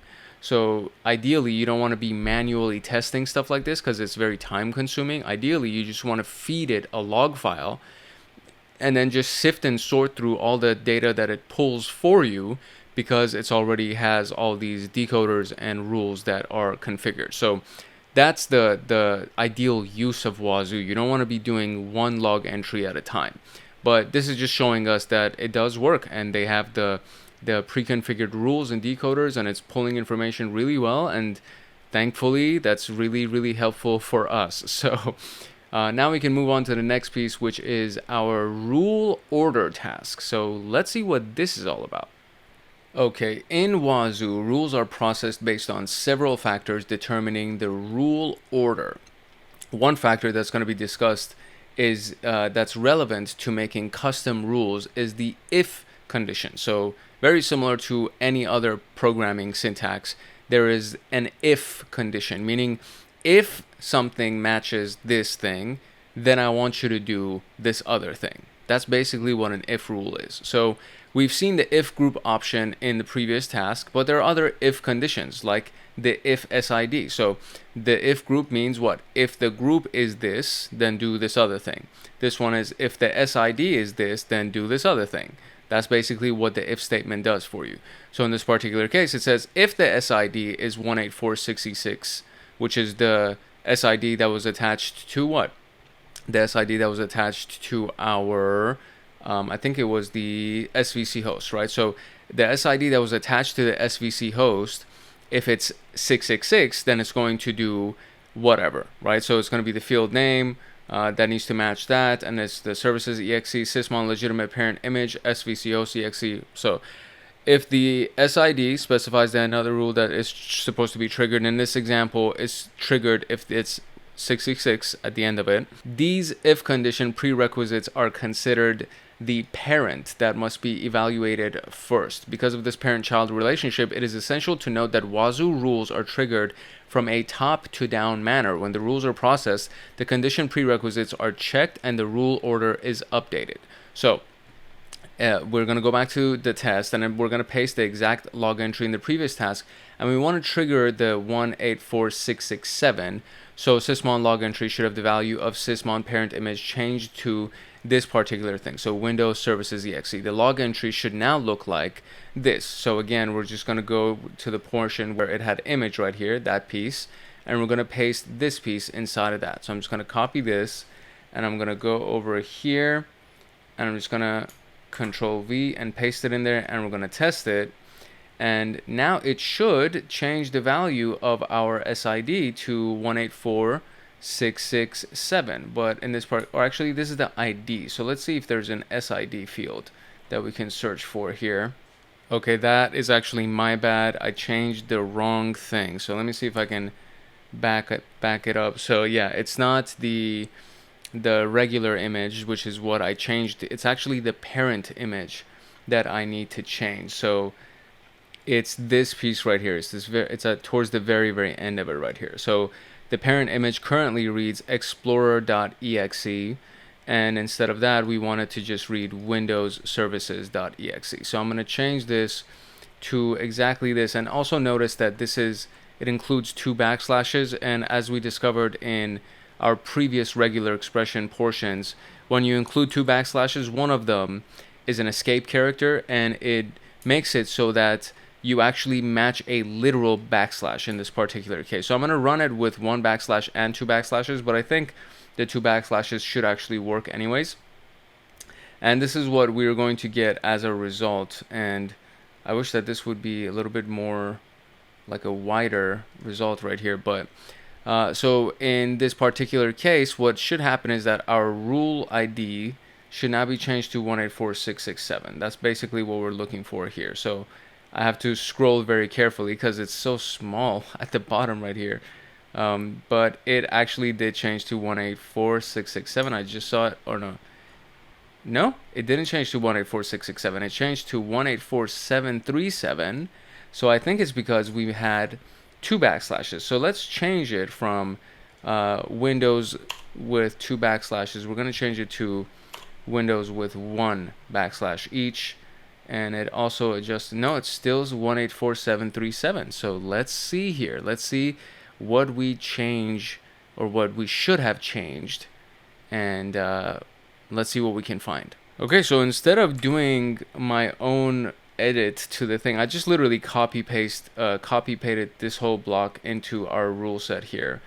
And now I'm going to click, and yeah, it does change to 184667. So I mean, I'm sure there's other elements of this that were changed that I didn't pay attention to, because the only thing that I changed was the parent image portion, and maybe I was supposed to change the in the previous task, so it should have probably been exactly the same image that we had previously, which is svchost.exe, as well as the parent image, and that would have given us the different result.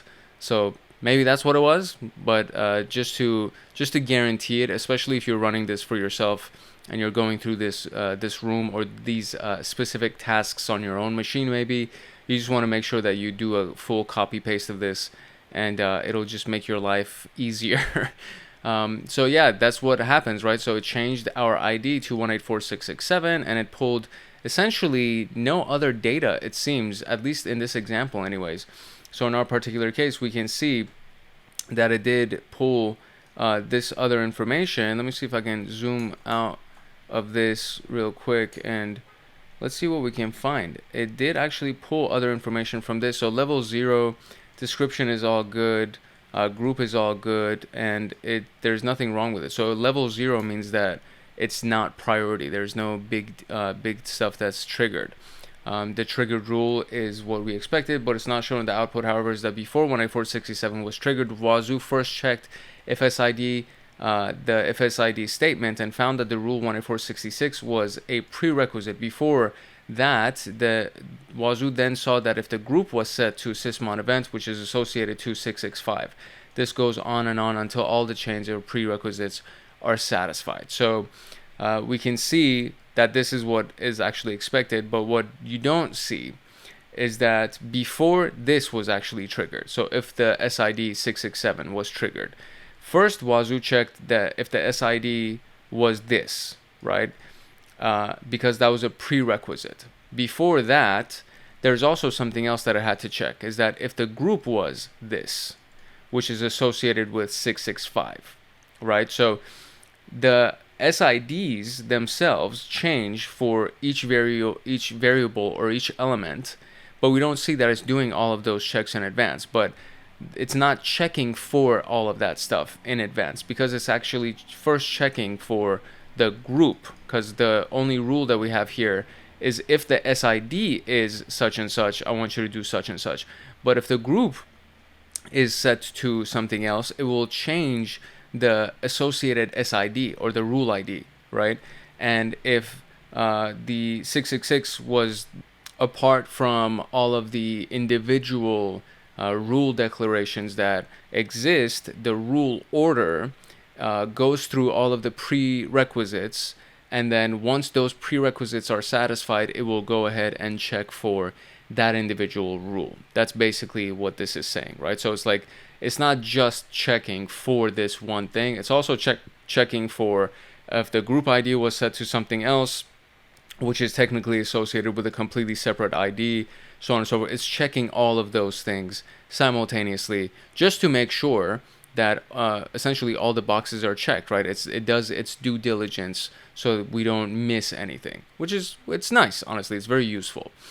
So the question here is that if the sysmon rules XML file, in the sysmon rules XML file, what is the rule ID of the parent 184717? So in the sysmon rules XML file, which I think I already have open here, right here. So sysmon rules XML, and then we're looking for what is the rule ID of the parent of 184717. So we're just going to copy this, and we're going to go here, and then you guessed it, we're going to find it. And there's only one instance of it, so there's only one thing right here. So this is the rule ID. And then now we're looking for the parent image, which is winit. Win init. Yeah, it's Windows initiate. There you go. I think that's what that is. So I don't know if that's the answer. So it's asking for what is the rule ID of the parent of this. So let's see.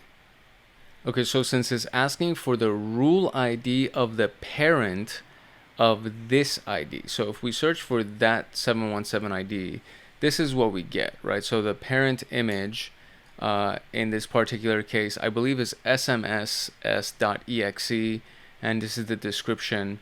So if the parent image is this, we're looking for the rule ID of the parent. So we're going to copy this and we're going to search for that. And there's a lot of different instances of this. So if the, let's see what I find here, because there's several different things right here.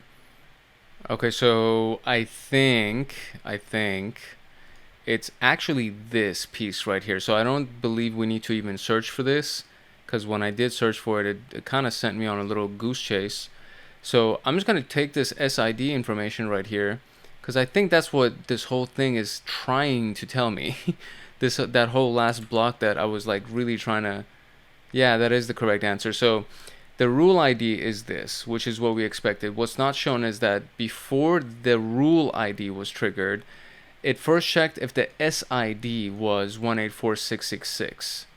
And if that was the case, then it would have the group that was set to this, which is associated with that. So the SID, I believe, is the rule ID of the parent of this whole thing right here. So if we're searching for this as the rule ID, right, which is what we did. So this is the rule ID, and there's only one instance of that. So if that particular rule ID is that, there's only one other ID that's associated with this, which is the security ID, the SID, for this, which then correlates to the parent image right here. So this would be the security ID of the parent image, which is smss.exe.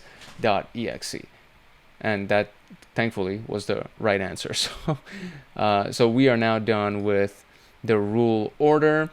And now we can go talk about writing some custom rules here. So let's do that. Let's have some fun with that. Okay, so as we've established so far, all the rules that come installed or out of the box with Wazuh are pretty solid. They're very comprehensive, but they don't cover all the use cases, especially when your company or whoever you work for has special needs or unique needs and requirements. So to compensate for this, we can modify or create new rules to customize for ourselves. So there are several reasons why we want to do this. You want to enhance the detection and capabilities of Wazuh. You're integrating a not so well-known security solution. You use an old version of a security solution. You recently learned a new attack and want to create a specific detection rule for it. You want to fine-tune a rule. There are a lot of different reasons. So we've looked at how Wazuh processes sysmon logs from Windows. So this time we're going to look at the audit D for Linux machines and whether it can detect file creation events in syscalls. This time we're going to be looking at the audit D rules, which is on the GitHub page as per usual. And this is going to be something that is the log item, right? So this is an example of an audited log or audit D log, audited. I think that's what really basically I think what that stands for. This is an example of the log, and we just have, log information, right? Very basic. It describes an event where a touch command, which is what creates a new file, probably as a root user, probably because I don't think we actually have an official evidence of that. So it was used to create a new file called malware.py, which is a Python file, in the log audit temp directory 1 directory. The command was successful and the log was generated based on an audit rule with the key audit Wazuh W. When Wazuh ingests the above log, the pre-existing rule below will get triggered because of the match of, or the value of match, which is type equals create. And we can add local rules to this. So we're going to create a custom rule that will override the above rule, so we have more control over the information. To do this, we need to do the following. We need to connect to the server using SSH, and then the THM TryHackMe password. The credentials and connection details are listed in task 1, and then sudo su for switch user to become the root user, then open the file at this particular location, and then paste the following text at the end of the file, meaning just add a new rule essentially. And then what it's going to do, it's going to trigger, or it's going to get triggered if a file is created in the downloads temp or temp folders, TMP or TEMP. And we're gonna kind of break it down. So the group name is audit, so we're setting this to the same value as the group rules in the audit rules XML. The rule ID is 100,002, so 100002, kind of irrelevant, doesn't really matter. The only thing is that each custom rule needs to have its own unique ID, and it's very similar to snort rules and Zeek rules and things like that. So custom IDs start from 100,001 onwards, meaning anything higher than that. And since there's already one that's existing at 100,001, we need to use the one that starts at 2, and it needs to be unique. That's the other thing, is that like the rule ID needs to be unique. It's very important. You need to see that right here.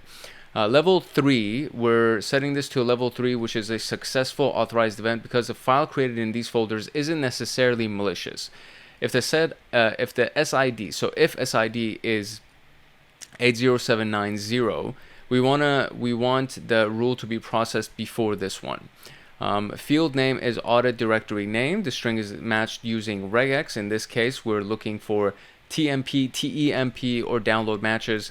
This value is compared to the audit CWD variable fetched by the audited decoder.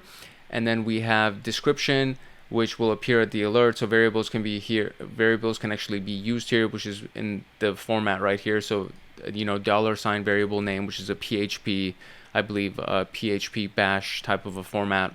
And the group is for grouping the specialized alert. And we want to have it be the same value from rule 80790 right there. So you're going to save the file and run the code below to restart Wazuh, which is system control, restart Wazuh manager. And then we're going to go to the dashboard, do the rule test, and paste the sample audit log entry that we had above.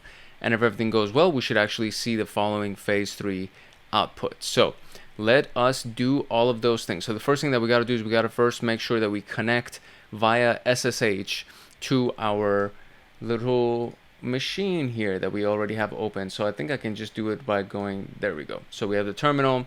And so the SSH is very simple. If you've never done it before, you just do the username at the IP address or the domain name. So in our case, it's THM at this IP address. And then it's going to give you, are you sure you want to continue connecting? And we do. And then we got to type in the password. And the password is never visible. So just make sure you type it correctly. And now we're in. So there we go. THM IP address such and such. So the next thing we got to do, we got to become a sudo user. So you do sudo su, and now you become actually, after you put in the password, you become a root user. So now you can see it went from THM, and now I am a root user. So there we go. So then we want to open this file right here, which is the local rules XML file. So the first thing I'm going to do is I'm just going to go to that directory. You can also just do nano and then give it the path right there, which I might as well do. So we're just going to do nano, and that's what that looks like. So nano and then the path to the file, and that should actually just open the file for me. And there it is. There we go. And then so we just want to go to the end of the file, and we want to paste this new group rule that we got. So I'm just going to hold down on my arrow, and there it is. Okay, that's the end of the file. So very easy to do.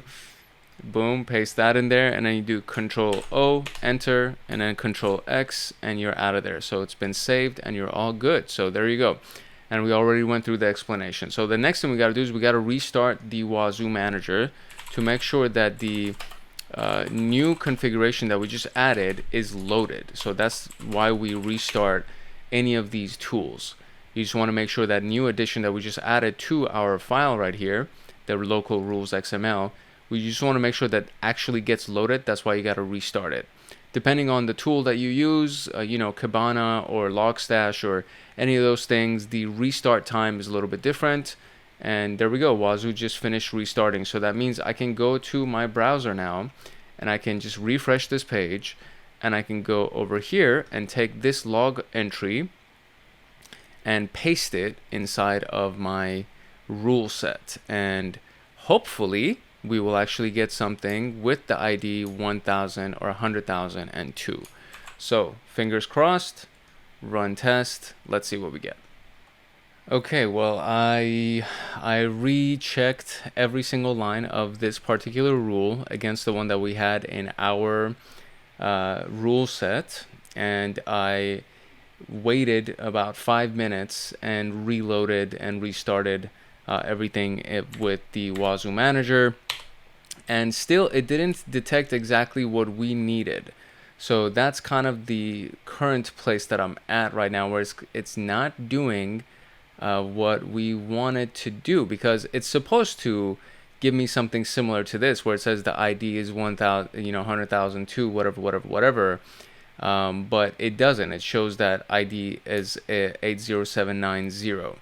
And that is a bit of the issue that we got right here. Now, one specific piece is that in the previous rule set that's available right here, there is nothing else that's available that has that same exact ID. So in our specific rule, it does have that. So it says if the SID is 80790, so on and so forth. So I think that this particular piece may be right. It's just not showing, 100,002. So I think that might be the specific piece that could be different from what's going on in this particular case, because everything else is right. So the level is 3 right here, the level is 3 right here. We do have a description, we have groups, and all those things that have been done, and there was more than enough time for it to reset, as well as I checked every single line of the rule and everything that was being done, and I made sure that I copied only this specific chunk of text without any other text being added to it. So double checked everything. It just so happens to be that it didn't output the thing that we wanted it to output. So, or we thought it was going to output. I'll say that. So it didn't output this piece exactly, because it says you should see the following phase 3 output, and we don't have exactly this output. We have something similar to this output. So hopefully, based on that information, the answers to these questions should be fine. In this case, we want to know what first and foremost, it says, what is the regex field name used in the local rules XML? And if we just go up here, we can see in our local rules XML that we have this as our regex field name. So this is the $, audit.exe would be our regex inside of this. Audit.cwd could be it potentially, where it's looking for downloads, temp, TMP. So I believe it's audit.cwd or audit.exe. So it's one of those two. So I'm going to try CWD first, and then we'll see if it's the other one. Okay, so it is actually audit.cwd, because the field name is audit.cwd, and then these are the various fields that we're trying to match with, so that one's fine.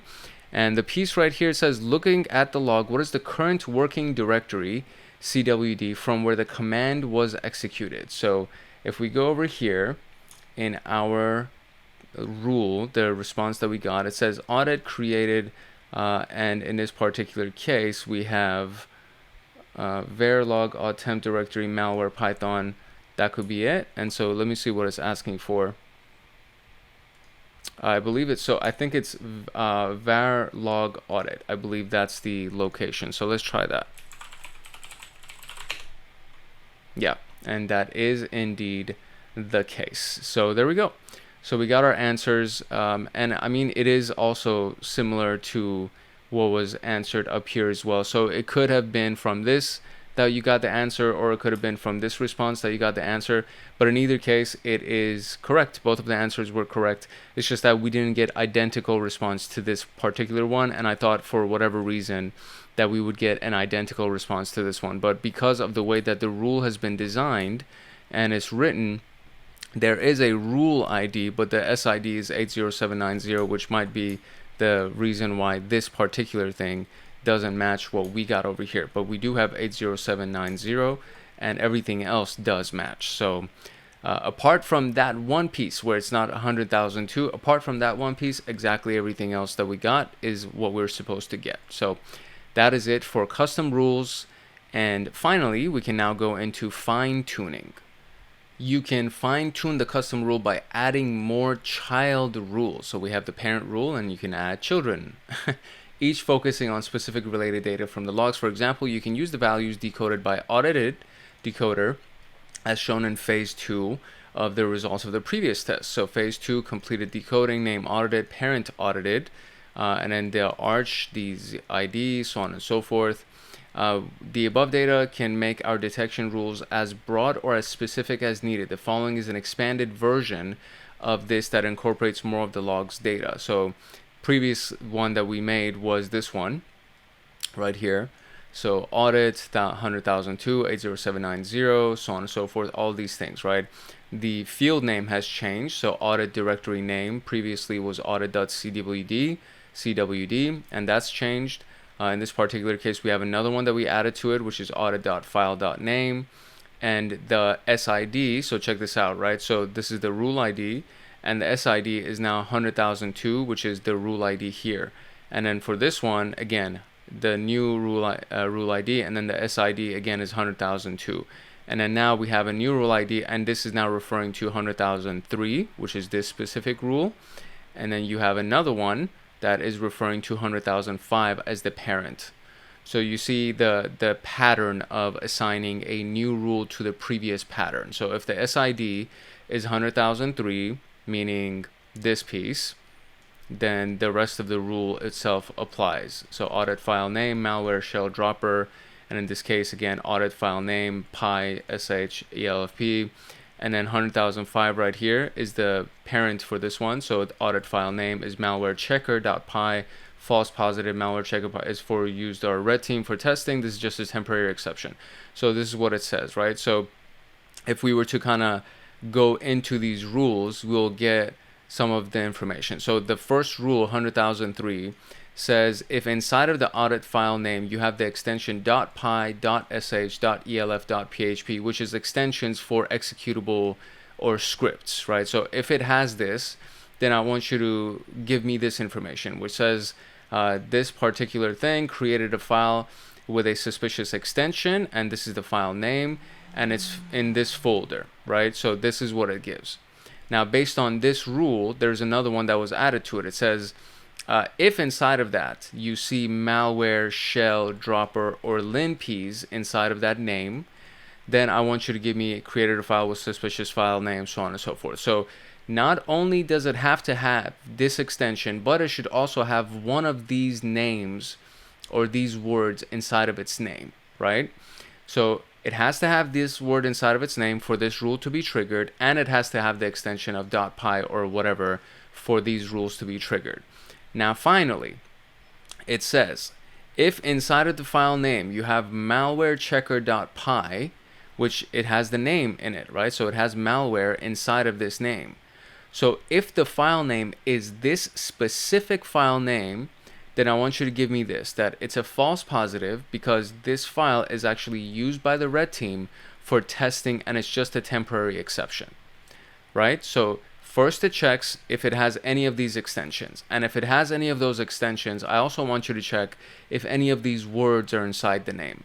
And if any of those words are inside the name and the name just happens to be malwarechecker.py, then I want you to give me this message because we actually made this for our red team, or our red team made this for testing, right? So you can see how the rules expand on each other. And this is actually, it's like a very kind of like a simple pattern.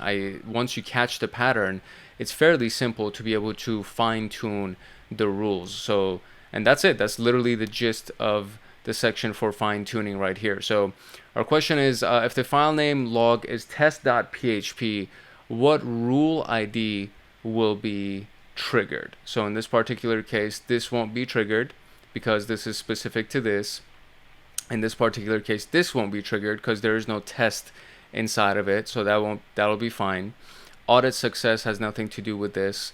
Then we have this. So the rule ID is going to be 100,003. This is going to be the one because this is the only one that has .php as a specific parameter for it. So 100,003. So 100,003 is going to be our rule. And then if the file name in the log is malwarechecker.sh, what is the rule classification level inside of the generated alert, which is this piece right here? And so we're looking for the rule classification level. Okay, so here's the nuance, right? Here's the detail to look for. It says malwarechecker.sh. And if we go to the file right here, the one that was created by the red team is a .py extension. So this is actually a Python file, and this specific one right here is a shell file, and the person who created it is trying to bypass detection because they know that there is something called malwarechecker.py that was created by the red team, either through their reconnaissance or maybe they got some insider information. They know that this file exists, and so they're trying to bypass the logs by creating something that looks similar.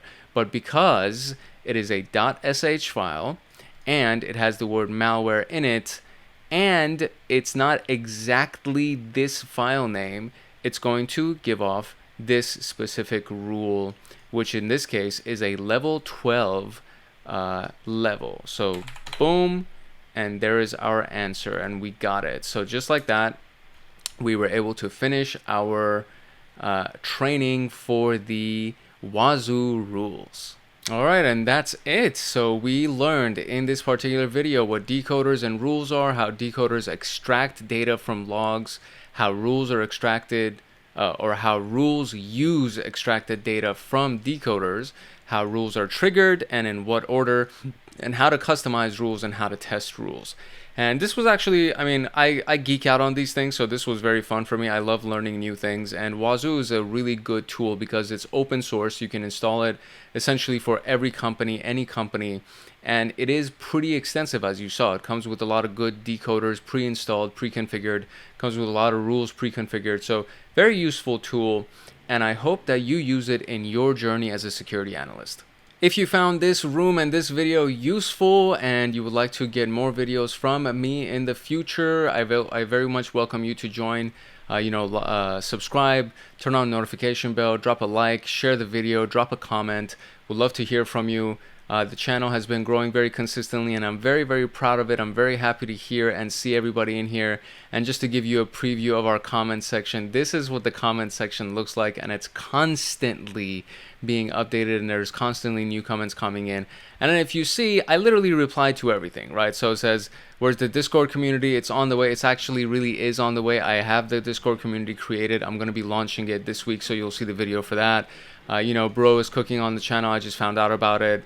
Welcome. I literally I reply to every single comment that comes in, and I'm super excited about having people be inside of the community and drop their responses and drop their comments, and it's just really, really cool to see. And if you have a question, I answer the questions inside the comments. If it's a really good question, I go ahead and create a video for it. So it is something that I'm very passionate about, which is connecting with the community that comes in, which means I would love to see you in our community. So make sure you like, subscribe, turn on that notification bell, and drop a comment just to say hi or ask a question and all that good stuff. And it'll be fun. It'll be really nice to have you. It's your boy Hank Hackerson at Hank Hacks Hackers, your favorite network and system attacker / protector. If no one else loves you, Hank loves you. Love, peace, and chicken grease. And I will see you in the next room. Peace. Welcome to episode 11 of the SOC Level 2 pathway of TryHackMe, in which we're going to go through the Advanced ELK module, and we're going to go through the Advanced ELK queries room, where we search through large data sets efficiently with advanced queries in Kibana from ELKstack. My name is Hank Hackerson, your host, and this is Hank Hacks Hackers, and I do encourage you to like, subscribe, and turn on that notification bell so that you get notified the next time that we drop a new video. But first, this is Hackaholics Anonymous, the premier YouTube community for security professionals and hackers. When I started this journey, there were a lot of tools, there were a lot of resources and information that I didn't have. And at first, I started this channel as a way to collect ideas, tactics, and strategies for my own future reference. And then a community, which is you, gathered around it. And before I knew it, there were dozens of people, and then hundreds of people, and then all of a sudden thousands of people. And as the time went by, through the comments and really a lot of self-reflection, I started to wonder how I could actually add more value to the community. Therefore, the idea for Hackaholics Anonymous popped into my head. And I very much love that name. A community of insiders who would be able to show their support and in exchange get some of my best value and a lot of my creations and the things that I really have been working a lot on that I want to give to you guys. So these are things like early access, merchandise discounts, members only videos, Python scripts that I've developed, both for cybersecurity administration, for pen testing, for system administration, a lot of cheat sheets, manuals, live trainings, personal coaching, and much, much more. And the intention behind this whole thing is, number one, to help you advance your knowledge and skills at a rapid pace, so much quicker than what you're getting right now. Then to give you access to tools and resources that you can take anywhere and repurpose as needed. So for example, the Python scripts, you can use them for your own computers, you can use them for any jobs that you go to, and any contracting jobs that you get, anything that you really can find a purpose for, you can use all of those resources for that free of charge for as much as you want. And next, I want to build a team of advanced hackers to combine forces with them so that we can go after large bug bounties. And bug bounties are literally things that you can do for companies to find bugs in their systems or to find vulnerabilities, and they'll pay you for that. For example, $1 million Apple bounty, and this is actually a very real thing, where you can get paid $1 million from Apple if you're able to attack certain parts of their systems and accomplish such bug bounties. So it would be really cool to be able to combine forces with people, and then we can go after it and then pool the bounties, pool the money out, as long as obviously people contribute and we actually do something to get those results. And finally, I really want to be able to create content full-time. As this journey has progressed for me, there's been a very big passion that has developed for teaching and for building this community, and it would be amazing to be able to do that full-time and not have to worry about things like paying bills and worrying about the necessities of life. And if that actually is happening or it gets to happen, it would literally be a dream coming true for me. So that's kind of like the extra perk at the end of all this, that I think it would be amazing if that could actually happen. I have no idea if it'll happen or not, but it's an intention that I'm putting out into the universe, and if it does happen, it would be freaking amazing. Now here's how the perks were actually selected and how I developed the perks for our membership community. First, I did a lot of recon, very similar to what we do when we do pen testing and when we do vulnerability analysis. I did reconnaissance on all the channels that are in this genre and anything similar to this genre to see what those channels were offering to their paid members. And believe it or not, there are literally, and I underline that for a reason, there are literally channels that charge $50 a month for being a great supporter, quote unquote. That's basically all they're offering in exchange is, hey, kudos to you, thank you for being a supporter, you know, thanks for giving us $50 a month. And that's basically it. And people contribute, and people actually do contribute those $50 a month because they want to support that channel. But there's no perks, no exchange happening of value. I guess there is exchange because the channel is up and they're creating content, but that's basically it. And the person is supporting the channel by offering them whatever they're offering per month. So there are no other extra perks that are attached to somebody becoming a paid member. And that feels, to me, it feels a little bit unfair. So even on the lowest tier of the Hackaholics Anonymous perks, you'll at least get something in return for being a supporter, for actually adding value to our community by using your dollars and cents. So at the very least, we'll give you something in return for that. Now this is tier 1. Tier 1 is the cyber supporter, and you get early access to new videos, so 24-hour early access to all the content that comes in, including the videos and tutorials. You get priority reply to comments, and you get custom emojis and badges to distinguish you from the rest of our community. And I will give you a shout out in whatever video comes out. As long as I know that there's a new supporter that comes in, I'm going to make a list of all of those people, and I'm going to give you a shout out just to give you a little bit of extra notoriety, give you some PR and boost if you're trying to build your channel out, and to just make sure that you get the recognition that you deserve. And then moving on to tier 2, which is going to be the cyber agent. And so you get everything from cyber supporter. So all of the perks actually stack on top of each other, and you get everything from the previous tiers as well. So you get everything from cyber supporter. The early access to videos bumps up to 48 hours, so it goes from 24 hours to 48 hours. There's member only videos that are attached to this, and that includes the bug bounties, and it includes the cheat sheets and the manuals. And this is a monthly exclusive content drop that will just include all the bug bounty missions that we're going to be working on, the progress with those missions, the downloadable cheat sheets and or manuals that would either be attached to those missions or just separate cheat sheets and manuals that I've been stacking as I've been going through my own cybersecurity journey. And then we have the monthly system administration Python automation. So this is a little bit of a beginner level series of Python automations, but they are very heavily stacked. So you kind of do need to know a little bit about Python, but even if you don't, there are going to be source codes, there's going to be documentation that's going to be included, and there's going to be the videos that explain everything and how to customize these Python automations so that you can use them for any system administration job. So for example, provisioning a bunch of new users on Active Directory, where you don't have to do it manually and you can just run the script and make sure, as long as you have a document that's connected that has all their usernames and passwords, it literally just runs and creates everything for you, and it just makes your life super easy. So it's things like that. And there's going to be monthly Python drop that will include these scripts that have all the source code, everything that you would need to actually run it, and it goes for Windows and Mac OS. And then there's the documentation, and then of course there's the videos that tag along with that. And then finally for this, we have the members only Discord chat, and this is something that's been really big, and I've been getting a lot of comments about this. So there's going to be weekly chats that are going to happen where I'll be present, we'll be live, we'll be going back and forth in the chat, and then you can just ask me anything that you want on Discord. We can have any kind of conversation, and we'll be doing this weekly for our cyber agents.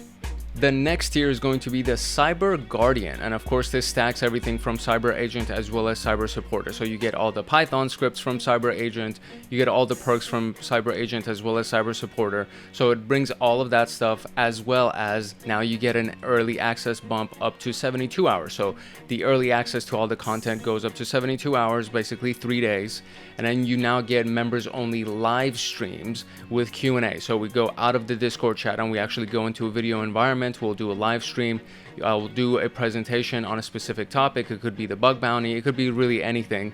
And then on top of that, we'll have a session for Q&A where you can just ask all of your questions, AMA, which is also Ask Me Anything, and we'll just go through whatever you need, talk about anything that you want. You can ask me anything about anything, and that'll be another perk. And then we also have the monthly cybersecurity administration automation. So this is going from system administration, and now it's going into SISEC administration. So these are things that are now on the blue team side of things, the log analysis side of things, all of the activities that a cybersecurity admin is doing repetitively, that there's going to be a Python automation created, ready to go out of the box. And it includes obviously the source code, the documentation, and a video that goes into it. And this is now graduating from a beginner level code to an intermediate level code. And again, this, you could use this for anything. You could use it for yourself, you could use it for the jobs that you go on. And I'm actually really proud of these things. Like the automations is a very big deal for me, because I know that it helps so much in my own life that I was like, okay, you know what? I feel like this would actually be very useful if we started giving it to all of our members. So we already had the sysadmin Python automations, and now we have the monthly cybersecurity administrator Python automations that are included as well. And finally, we have the merchandise discounts that come in at Cyber Guardian, which is 10% discount on all the merchandise in the Hackaholics Anonymous store. And the store is going to be pretty badass too. So I'm really excited about all the merch that's about to drop as well. So really excited about all of these things that are happening. And honestly, I just hope that you guys enjoy it as much as I am. And last but definitely not least is going to be our Cyber Master tier, which is everything from Cyber Guardian, everything from Cyber Agent, Cyber Supporter, all of those things. And this stacks on top of all of those things. And the early access now bumps up to a week instead of 72 hours. You get a week advanced early access to all of the content. There's going to be members only live streams with Q&A, where this is a weekly exclusive. So previously it was a monthly exclusive live stream where it was happening for the Cyber Guardians, but this is going to be a weekly exclusive live stream where you can literally ask me anything that you want about anything. And because of the tier being the higher of all of the tiers, I do expect that these communities or these members are going to be a little bit less in numbers, so it'll be much more intimate live streams, and we'll get a chance to really have deep conversations about a lot of the specific topics, and we can go really deep into whatever conversation or whatever topic that you want to have. So this is one of the reasons why it's tiered as high as it is. And of course, we have the monthly pen testing Python automations. And so the pen testing side of things is now going into offensive security. So cybersecurity admin was the defensive, they were on the blue team, and the pen tester is now on the red team. This is the offensive security side of automations, and these are advanced automations. So this is things like web vulnerability assessments, these are port scanners.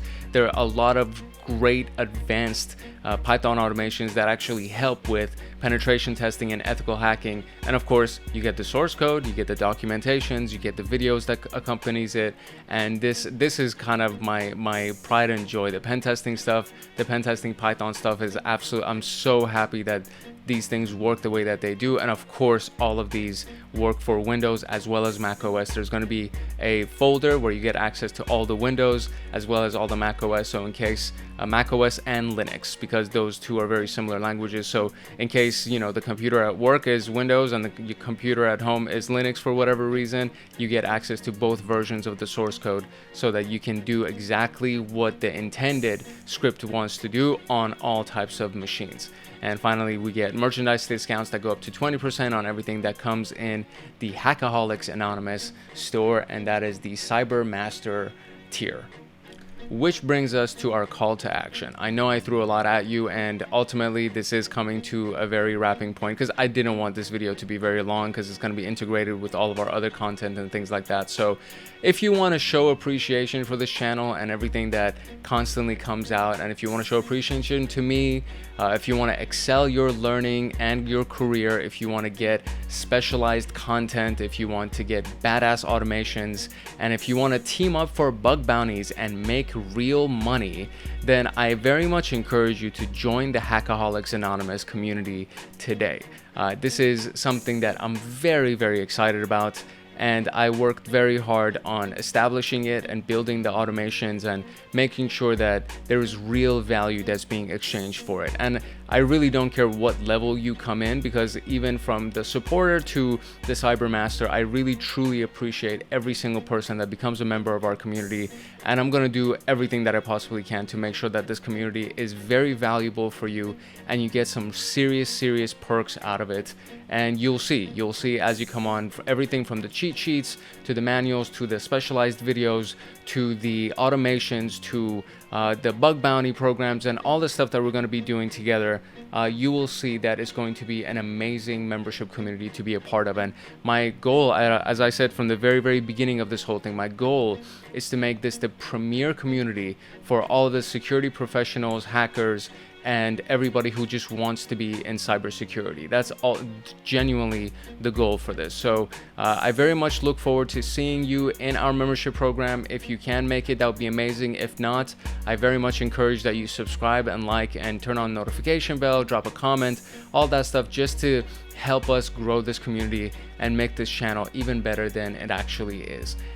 All right, so as an intro, in a SOC center, so a security operations center, analysts are constantly overloaded with data from a bunch of different sources. So this could be network traffic log, it could be IDS log, it could be vulnerability scanners, it could be the actual endpoint, meaning the machines that you're monitoring. There's a lot of logs, okay? We went through a logs room, so if you never saw the logs video or the intro to logs series, there was about 4 videos that we did where we just went through all the different types of logs and how to manually parse through logs and logs. There were just so many logs that exist in a network security or system security environment, and it gets really overwhelming. So trying to parse through those things manually is going to drive you insane, which is why we have something called a SIEM, a security information and event manager. And one of the most powerful and free SIEMs is Kibana, which is a part of ELK stack,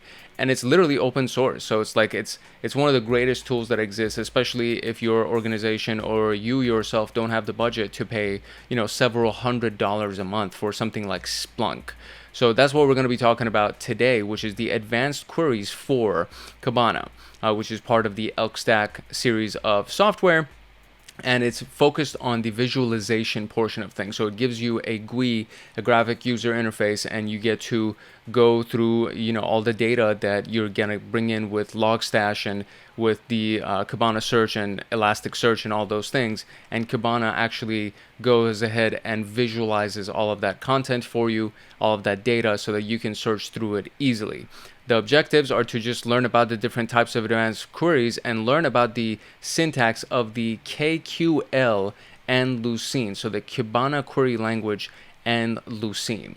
The prerequisites are a lot, so it's assuming that you know the basics of going through the Kibana dashboard. I've already done a video on this, so if you haven't seen it, definitely go through the channel and just search through the content that's available. You can search through the actual search piece right here, this little what do we call it, a magnifying glass. Through the magnifying glass, you can just type in ELK and it'll bring in, you know, the thumbnails imply that it's an ELK, right? So we go through the intro of ELK stack with Kibana and a few of these other things, and then you just get a good idea of what it actually is, what it actually looks like. And all the videos prior to the one that you're watching right now go through the setup of everything. So Logstash, the data processing unit, how to install it, how to install Kibana, how to install ElasticSearch, all of those things. And then we go through some custom alert rules in Wazuh. So these are all the videos. These are the videos that should have been launched before you even got a chance to watch this one. So by the time that this video comes out, the one that you're watching right now,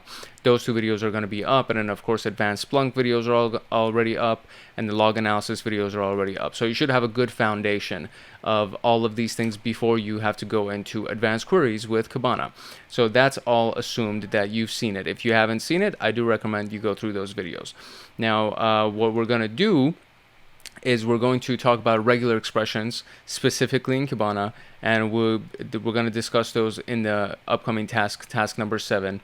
And regex is not going to be addressed in this particular video, but I will explain how we created those things. So if you don't already know regular expressions, it would be a good idea to go and learn a little bit about regular expressions. And I like using Gemini or these various other AIs to kind of explain how to find regex, you know, or how to create regex rules for searching through content and finding the things that I want to find.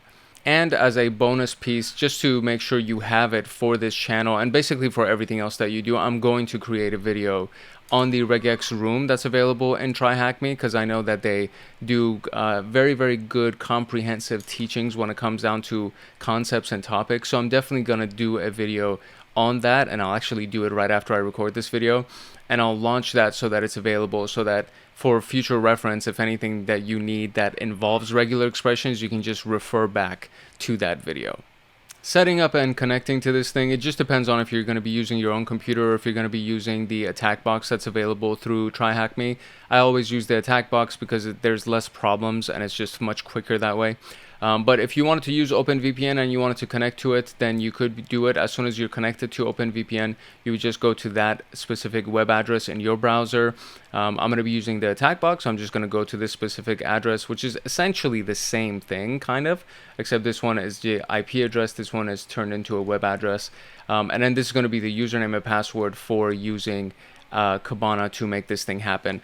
I do recommend you, in some capacity, either download Kibana, install it, go through all the installation videos, or use the attack box and the virtual machines that are available through TryHackMe, because it's so much easier if you click around and do these exercises as I'm doing them instead of just watching. So I definitely do recommend that you use this as an opportunity to do the practical steps behind this. And yeah, get that going. So I've already clicked on the green start machine right here. I've already clicked on the start attack box, which is what you see on the right side of the screen right here. And then once we click on it, this is exactly what we're gonna land on. So I'm gonna actually go to that, and then I'm gonna open it up in a new video, and then we're gonna go through basically creating some queries with Kibana. Should be fun. All right, before we jump into the queries, we have to first understand that we have two different syntaxes that we're going to be working with. So there's the KQL, which is the Kibana query language, which is kind of the intuitive, inherent language that comes with Kibana. And then we have Lucene, so this Lucene query syntax. And KQL supports two types of syntax, so which is the KQL and of course Lucene. Kibana query language, KQL, is a user-friendly query language developed by Elastic specifically for Kibana. It provides autocomplete suggestions, supports filtering using various operators. There's another query language abbreviated as KQL, which is the Custo query language, and that's not what we're talking about because that's used in Microsoft. This is not the same, right? So just keep that in mind. We're talking about Kibana query language when we say KQL here. And then there's the Lucene query syntax, LQL, LQS, excuse me, which is another query language powered by an open source engine used as a backend for search engines, including Elasticsearch. So it's more powerful than KQL, but it's harder to learn if you're a beginner. So choice of whatever you want to use ultimately depends on the situation and the type of data that you're searching for. So in this room, we're going to be switching from one to the other just to kind of help you get a feel for both. There are special characters that are involved in this, just like any other SIEM that you're going to use. So this shouldn't be new. If you've had a chance to work with Python, if you had a chance to work with SQL or any of these various query languages, this shouldn't be new. So this, you should be able to kind of wrap your head around a lot of this stuff. Certain characters are reserved in ELK and must be escaped before usage. So reserved characters include the plus sign, minus sign, equal sign, double and, double pipe, single and, single pipe, and of course the exclamation. For instance, using the plus in a query will result in an error. So to escape this, you have to precede it with a backslash, which is /plus. And this is something that is very similar to what happens in regular expressions, so regex. So let's say that you want to search for documents that contain user +1 in the username field, and simply typing this is going to result in an error because the symbol is reserved. So to escape it, you need to do user /+1 because you need to escape that, and the query will return the result, which is this username basically, right? So you got to, it's a little bit complicated, I understand, but it is what it is, and we got to learn how to deal with it. So wildcards are another concept that you need to understand.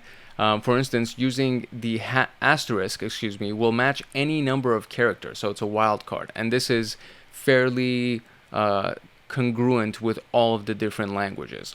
But using the question mark wildcard will match only a single character. So wildcard scenarios, so let's say that you're searching for all the documents that contain the word monitor in the product name field, but the spelling may vary. So it could be monitors, monitoring, monitor one, example.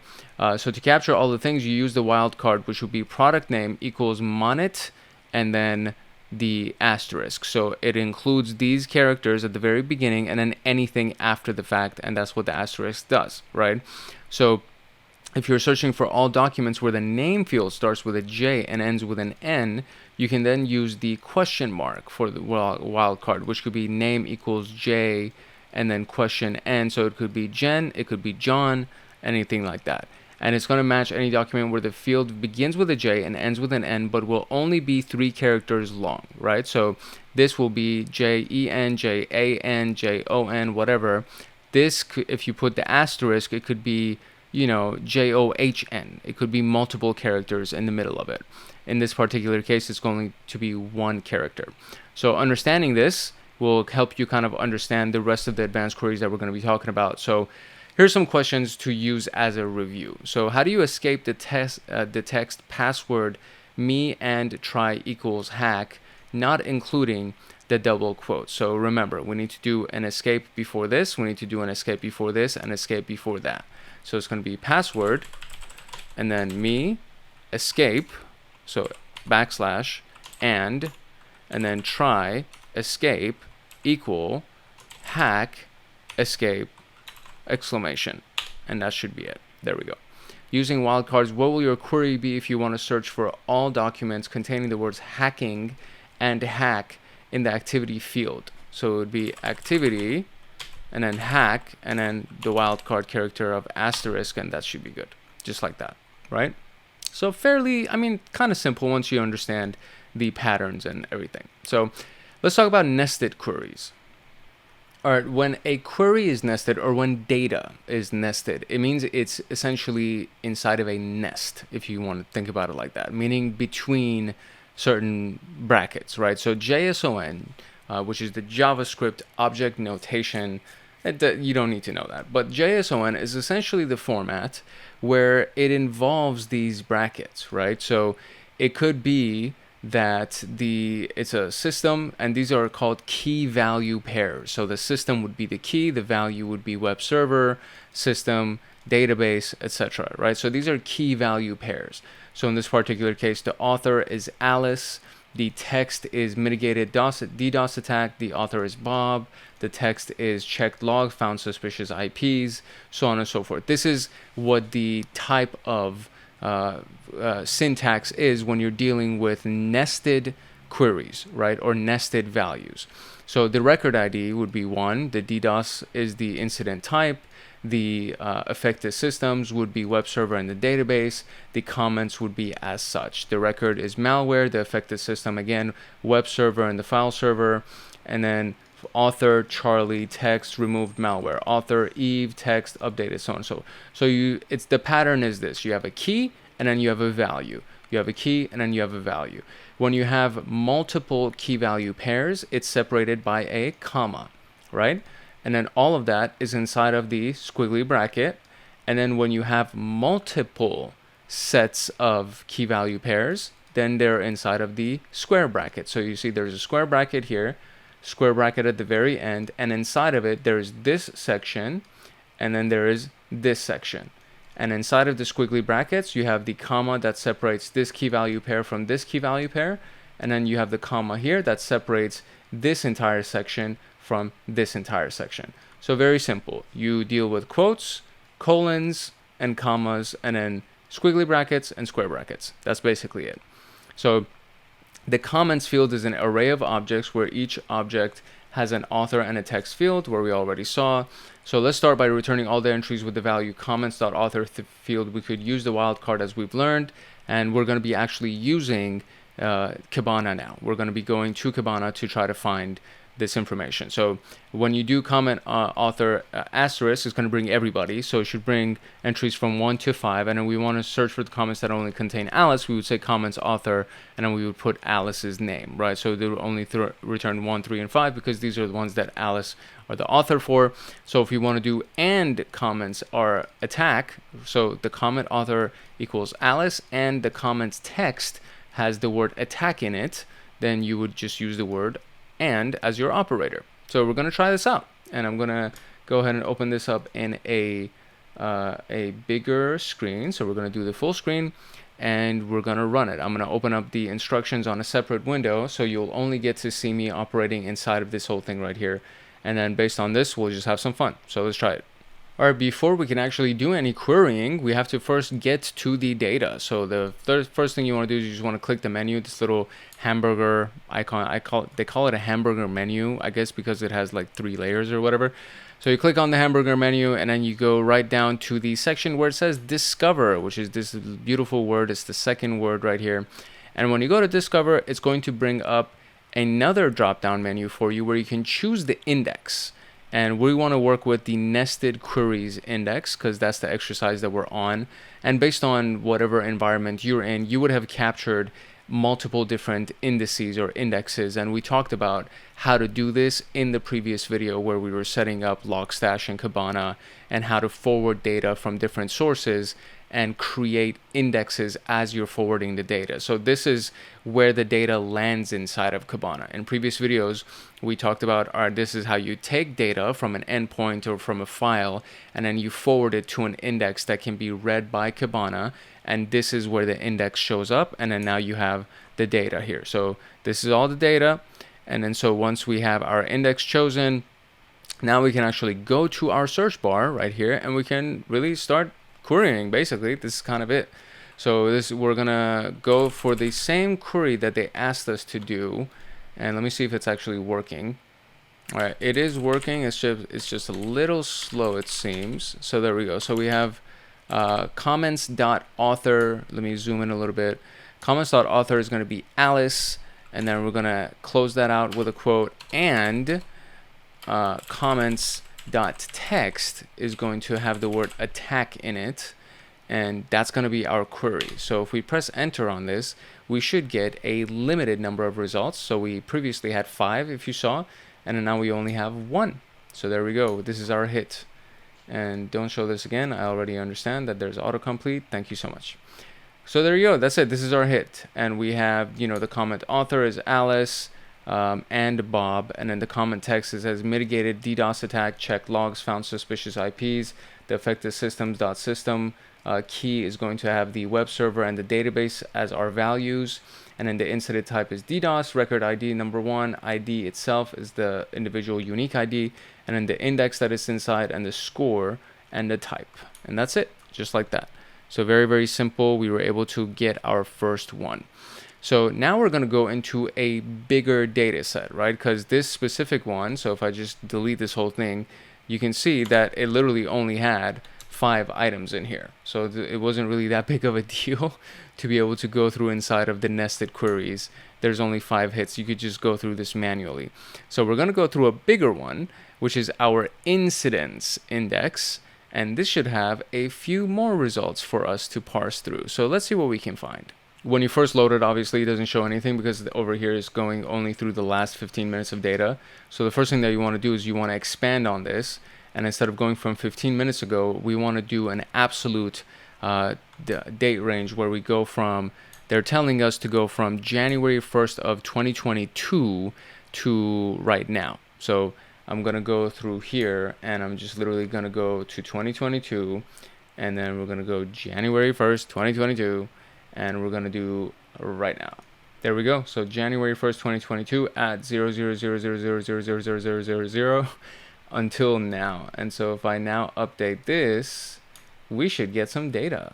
Okay, here we go. We got 1,000 hits once this whole thing loaded. And the first question is asking us how many incidents exist where the affected file is marketing strategy 2023-723 PowerPoint, it seems. So what I'm going to do is search for that, and then there's a bunch of different types of queries that already exist, which is really nice. So what we're trying to see is we're trying to go through affected files, and so we can see file name here, affected file system, affected file name right here, and then you can see file path, so on and so forth. So I'm just going to choose this as my parameter, and then from here I'm going to try to see if I can fine tune this, right? So I'm going to do this, and then from here we'll add the actual name of the file, so that I'm assuming that this is my key for the file that I'm searching for. So this is what we're actually searching for as the file name. All right, there we go. Let's see if this actually brings up anything. Got 4 hits. There you go. So affected file system, affected file name, client list, etc. Affected file. What else we got? Marketing strategy. There we go. So affected file name, there were multiple hits. So there's the CSV of client list, employee records, quarterly report, and of course marketing strategy. So I got 4 hits out of this whole thing. So let's see if that's actually our answer for this particular one.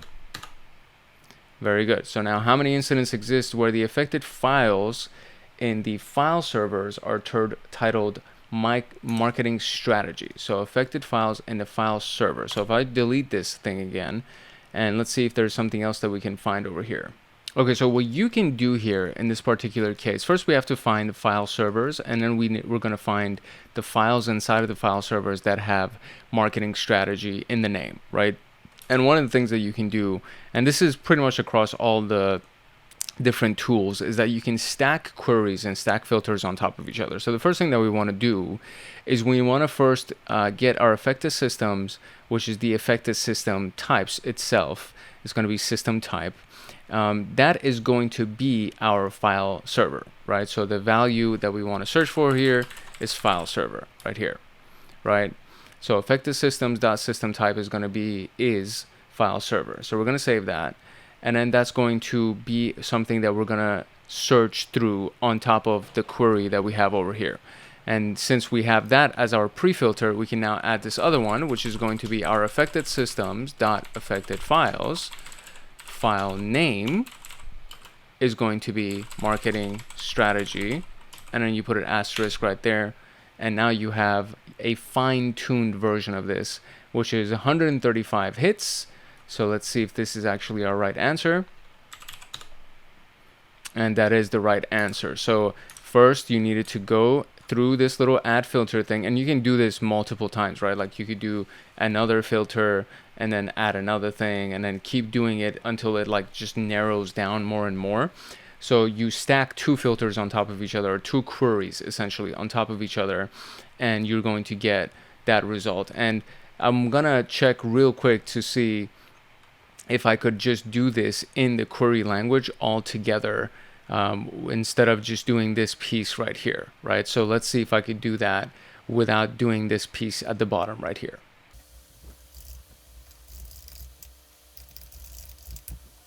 Yeah, there you go. So instead of adding it at the bottom as an extra filter right here, you could just write it out completely right here. So it could be affected systems, system type is file server, like that, and affected systems, affected file, file name is marketing strategy with the asterisk at the end. So you have 2 separate queries that are combined, and you still get 135 hits, which is the answer. So we're stacking queries on top of each other to fine-tune our results. So let's go to the next question. It says there's a true positive alert on a web server where the admin and its users were logged on. What is the name of the web server? So a true positive alert on a web server where the admin and its users were logged on. What is the name of the web server? Okay, so there are a few things that we're going to be modifying. So we're basically stacking queries. That's another thing that we're doing. So we're stacking queries on top of each other. In this particular case, the first part is going to be the same. So we're going to do affected system, system type. Instead of file server, it's going to be web server. And then on top of that, we're going to add an and for ourselves. And it's going to be the affected user is what we're looking for, or the logged on user specifically is what we're looking for. And it's nice because, again, it just shows you all of these things as you go through this. And this is just some of the items right here. And you can always go and search through the information here. So you have affected systems logged on user, which is another query that's available to us. So I could just do affected systems logged on users, right? So our logged on users, and the value is going to be admin, and then we're going to add another one, right? So we want to compile this again because we're searching for something else, which is the incident comments needs to be true positive, right? So the one thing that we're looking for, it says there's a true positive on alert where the admin, so true positive piece right here is the alert itself. So inside of the incident comments, we're going to be looking for true positive. So if I don't do that, just to give you an idea, we're just going to do this. We're going to press enter, and then we'll see we have 22 hits, which isn't bad. So 22 hits is kind of easy to parse through, but we want to make it a little bit easier for ourselves. So we're going to add another query on this where we have this thing right here called incident comments. So we want to see inside of incident comments what we can find. So let's go and see what we can do. So we'll do incident comments, and then we're just going to have true positive inside of the incident comments, and then see, now we have 5 hits now. There you go. So that is definitely much more manageable than 22 or 1,000, for example. So what we're going to try to do is we're going to try to find the web server name in this particular case, and it says it right here. So we have incident system type is web server, and the web server name is the information that we're looking for. So that is something that now, because there's only 5 items, I can kind of search for or search through and see if I can find the key value pair, or the parameter essentially that would have a value of the web server name, and then we can try to find what the actual web server name is. Okay, so here we go. This is where SIEMs come in super handy, right? So instead of trying to go through all this stuff, right, you can go through these filters already that have been created for us, these values that have already been pulled, and there's something right here called affected systems system name. So I click on that, and now I have system names here, and I have web server 8, 99, 77, 26, and 91, which could potentially be my answers. And the thing is, all of them have it. So they have admin and Heather Cooper and Pamela McCoy. There's true positive. They're all web servers. So essentially at this point, I'm just trying to find the answer that they're looking for just to see which web server it is. So I'm just going to go through the various names. So they're all web servers, right? So web server 8, 99, 77, 26, and 91. So let's try that. So let's go from the beginning. We have web server 8. It's not it. 99. It's not it. 77. 77 is it. There we go. So web server 77 was the one that they were talking about. So just like that, we were able to pull our information. One of the big things that I learned here, and I think is just very important to point out, is that you can stack queries on top of each other to just fine tune the data that you're trying to parse through. It's very important to understand this. You can do this and this and this. So if I just did incident comments is true positive, just to give you an idea, if we did true positive, there's 228 hits that come through as true positive, and that's just a little bit insane to try to go through, right? So affected system type could be web server, so we'll just add that, right? So affected systems, and then system type, we'll just do web server and incident comments, and it goes from 228 to 49, which is still a pain in the ass to do. So this is why we stack these things on top of each other to fine tune this information. And it's also very important to note that instead of and, if I did or, then it would bring 421, because now it's bringing all the web server system types and it's bringing all the true positive system types.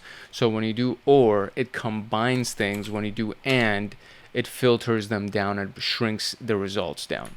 So that's very important to understand as well. So you can stack queries on top of each other, and you can use them to either increase your results or shrink your results. So let's move on to ranges now.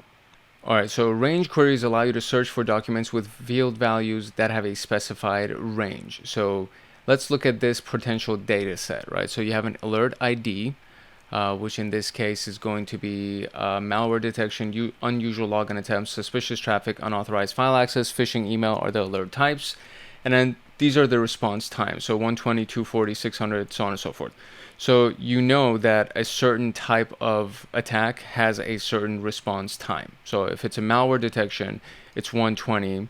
If it's a phishing email, it's 180. So you know if you do anything between 100 and 200, you'll get either malware detection or phishing email, right? So to search for all documents where the response time is greater than or equal to a certain number, the query would be this. So response time is greater than or equal to 100, and it will bring you literally all of this information.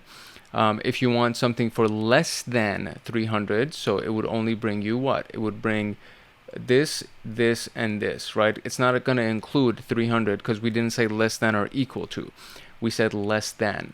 So if you want to combine them, just like we did previously, you could do response time is greater than or equal to 100 and less than 300, and now it's going to bring you the same results basically, because in this case they kind of are all ranged between 100 to 300. So this is going to return the alert ID 1, 2, and 5, which is what we have here, 1, 2, and 5, right? So ranges are beneficial for dates because you want to find something between two dates. There are different ways to search by ranges, and there's one way by specifying the date by following specific formats. So you could have timestamp is this, right? So the time is optional. You can also do the following: timestamp is this. So this is less than this, and then greater than this. And this is obviously just the format of the timestamp. You could also just do this particular thing just to have the year, month, and the day.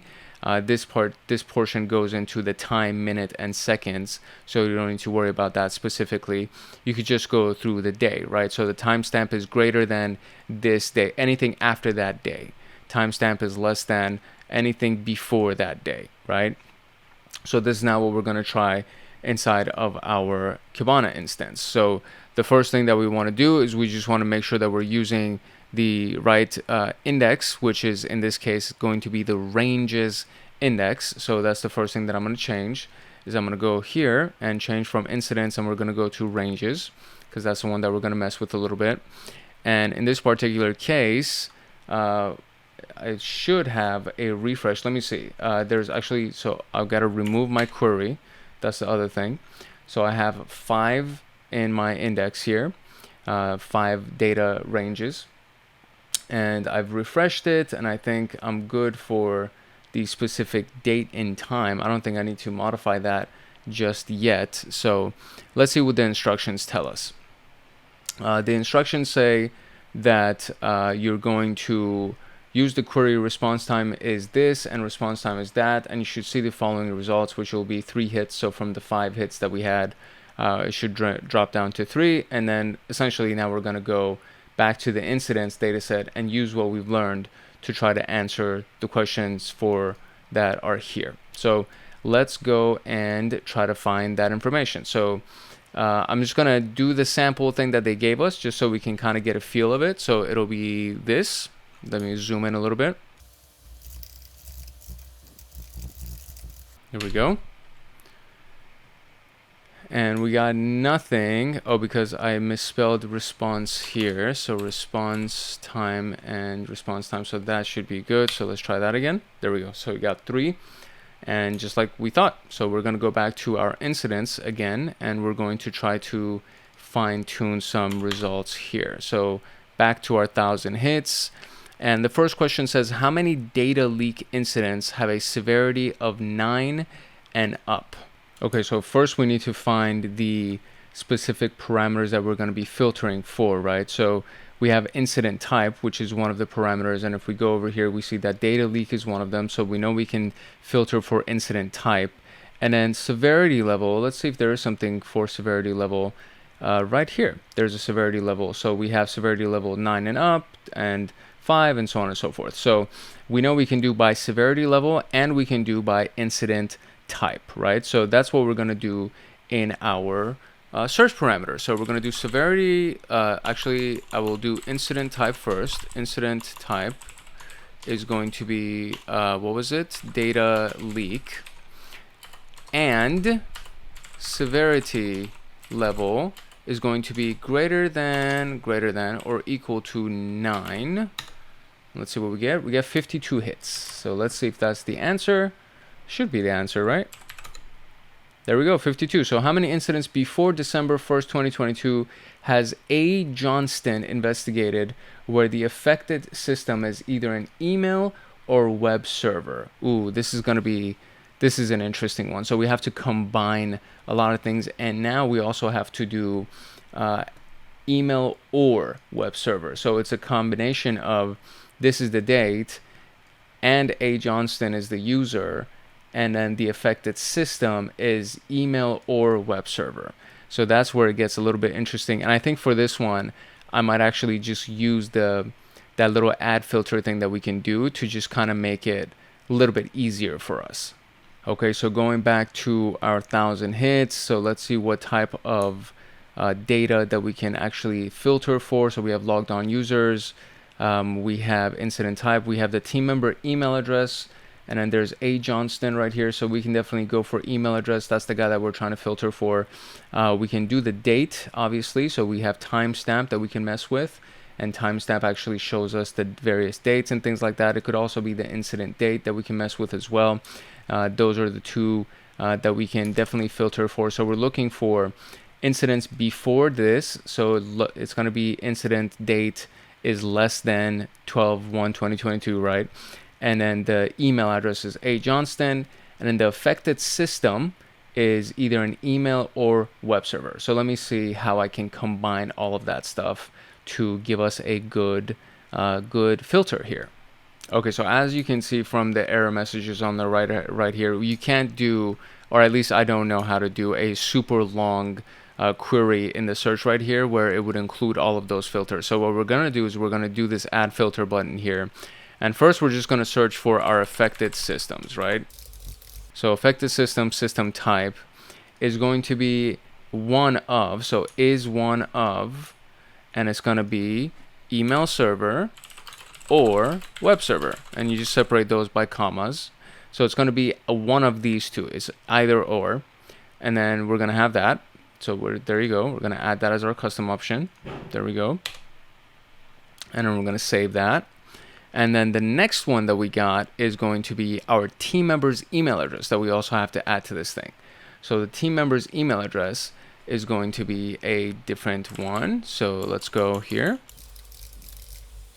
And that's going to be A. Johnston's email address, which is CyberT, I think, right? So A. Johnston at cyberT.com. Press enter. That should be our guy. So we got that. And so now what we want to do is we want to make sure that we just do our timestamp correctly, right? So the timestamp is the piece that is going to actually bring our results here. And it's going to be less than 2022 December 1st. So let's see if we actually get anything from these results. Okay, so I think that's what I messed up here. So I included email server and web server in one thing. So it should be email server enter and then web server enter. So it's separated like this. I separated them by commas automatically. So I'm going to do this here. Oh, there we go. So now we have 64 hits. There we go. That works actually. So the timestamp I put up here. The affected system type is going to be either one of, and I'll just show you this filter one more time, is the system type right here is one of these two, email server and web server, and that's all good. And then the team member address, very simple. The email address is ajohnston@cyberT.com. And then we have 64 hits. And was that even the question? So it says how many incidents before this? Yeah, so 64. And oh, that's not the answer. So where the affected system is either email or web server before December 1st, 2022, as A. Johnston investigated. So let's see. Yeah, so this actually should be the right answer. 64 should be the right answer. But I just did some Googling and I think, yeah, okay, so for some reason, the answer is 63 and it's not 64. So I don't know, maybe if it was like some kind of a typo when they created this lab or if it was an error on TryHackMe side, but we did the right work. The work itself is right. You know how your math teacher always wants to see your work to see how you got the answer? We did the right work. We actually took the right path and we did everything correctly. It's just that the result, for whatever reason in the system, for what TryHackMe is expecting, is different than what we got when we did our search query. So the answer, just for yourself, if you're going through this room, is 63. If you're not going through this room and you're just trying to learn Kibana and the query language, we did exactly what we were supposed to do. So the work itself is right.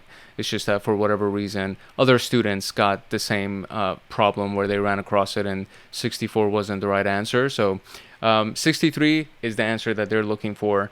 And the work that we did was absolutely correct. So now moving on to the next last question, which is from the incident IDs of 1 to 500, what is the email address of the SOC analyst that left a comment on an incident that the data leak on file server 65 is a false positive? Okay, so that's a whole freaking series of things. So what we're trying to filter for is the incident ID 1 to 500. The email address is what we're looking for. We're going through the comments on the incident, and the data leak is the type of the incident. So incident type is going to be data leak. The IDs are going to be between 1 and 500. And then we're also going to be looking for the file server 65. So those are all of the things that we're going to be filtering for in this particular case. So first and foremost, let's try to just narrow it down by file server. All right, so I removed our previous query. So as before, since we're going to be doing a bunch of things on top of each other, I'm going to first go for the system type, which is file server, right? So the affected system type, there we go, is going to be is our file server. So that's that. That's the first thing that we're going to filter for. And then the next thing that we want to do is we want to add another filter for the name of the thing. So the affected system file server name is going to be file server 65. So that's the other one. There we go. And that's going to be is file server 65, like that. Okay, so we got 3 hits, so it's already pretty narrowed down. And so the final thing that we're looking for is the email address of the person between incident ID 1 and 500 is what we're looking for. So I can technically just go here, I think, and filter through these things right here and just try to look at the incident IDs and try to see what we can find. So we have incident ID between 1 to 500. So there's incident ID 14, which is one right here, and it's incident ID 500. Does it say equal 1 to 500? So it could be, 2 to 499 technically. So we don't know if it's including that. So let's see if I added this specifically. So if I just do this one, because if I don't equal 500, the specific person's email address is not what I'm looking for. The team member email address. Oh, there's two of them. So there's A Johnston and then there's CM Blue, that both of them are involved in this particular incident.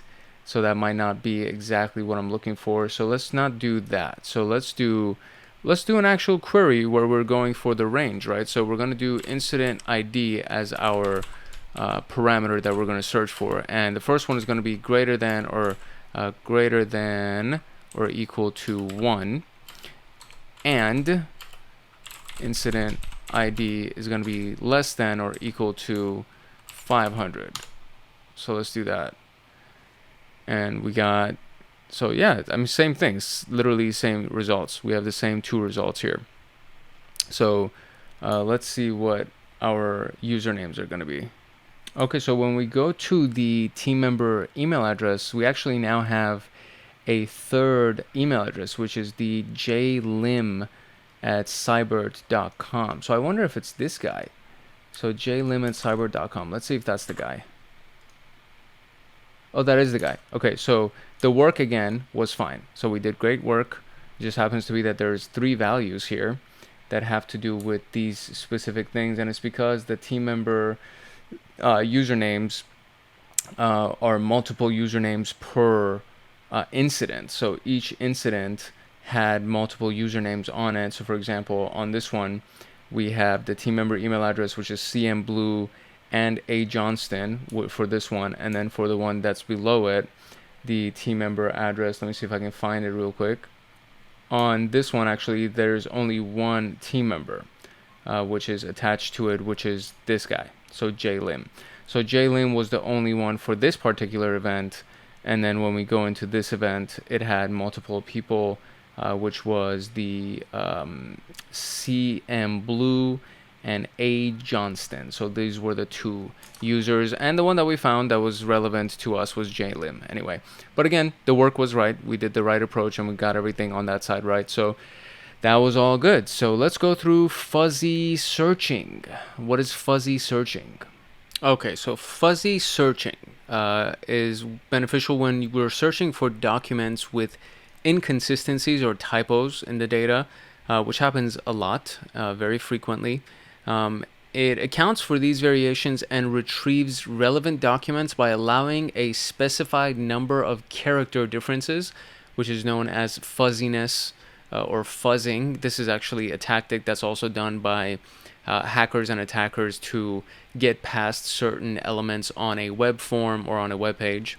So if there's character differences between the search term and the actual field value, this is what fuzziness or fuzzing or fuzzy searches mean. So for example, if you want to search for server, you can use a fuzzy search to return documents containing server or server 01, server 001, etc. So we have server 01, server 01, server 01, server 01, workstation 01, workstation 001. These two, I don't understand how these two are connected in any way, but these ones you can tell that there's a similarity to it. So to search for all the documents where the hostname field is similar but not necessarily identical to server, you can use the following query. You could say hostname and then server 01 and then this little squiggly thing.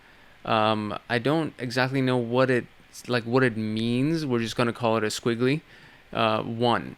So when you use this character, it indicates that we're doing a fuzzy search, and the format looks like this. So you have the field name, which would then be the search term, and then the squiggly, and then the fuzziness value. So if the host name is server01 status online, the host name could be server01 status online. And both of these are going to be returned when you use this specific query. The fuzziness value lets you control how many characters differ from each term. So a fuzziness of 1 returns the documents above that you just saw. The fuzziness of 2 will return this specific thing. So again, same thing, right? Hostname server01, but now you have squiggly 2, which is a fuzziness of 2, which will return hostname server01 status online, hostname server01 status online, hostname server01 status online. The thing that you want to keep in mind is that it does not work on nested data, and it will only work on a one-word type of a string.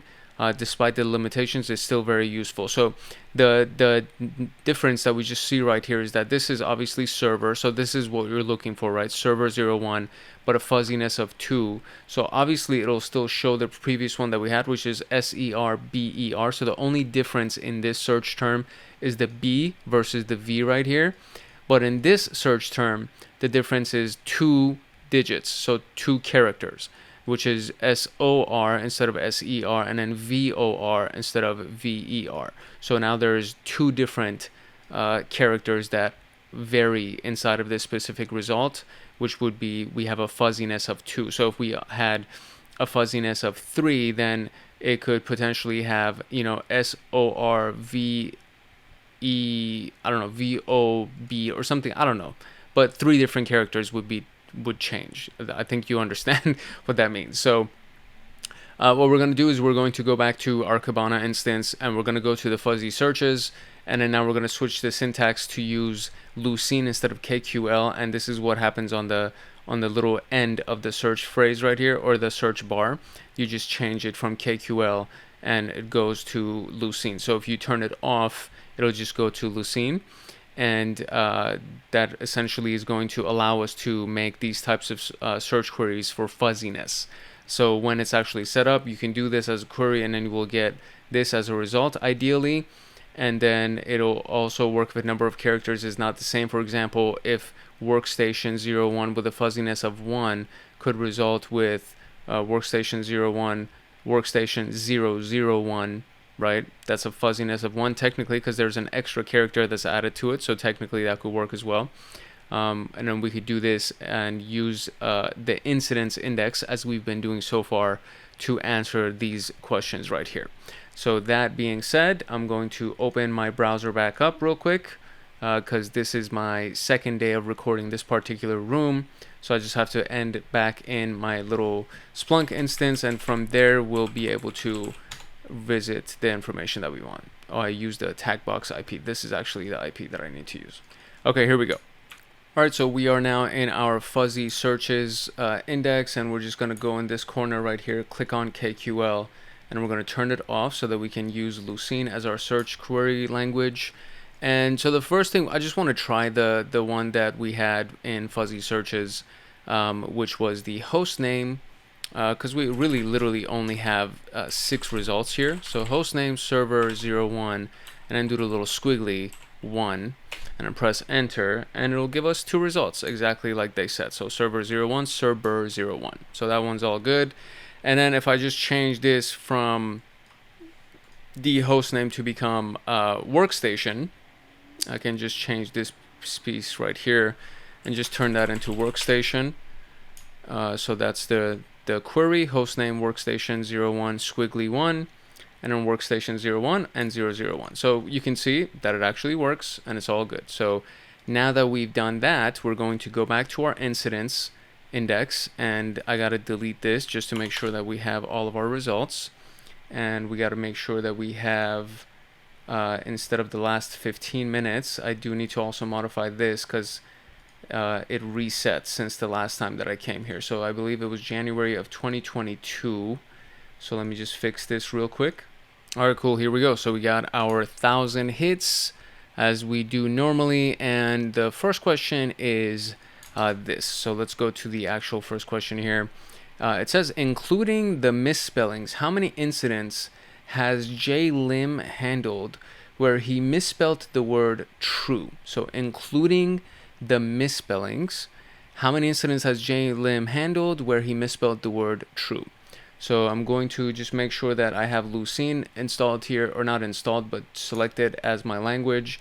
And I think I should be able to stack my queries with Lucene the same way that we did with the previous exercises that we did. So I'm going to try it that way. If not, we'll just do what we did previously, where we'll just add a filter. Can I make this go away real quick? I just want to make that go away. We'll add this filter. So we'll add the filter and we'll have the user be JLim, and then from there we'll modify the search parameter the way that we want. I just want to make sure that we can't use it inside of the search bar and just stack the values on top of each other. So let's see what we can do.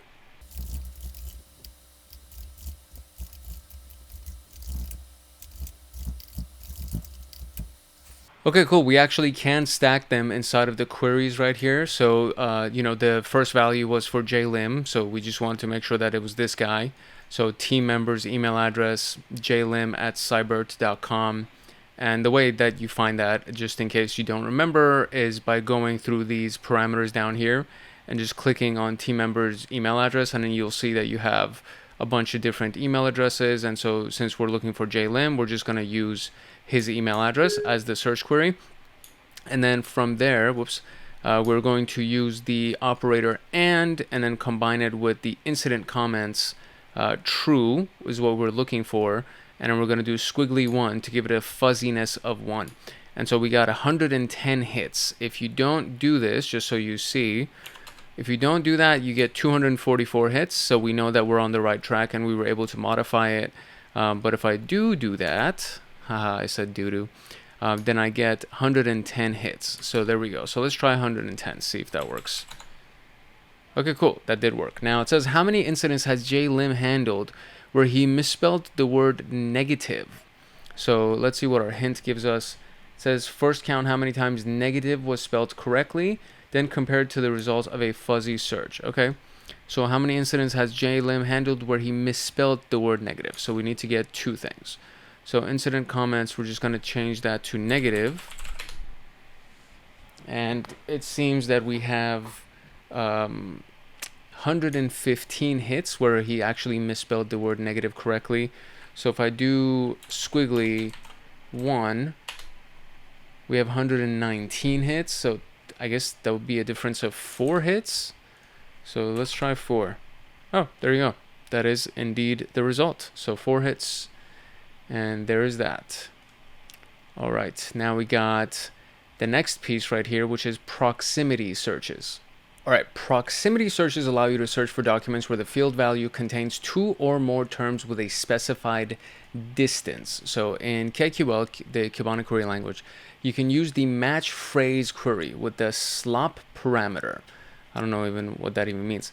To perform a proximity search. The slop parameter sets the the maximum distance that the terms can be from each other. For example, a slop value of 2 means that the words can be up to 2 positions away from each other. So the format when doing this is like this. So you have the field name, the actual value for it, the search term, squiggly, and then the slop value. So this is, again, very similar to what we did previously with our fuzziness. In this situation, the squiggly is used for both proximity and fuzzy. The difference is that in proximity searches, the slop value is applied to a phrase that's enclosed in quotation marks, meaning this. So, for example, we have the log IDs here, and then we have the log message: server error, failed login, server failed on startup with error, login to server failed successfully, server detected error in connection. So to search for all the documents where the terms server and error appear within a distance of 1 word or less from each other, in the log message field, you can use the following. So we would say log message server error squiggly 1, meaning that these 2 words would be at least 1 word away from each other, meaning the result would look like this. The log message comes back, server error, failed login attempt. Okay, so we still have server error as one full phrase. And then the next one right here says server detected error being, and the separator right here is the detected part. So they're in proximity of 1 from each other, meaning they're in proximity of 1 word separated from each other. If you had 2 right here, it could be detected an error, and that would be considered the result that it would get. So the server and error have 1 word or less in between them.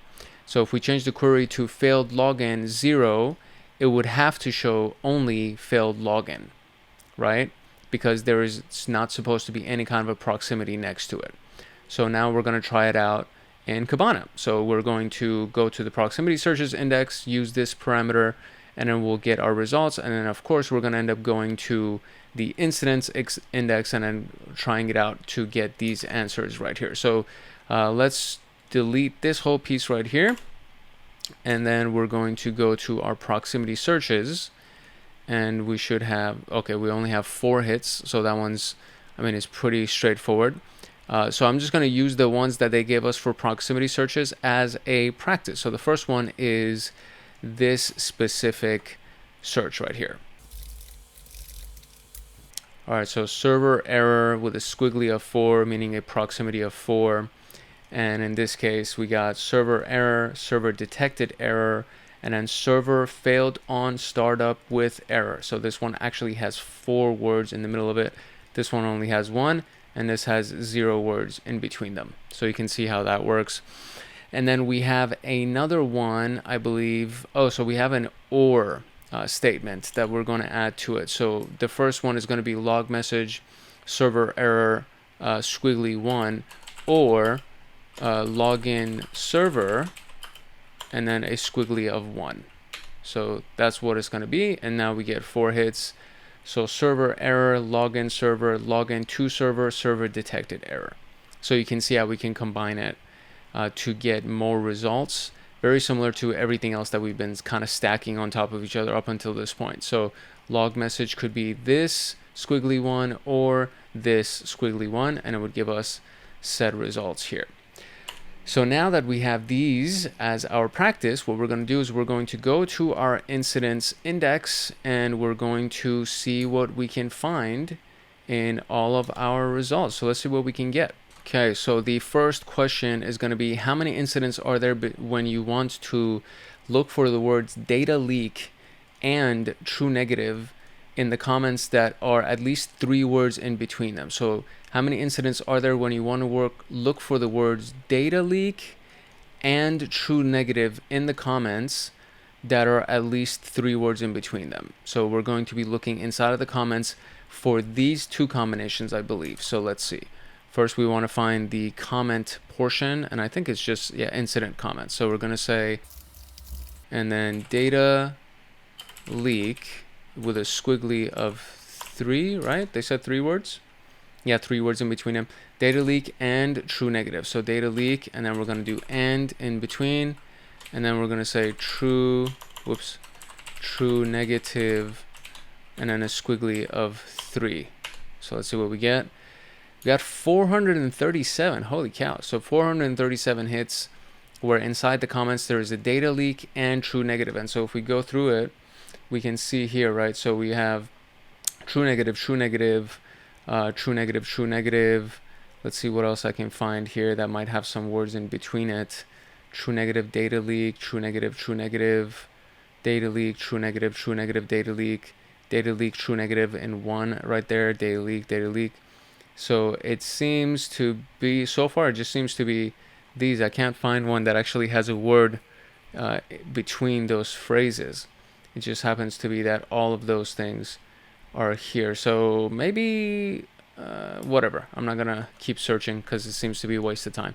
The result seems to be 437 though. So let's try 437. Well, actually, I mean, I can tell from here it's wrong already because they give us a little bit of a hint right here that you have that. So data leak and true negative in the comments that are at least 3 words in between them. So let's see what I did wrong here. Okay, so I tried this one. I just removed the piece previously where we had data leak squiggly 3 and true negative squiggly 3, and it came out with only 33 hits because it's actually combining this entire phrase with a squiggly of 3 in between them. So for example, we have data leak true negative, and then this one is data leak incident is a true negative. So like that. And it gives us 33 hits. So this one might be good. That is good. So it's the phrasing of the question. This is kind of one of the issues that I have with this room, is that the phrasing of the question kind of leads you to think about, I don't know, looking for the answer in different ways. But I think the previous strategy or the previous query that I did wasn't a bad query or anything. It's just that I didn't fully understand what they were trying to ask for inside of this question. So the way that they phrased it, to me, it seems like you're searching for this squiggly 3 and this squiggly 3. But it happens to be that you want to combine these two phrases in one search. So basically put both of these two phrases inside of quotes and then give them a proximity of 3 or a squiggly of 3. So how many incidents has A. Johnston investigated that have the words detected and negative in the comments that are 2 words apart? So, okay. So based on this one, I kind of understand what's happening. So first we're going to look for A. Johnston's email, and then we're going to combine that with these two with 2 words apart. So let's create that here.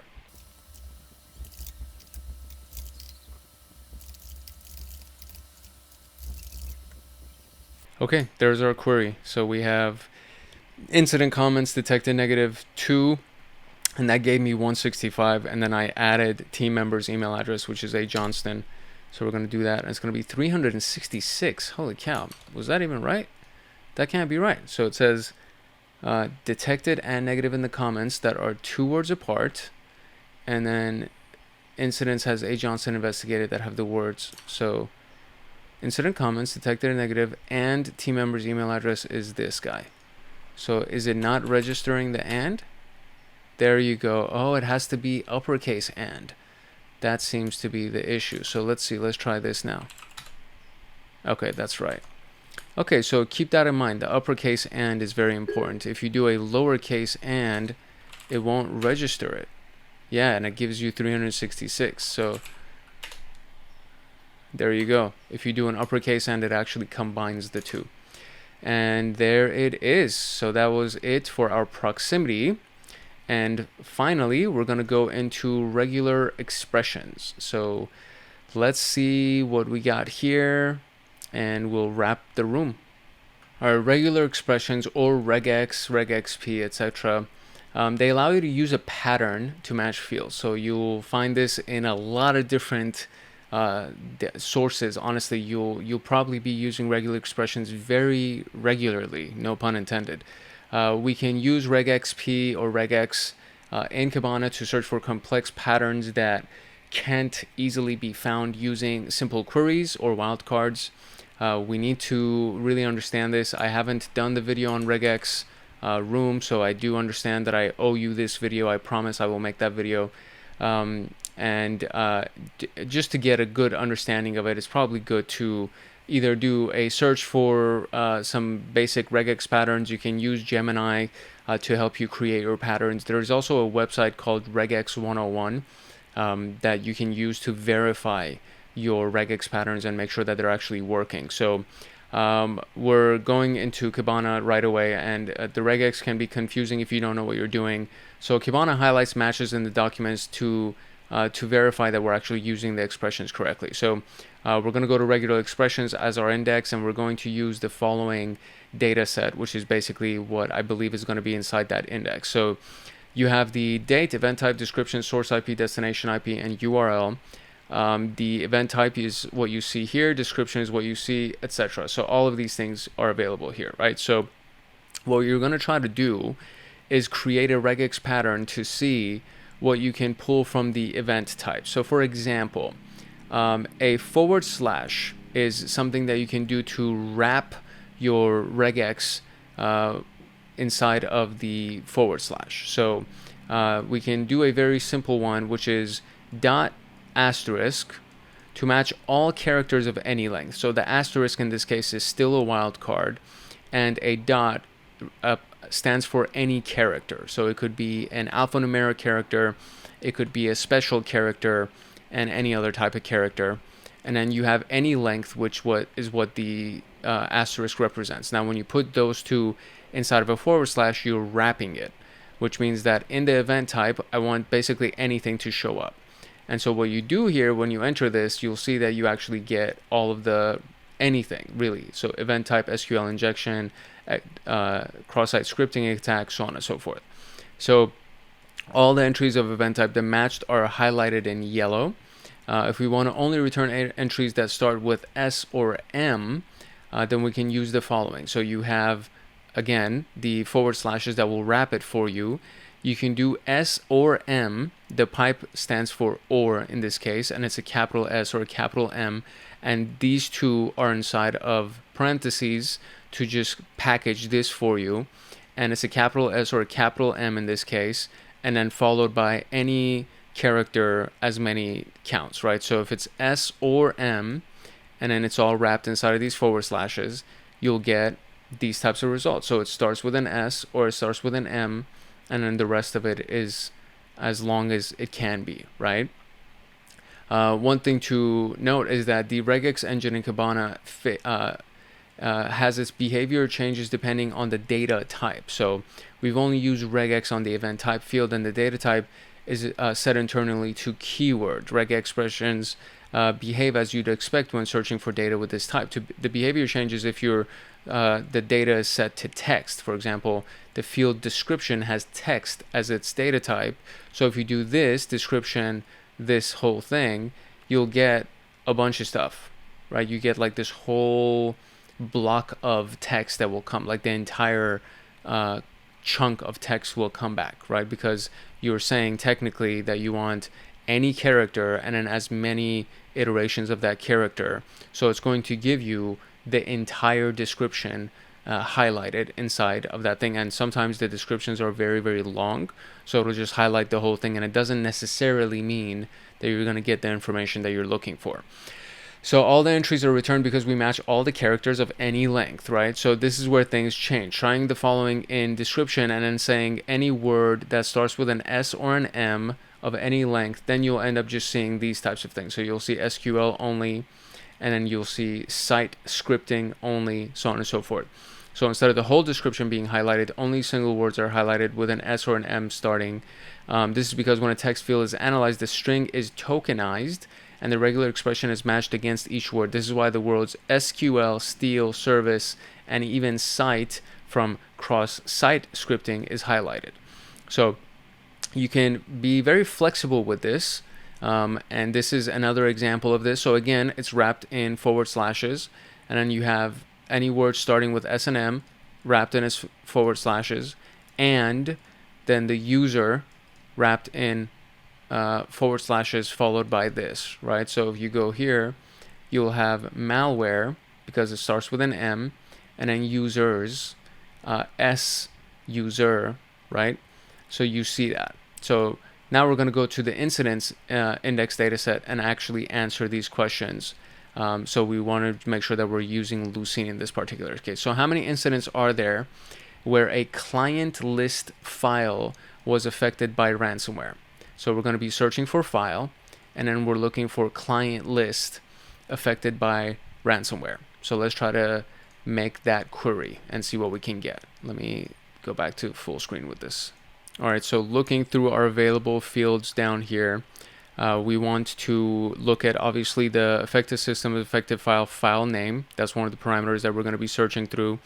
And then I believe there's also something, yeah, incident type. So that's another thing that we're going to be searching through. So our incident type is going to be ransomware, and we're going to go through the file name and try to find anything that starts with client list and then kind of follows along with that. So first and foremost, let's do our query. So if I do incident type ransomware, we'll see that we got 125 hits. So we're going to add and to it, and you got to make sure that and is in all caps lock. And what we're going to do is we're going to search for affected. All right, there we go. So affected systems, affected files, file name.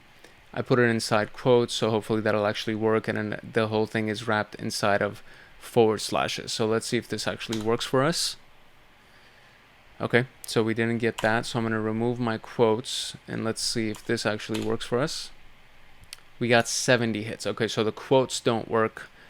Just so you know, when you're doing regular expressions, you want to remove the quotes because the forward slashes are going to act as your quotes essentially.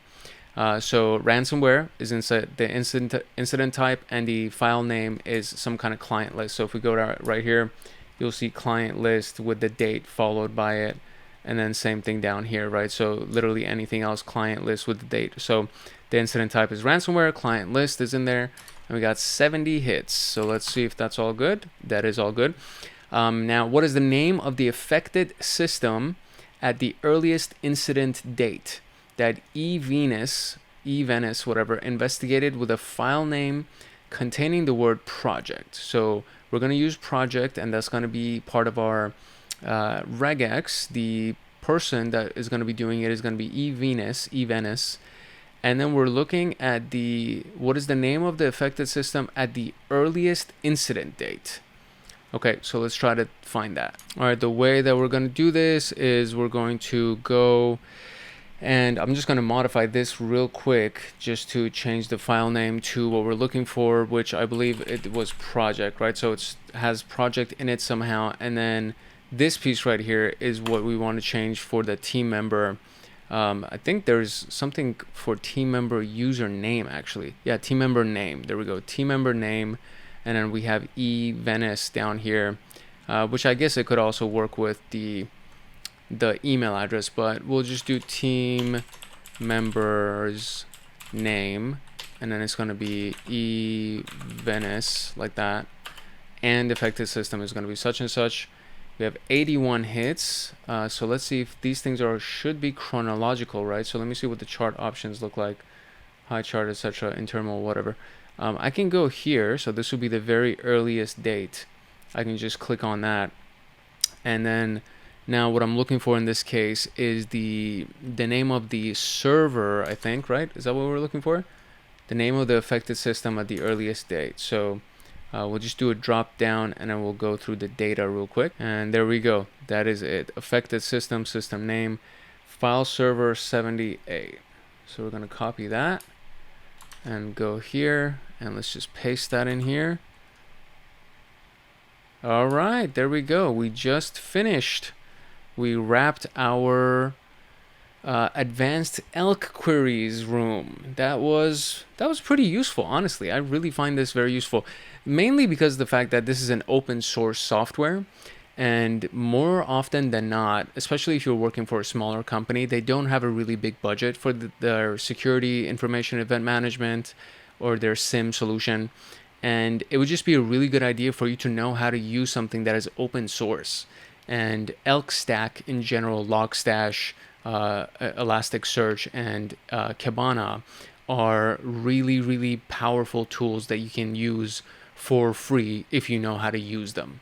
So this was a great room. I'm very, very happy with the teachings in this room, and I hope that you also are, and you actually got a lot of value from it.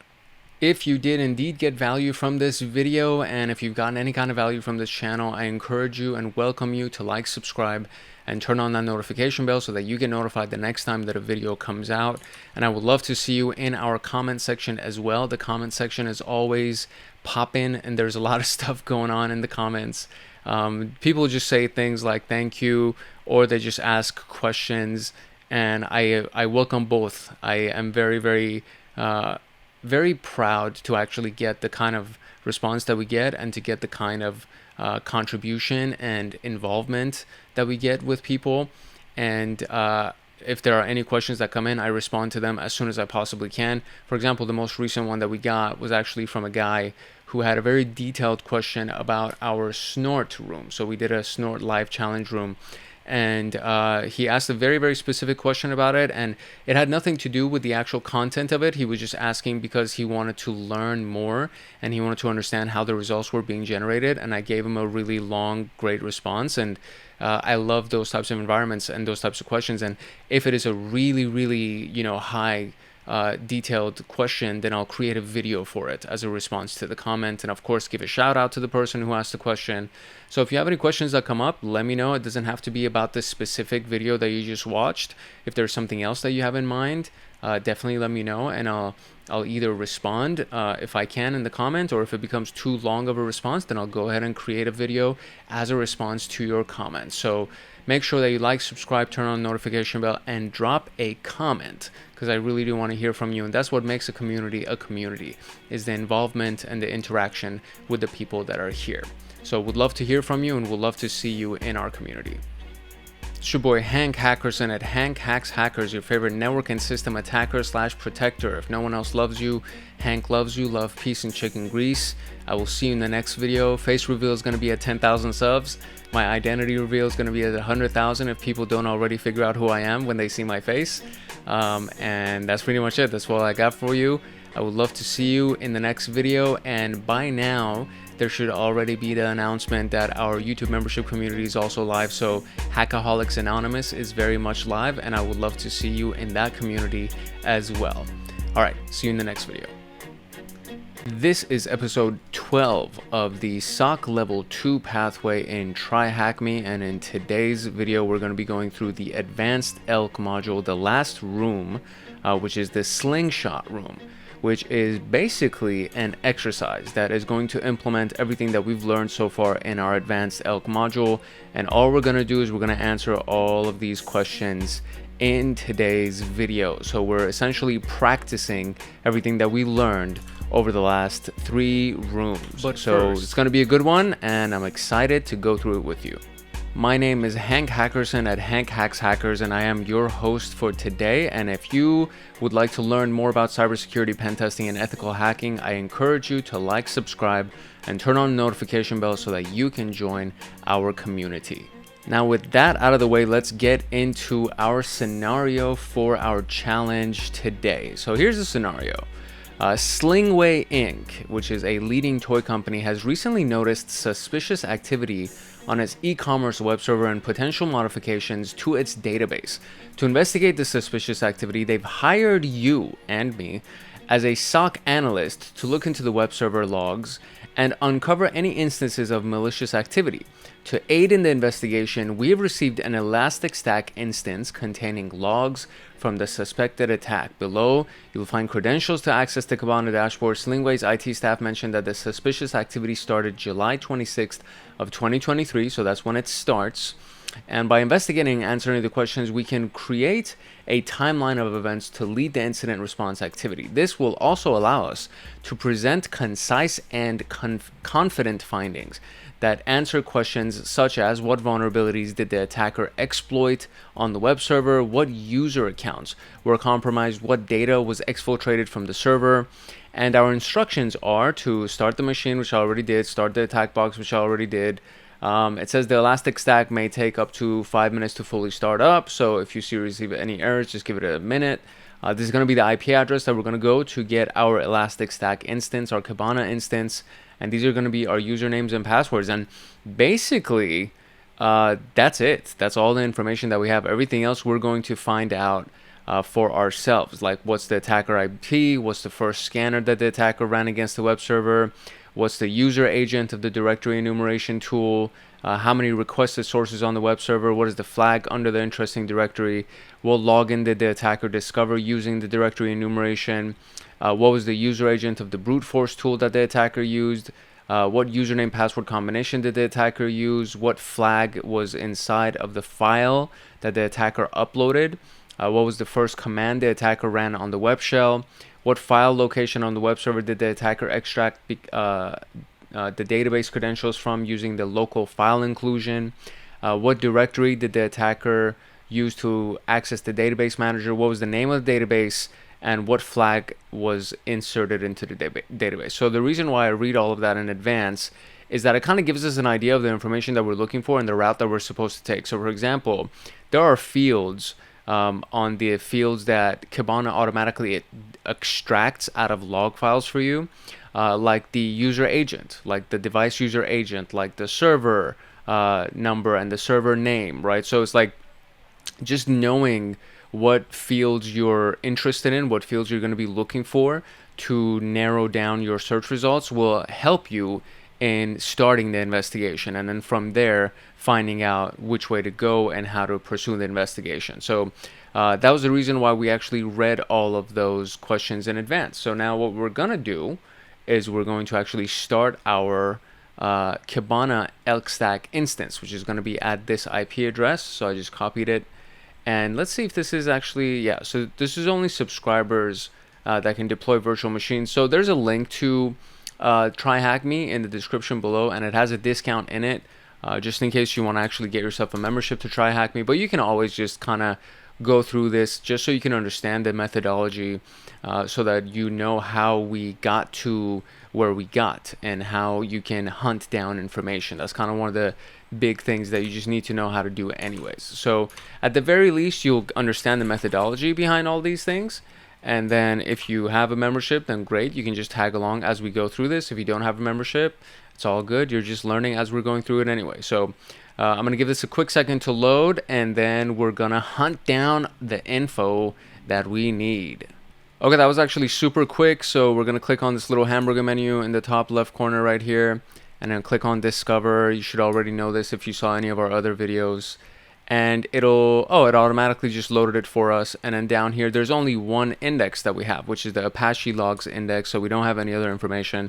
So this is where we're going to be doing all of our filtering. So based on some of these questions, right? So it says, what's the attacker's IP? What's the first scanner that they use to go against the web server? So we know we're looking for web servers.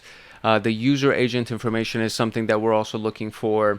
More web server directories, login page on the directory. What else do we need? The local file inclusion, vulnerability, what directory, and we're looking for some flags. So at the very least, I know that we're going to be looking for some user agent stuff. I know we're going to be looking for some web server stuff, so probably HTTP requests and things like that. And these are things that are already popular fields that have been extracted for us, right? So we have response status, and I mean, you're looking at Apache log, so you should know that Apache is a web server or a brand of web server. So we're looking at Apache logs. We definitely want to be looking at the URL. So this is a nifty little thing. You can just add that to your field column.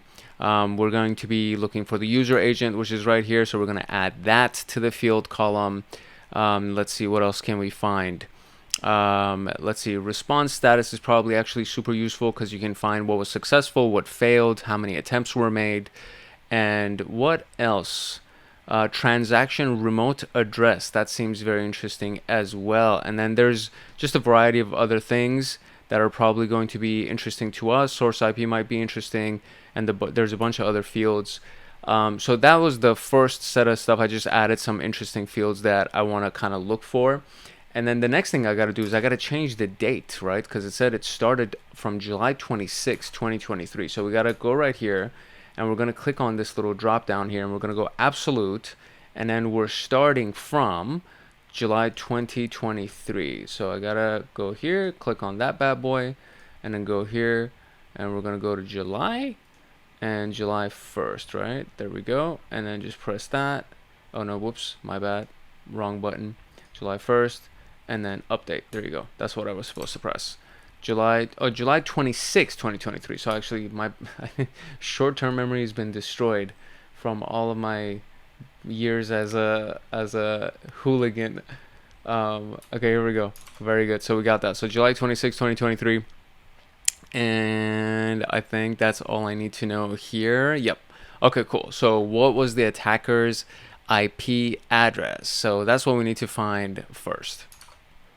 Okay, cool. So there we go. 3,028 hits is the total amount of hits. One extra thing is that when I clicked on this, originally it was set like to 23 hours or something like this at the bottom right here. And I went all the way to the top and I clicked on the quadruple zeros and I refreshed it, and it gave me the 3,000 hits. So it sounds like it was all that day, because later on in the day when I was at like the 23rd hour, I got no results. But then as soon as I went to the quadruple zeros, I got the 3,000 hits. So obviously it all happened in the same day. The first question is asking what's the attacker's IP address. So that one we can probably find by going to the remote addresses. And I mean, it's pretty it's pretty obvious. It's like a really big surge of traffic that came from 10.0 to 15. So let's copy this and let's go run that. I think that's probably, yeah, that's it. Okay, cool. So what was the first scanner that the attacker ran against the web server? Okay, to find the first scanner, the thing that we're looking for is a timestamp related issue. So usually it goes from the newest, so the stuff at the top is the newest, and it goes all the way to oldest, and we literally have 3,000 hits, so we want to make sure that we get the oldest first. So you just click on timestamp, and then you just sort, whoops, I think it's actually supposed to be old to new, so I just clicked on new to old. But we're going to go old to new, and there you go. That should update this at the very top right here. And so we should get the oldest searches at the top of this thing. And now we should be able to see what the scanner type of information was. Okay, so we don't have to scroll that far down. I actually don't think I scrolled far down at all to be able to find this. And it's right here. It actually says it. So not to be confused with Mozilla Firefox, because Mozilla does not necessarily represent Firefox. We have Nmap scripting engine is the very first thing that you notice, that if you recognize scanners in any way, you should recognize the name Nmap, and you should know what it is. It's a network scanner. Network mapper is what Nmap stands for. And everything prior to that is, Intel Mac OS, Windows NT, Win64, Apple WebKit, so on and so forth. So Nmap is probably it. But then there's also another way that we could do this is if we just go to the user agent thing that we have right here, we'll see that we have all of our results here. So GoBuster, Hydra is a password cracker that was used a frequent amount of times, so we know they're probably going to use Hydra, or that's going to be at least one of our answers. GoBuster is an enumerator as well, where it tries to enumerate web addresses and web pages. GoBuster has a dirbuster extension to it that does directory enumeration, and it does subdomain enumeration.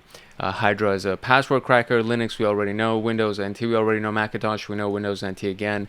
And now we have another one right here. Look, NMAP. And then if you just go through that, if you kind of hover over that, you'll see that it also says Nmap. So you can just see from the agents as well that we have Nmap. So the answer is Nmap scripting engine is what that is. And that's great. All right, so moving on to the third question. All right, the third question says, what was the user agent of the directory enumeration tool that the attacker used on the web server? And I already know that it was GoBuster, because that's literally what I just saw in the results right here. So I know it's GoBuster, but I think they're looking for some kind of a like a version number as well. So we're gonna try to see what we can find, and see what it is. Actually, you know what? I think it's literally the way that it's designed. They kind of gave it away in the format of this, because it has the / and whatever. So it actually looks like this: Mozilla 5.0 GoBuster. So I think this is literally just the answer. So I know GoBuster is an enumeration tool for directory enumeration. There we go. That's the answer for that. That one was super easy. So now we are moving on to the fourth question. And the fourth question is asking, in total, how many requested resources on the web server did the attacker fail to find? So how many requests on the web server did the attacker fail to find? So failed requests is what you're looking for here. So what we're going to do is we're going to go to response status. And in response status, we have right here, 404 is going to be a failed status. And this is something that you can just check, right? So HTTP response codes. And then if we go here, usually on the images, there's like a really good one that just shows you, and this is it. This is like the perfect one. So you look at this and then you see, right, level 200 means that it's all good. These are successful attempts. Level 400 are failed. And then you have not found, forbidden, unauthorized, bad request, conflict. So not found is what we're looking for, because they say failed to find, right? So they failed their search. It was not found. So 404 is the one that we're looking for. So we go here and we look at 404. So top value is 404. And you could do this in a few different ways, right? So First and foremost, we can just make sure that from now on we're just dealing with our IP address that was kind of shady. So I'm just going to add this thing. If I click on this here on the plus, it should just add it to my queries, and it does right here. So transaction remote address is the failed address, and it updates all of our hits to 2500. And so from here we can just either click on this to add it, the response status, or you could just type it in the search bar as well to add it. And I really honestly just like typing these things. So response status could be 404. You just press enter, and that should update everything for me. And now I have a 404 response status, and that is going to be 1,867 hits. Should be our answer here. Boom, there we go. So we got that as well. So in total, how many requested resources on the web server did they fail to find? 1,867. That's a lot of failed requests, dude. Like 1,800 failed requests is a lot of failed requests. Okay, so all right, so next thing, our next question, it says, what is the flag under the interesting directory that the attacker found? So what's the flag under the interesting directory that they found?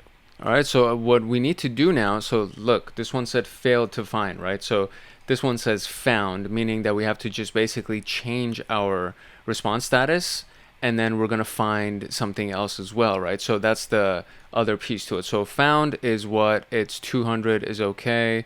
I think that's the actual status code that we're looking for is 200. So they were able to find it. So that's what we're going to change our status code to. And then the directory enumeration tool is the other piece, right? So first and foremost, I'm just going to go over here and go to my user agent, which is where we had our directory enumeration, which is the GoBuster thing. I'm just going to add that to one of my filters because I need to narrow this down. And so GoBuster is the piece right there. And then I'm just going to change my status to 200 for success. And now it's been narrowed down from 1,800 to 9 hits. So they had 9 successful hits. Oh, right here. You see it literally right at the very, very top of this thing. So it says backups flag is this whole thing. So we're going to just copy that bad boy right there. And we're just going to go over here and we're going to paste that over here. And that should be our flag. Voila. Excellent. Okay, so next question. Says, what login page did the attacker discover using the directory enumeration tool? So we're going to be using the same exact tool in this regard, which is going to be our GoBuster. And we just need to modify a quick little thing right here. So I'm actually going to delete this from the top right here.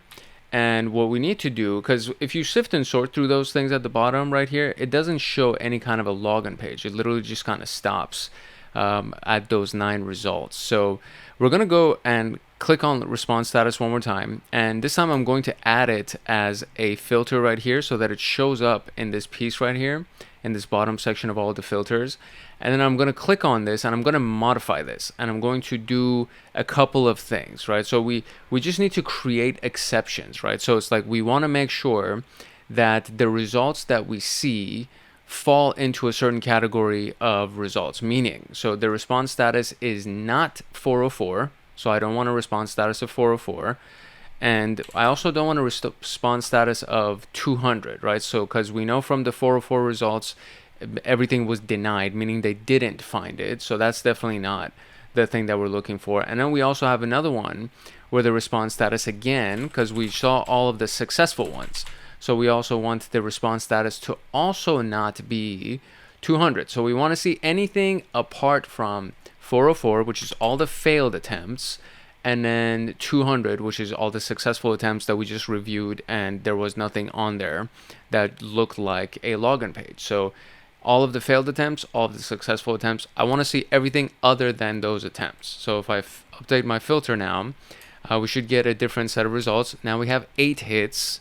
So instead of 1,800 or 9, we have 8 hits. And now these are actually different codes. See, so the response status of 301, 401, 301. So if we went and looked at our little cheat sheet, 401 is unauthorized. So they found a page. It wasn't not found. They found it, but it's an unauthorized page, right? And then we don't have the 300 statuses. So I don't exactly know. I think 301 is around the same kind of the messaging, really. It's like admin page is not allowed or is forbidden kind of a thing. So the login, they're looking for login, right? So the admin page, admin login is the page that we are looking for in this regard. So we're going to paste that bad boy right here, and that is definitely our answer. Now the next piece is going to be, what was the user agent of the brute force tool that the attacker used on the admin panel? So I already know that is Hydra because I saw it from the earlier list. But if we wanted to kind of just be fancy with it, we could literally just go here and we could delete our last few filters, so we'll get all of our other results back. And then we're going to go to our response status, and we want to now go to the 401 because that was the forbidden one, and we just want to add that forbidden one. And then if you just look at that, as soon as it updates, you'll probably see that we have in our tools right here Hydra right there. Look at that. So Mozilla 4.0 Hydra, this is a brute force tool that's used for web attacks, brute force password attacks. And so Hydra, I bet, is going to be our answer right there. I kind of knew it already. Yep, that is indeed the answer. So now we're going to move on to our next question. We're actually doing really well with these questions. So we're going to move on to our next, I don't know what number this is, but our next question.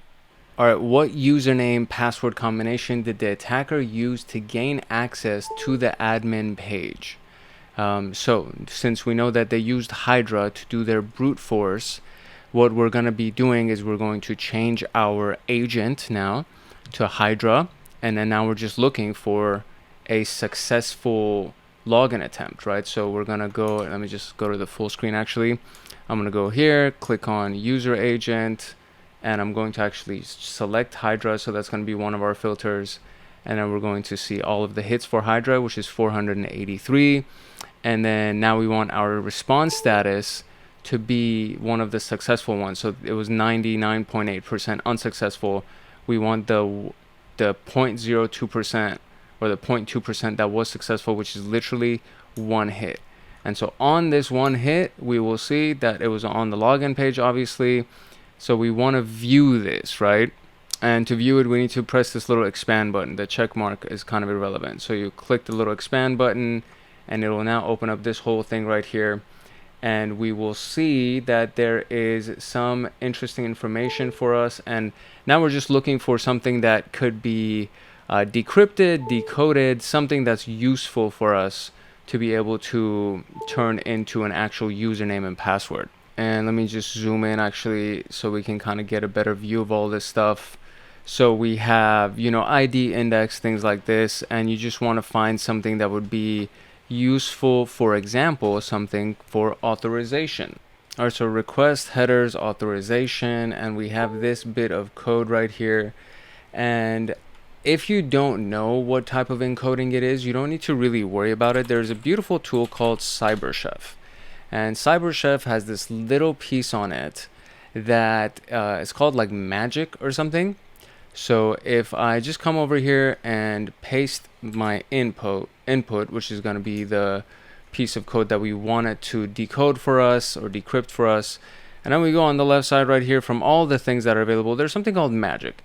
And magic kind of just detects what you got. Like it just assumes or tries to detect what you got.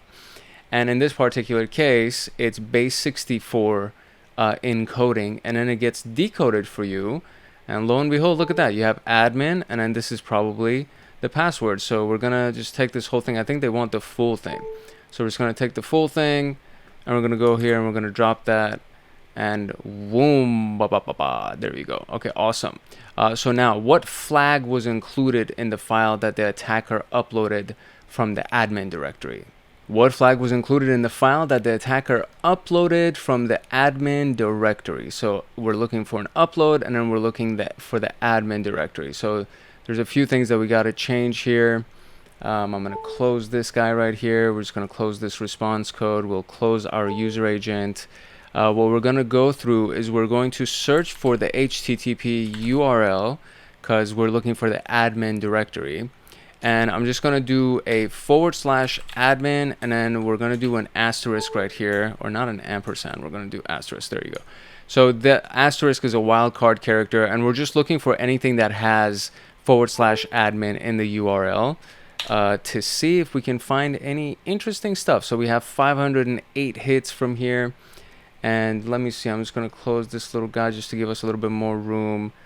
And now we're looking for admin upload essentially in the URLs. So let's see if we can find something that resembles that. Oh, boom, right here. So admin upload.php action upload.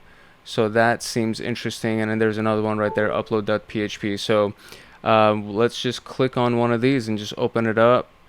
So we got the upload.php, and then let's see what we can find in the information here. All right, in the request body, we have the intel inside of here. So we're gonna go, so body, form method, get, input type text, submit, form, and then PHP right here, asset, and then look at that. You got this thing right here inside of the asset, which looks very similar to a flag. So capture this flag is what we just did, and that should be it. Yeah, there we go. Okay, excellent. Moving on to the next question, which is, what was the first command that the attacker ran on the web shell? So there was a web shell, obviously, that they uploaded. So if we go to our previous, it's actually right at the top of the body. So when you go to the body, it's not the command, but at least we can find the name of the web shell. So which is this thing, easy simple web shell.php. So that's the name of the file. And what we're going to do is we're going to replace our previous thing with the easy web shell, whatever name. I'm going to wrap it in quotes just in case. Let's see if that'll be any good. All right, so excellent. We got 14 hits on this thing.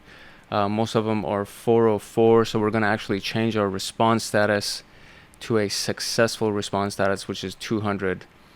And now it's going to be 6 hits. Excellent. And then so what we're going to do is now we're going to change the timestamp again, and it's going to be the old to new, so we can see the very first thing that they did. And then we have the stuff. So the first command right here seems to be pwd, so print working directory. I think that's what the command is. So let's see. Actually, my bad, I was scrolled down already. It's when you go up here, there's the web shell successful, and then the first command is actually who am I. That's the first command that they ran. So who am I is going to be our first. Okay, excellent.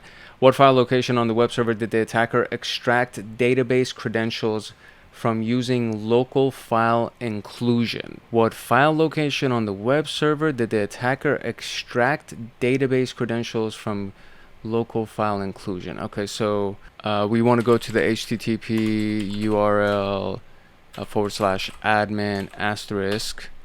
We want to get back to that series of events, and then we have a response status 200. So if we go through here, we can kind of try to see if there's, oh, okay, here we go. All right, so this is what is considered to be path traversal. When you do // when you do something like this, that means you're trying to go up the directory. So for example, let me just show you what that actually looks like, just in case you don't know what Linux works like. So if we go here, this is our terminal, right? So if you're inside the terminal, inside of any Linux, or usually it even works inside of Windows, really any kind of command prompt. So if I do ls or print working directory, right, this is where I am. So let's say I go into desktop, and then I also go into tools, and then I also go into Binex, and then that's it. Okay, so now we're inside root. So previously up here we were inside root, right? And right now if I do print working directory, we'll see that we're inside root, desktop, tools, Binex. So I need to go from Binex to tools to desktop to root. So that's 3 levels I got to go back to end up in the root folder. So I do cd ... not cc, so cd ... that takes me up 1, and then I'll do another one ... that takes me up 2, and I'll do another one ... that should take me up to the root directory again. So now where we are is the root directory. So this is what we call path traversal. Anytime that you do ... it takes you up one directory, and then it'll take you up another one, and so on and so forth. So knowing this, if we go here, we can see that this person is trying to do exactly that, right? So they're trying to go up, and then they try to go inside the etc password folder, which is a very important folder because it has all of the usernames listed. Then they try to go into self-environ, which probably is one of the users, and then they PHP my admin configuration PHP file, and so on and so forth. So they're trying to go into some kind of path traversal, right? And so config db PHP sounds like a database file. So config database PHP, right? So if we're trying to look for a database path, that would be my guess. So if I want to go and try to find what it is, I would probably just copy that. So the etc php myadmin config, I think I need to do a / first. There we go. So etc php myadmin config database PHP file. That's the file location that they extracted database credentials, because it's a configuration file for databases. So what directory did the attacker use to access the database manager? What directory did the attacker use to access? So I would say it's probably, I think it's this, right? Or no, not myadmin, php myadmin. There you go. Yeah, so that's it. This is the directory that the configuration manager for the database is in. What was the name of the database that the attacker exported? So now we want to try to find the actual database that they exported, right? Because they were trying to find the databases in the configuration file, and now we're trying to find the database that they actually exported. All right, so since we actually know where they went, so it's php myadmin, and then we just do our little asterisk trick like so, and we got 144 hits that were all successful. And from here, I would say we're going to go do the timestamp thing. I think we're already on old to new, but let's just make sure that we're on old to new. And now we're looking for the database that they exported. So let's see what we can find here. Okay, boom, right here. So php myadmin export.php. But in real life, it's probably not going to be this simple to like find them. So I think it's probably the one that actually says, export my PHP or export.php. So let's try to click in this and see what's in here. All right, so here's what we got, and then we're gonna try to find the actual meat and bones of this message here, this export file. Let's see what we can find. There we go. So we got our message, and let's try to expand the message. So this kind of requires a little bit of an analytical eye, but I would say if you also kind of know, I guess, what you're looking for, you can probably try to search for it. But there is a portion right here where the body of the message starts, and then at the very beginning we have db database equals customer credit cards, and I think that's probably it, customer credit cards. So let's see if that is it. Yeah, that is it. Okay, great. This one, this is kind of like, you really got to know what to look for, really. Because it's it's like very condensed, just a bunch of shit mixed in together, excuse my French. Okay, so now we have the very last question here. What flag does the attacker insert into the database? So it's probably still here. So let's see what else we can find inside of our php myadmin that might be of interest, that might look interesting.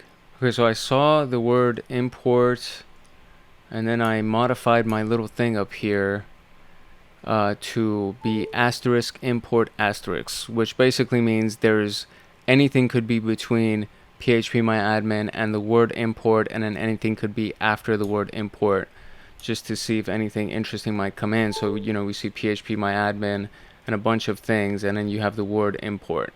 And the same thing here, and then there's one right here that says import .php, which looks promising. So let us see what we find in here, and we're gonna go in our message here. Let's see if I can find anything here if we expand it. Okay, and then I just did a Control F, which basically opens up the little find menu. And then I typed in insert, because that is the word that has been highlighted here. And so if we go here, interestingly enough, we see a little bit of an SQL query, right? So your SQL query has been executed successfully. and the SQL query was insert into credit cards, card number, cardholder name, expiration date, so on and so forth, and then the values are these things right here. So it looks like he inserted a credit card information, card number, so on and so forth, expiration values, and same thing here again. So this is basically what's been inserted, it seems like. And I wonder if that's it, because that's what he inserted. Like, he's inserting a card. So let's see. Oh, that was it. Oh my gosh, now I gotta find a way to zoom out of this. Okay, that was it. So that was our last question. We got it. We finished. All right, congratulations for making it all the way to this moment. This is epic. This was cool. I had a lot of fun doing this. I hope you did too. I hope you learned from this process that we went through. And you saw the value of using a tool like Kibana and ELK Stack, and how easy this makes the whole process. Because imagine if you had to go through all of those log files manually and grep through them and search through them and all that stuff. So very, very useful. It was like it was a great little experience to kind of combine all the tools and everything that we had learned. And really, you don't really even need to know much, because it's like point and click at this point. Like, if you just kind of know, that you need to be looking for HTTP codes, and if you recognize certain tools like Hydra and GoBuster and things like that, like when you recognize those things, it makes it pretty simple. Like, it makes it fairly straightforward. So this is where all the information that you learn compiles. Like, I learned about Hydra in a different room, and I learned about GoBuster in a different room, and I use those tools, and I'm like, oh, okay, I recognize GoBuster because it's an enumerator. It enumerates websites and enumerates web applications. I learned about Nikto, which does the same thing. I learned about Hydra when we were trying to do pen testing, and we were trying to break into a web form, and that's what it does, is it brute forces into web forms, and yada, yada, yada. So you learn all these things, and then you come to a room like SOC 2, or, Advanced ELK Stack, Slingshot, SOC 2, or whatever, and you're like, oh, okay, all of this stuff is kind of making sense. I recognize these names. So hopefully it was as recognizable for you as it was for me. If not, now you kind of have another level to your education, and hopefully that was useful. So that was it for the Slingshot room, and it was fun. I had fun, and I hope you learned a lot, because I got a chance to learn as well. If you did indeed get value from this channel, I do encourage you to like, subscribe, and turn on that notification bell, and join our community, and even comment. You know what? I really genuinely love seeing the comment section, and as you can tell, there was nothing that I hadn't responded to, because I make it a point to respond to everything that comes in. Even people that criticize the channel and criticize the content, I recognize them, I respond to them, and I like to see people's point of view on this. So hopefully this was something that actually was valuable to you, and you learned from it, and I would love to hear your feedback on it.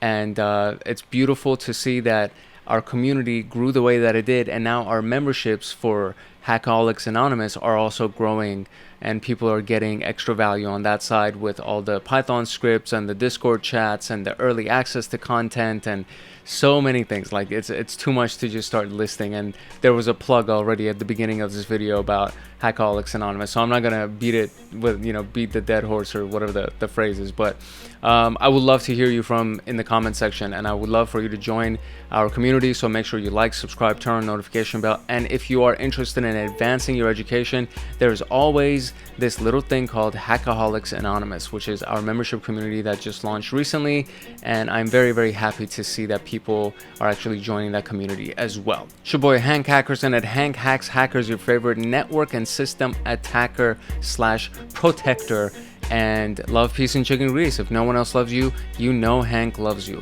I will see you in the next room later.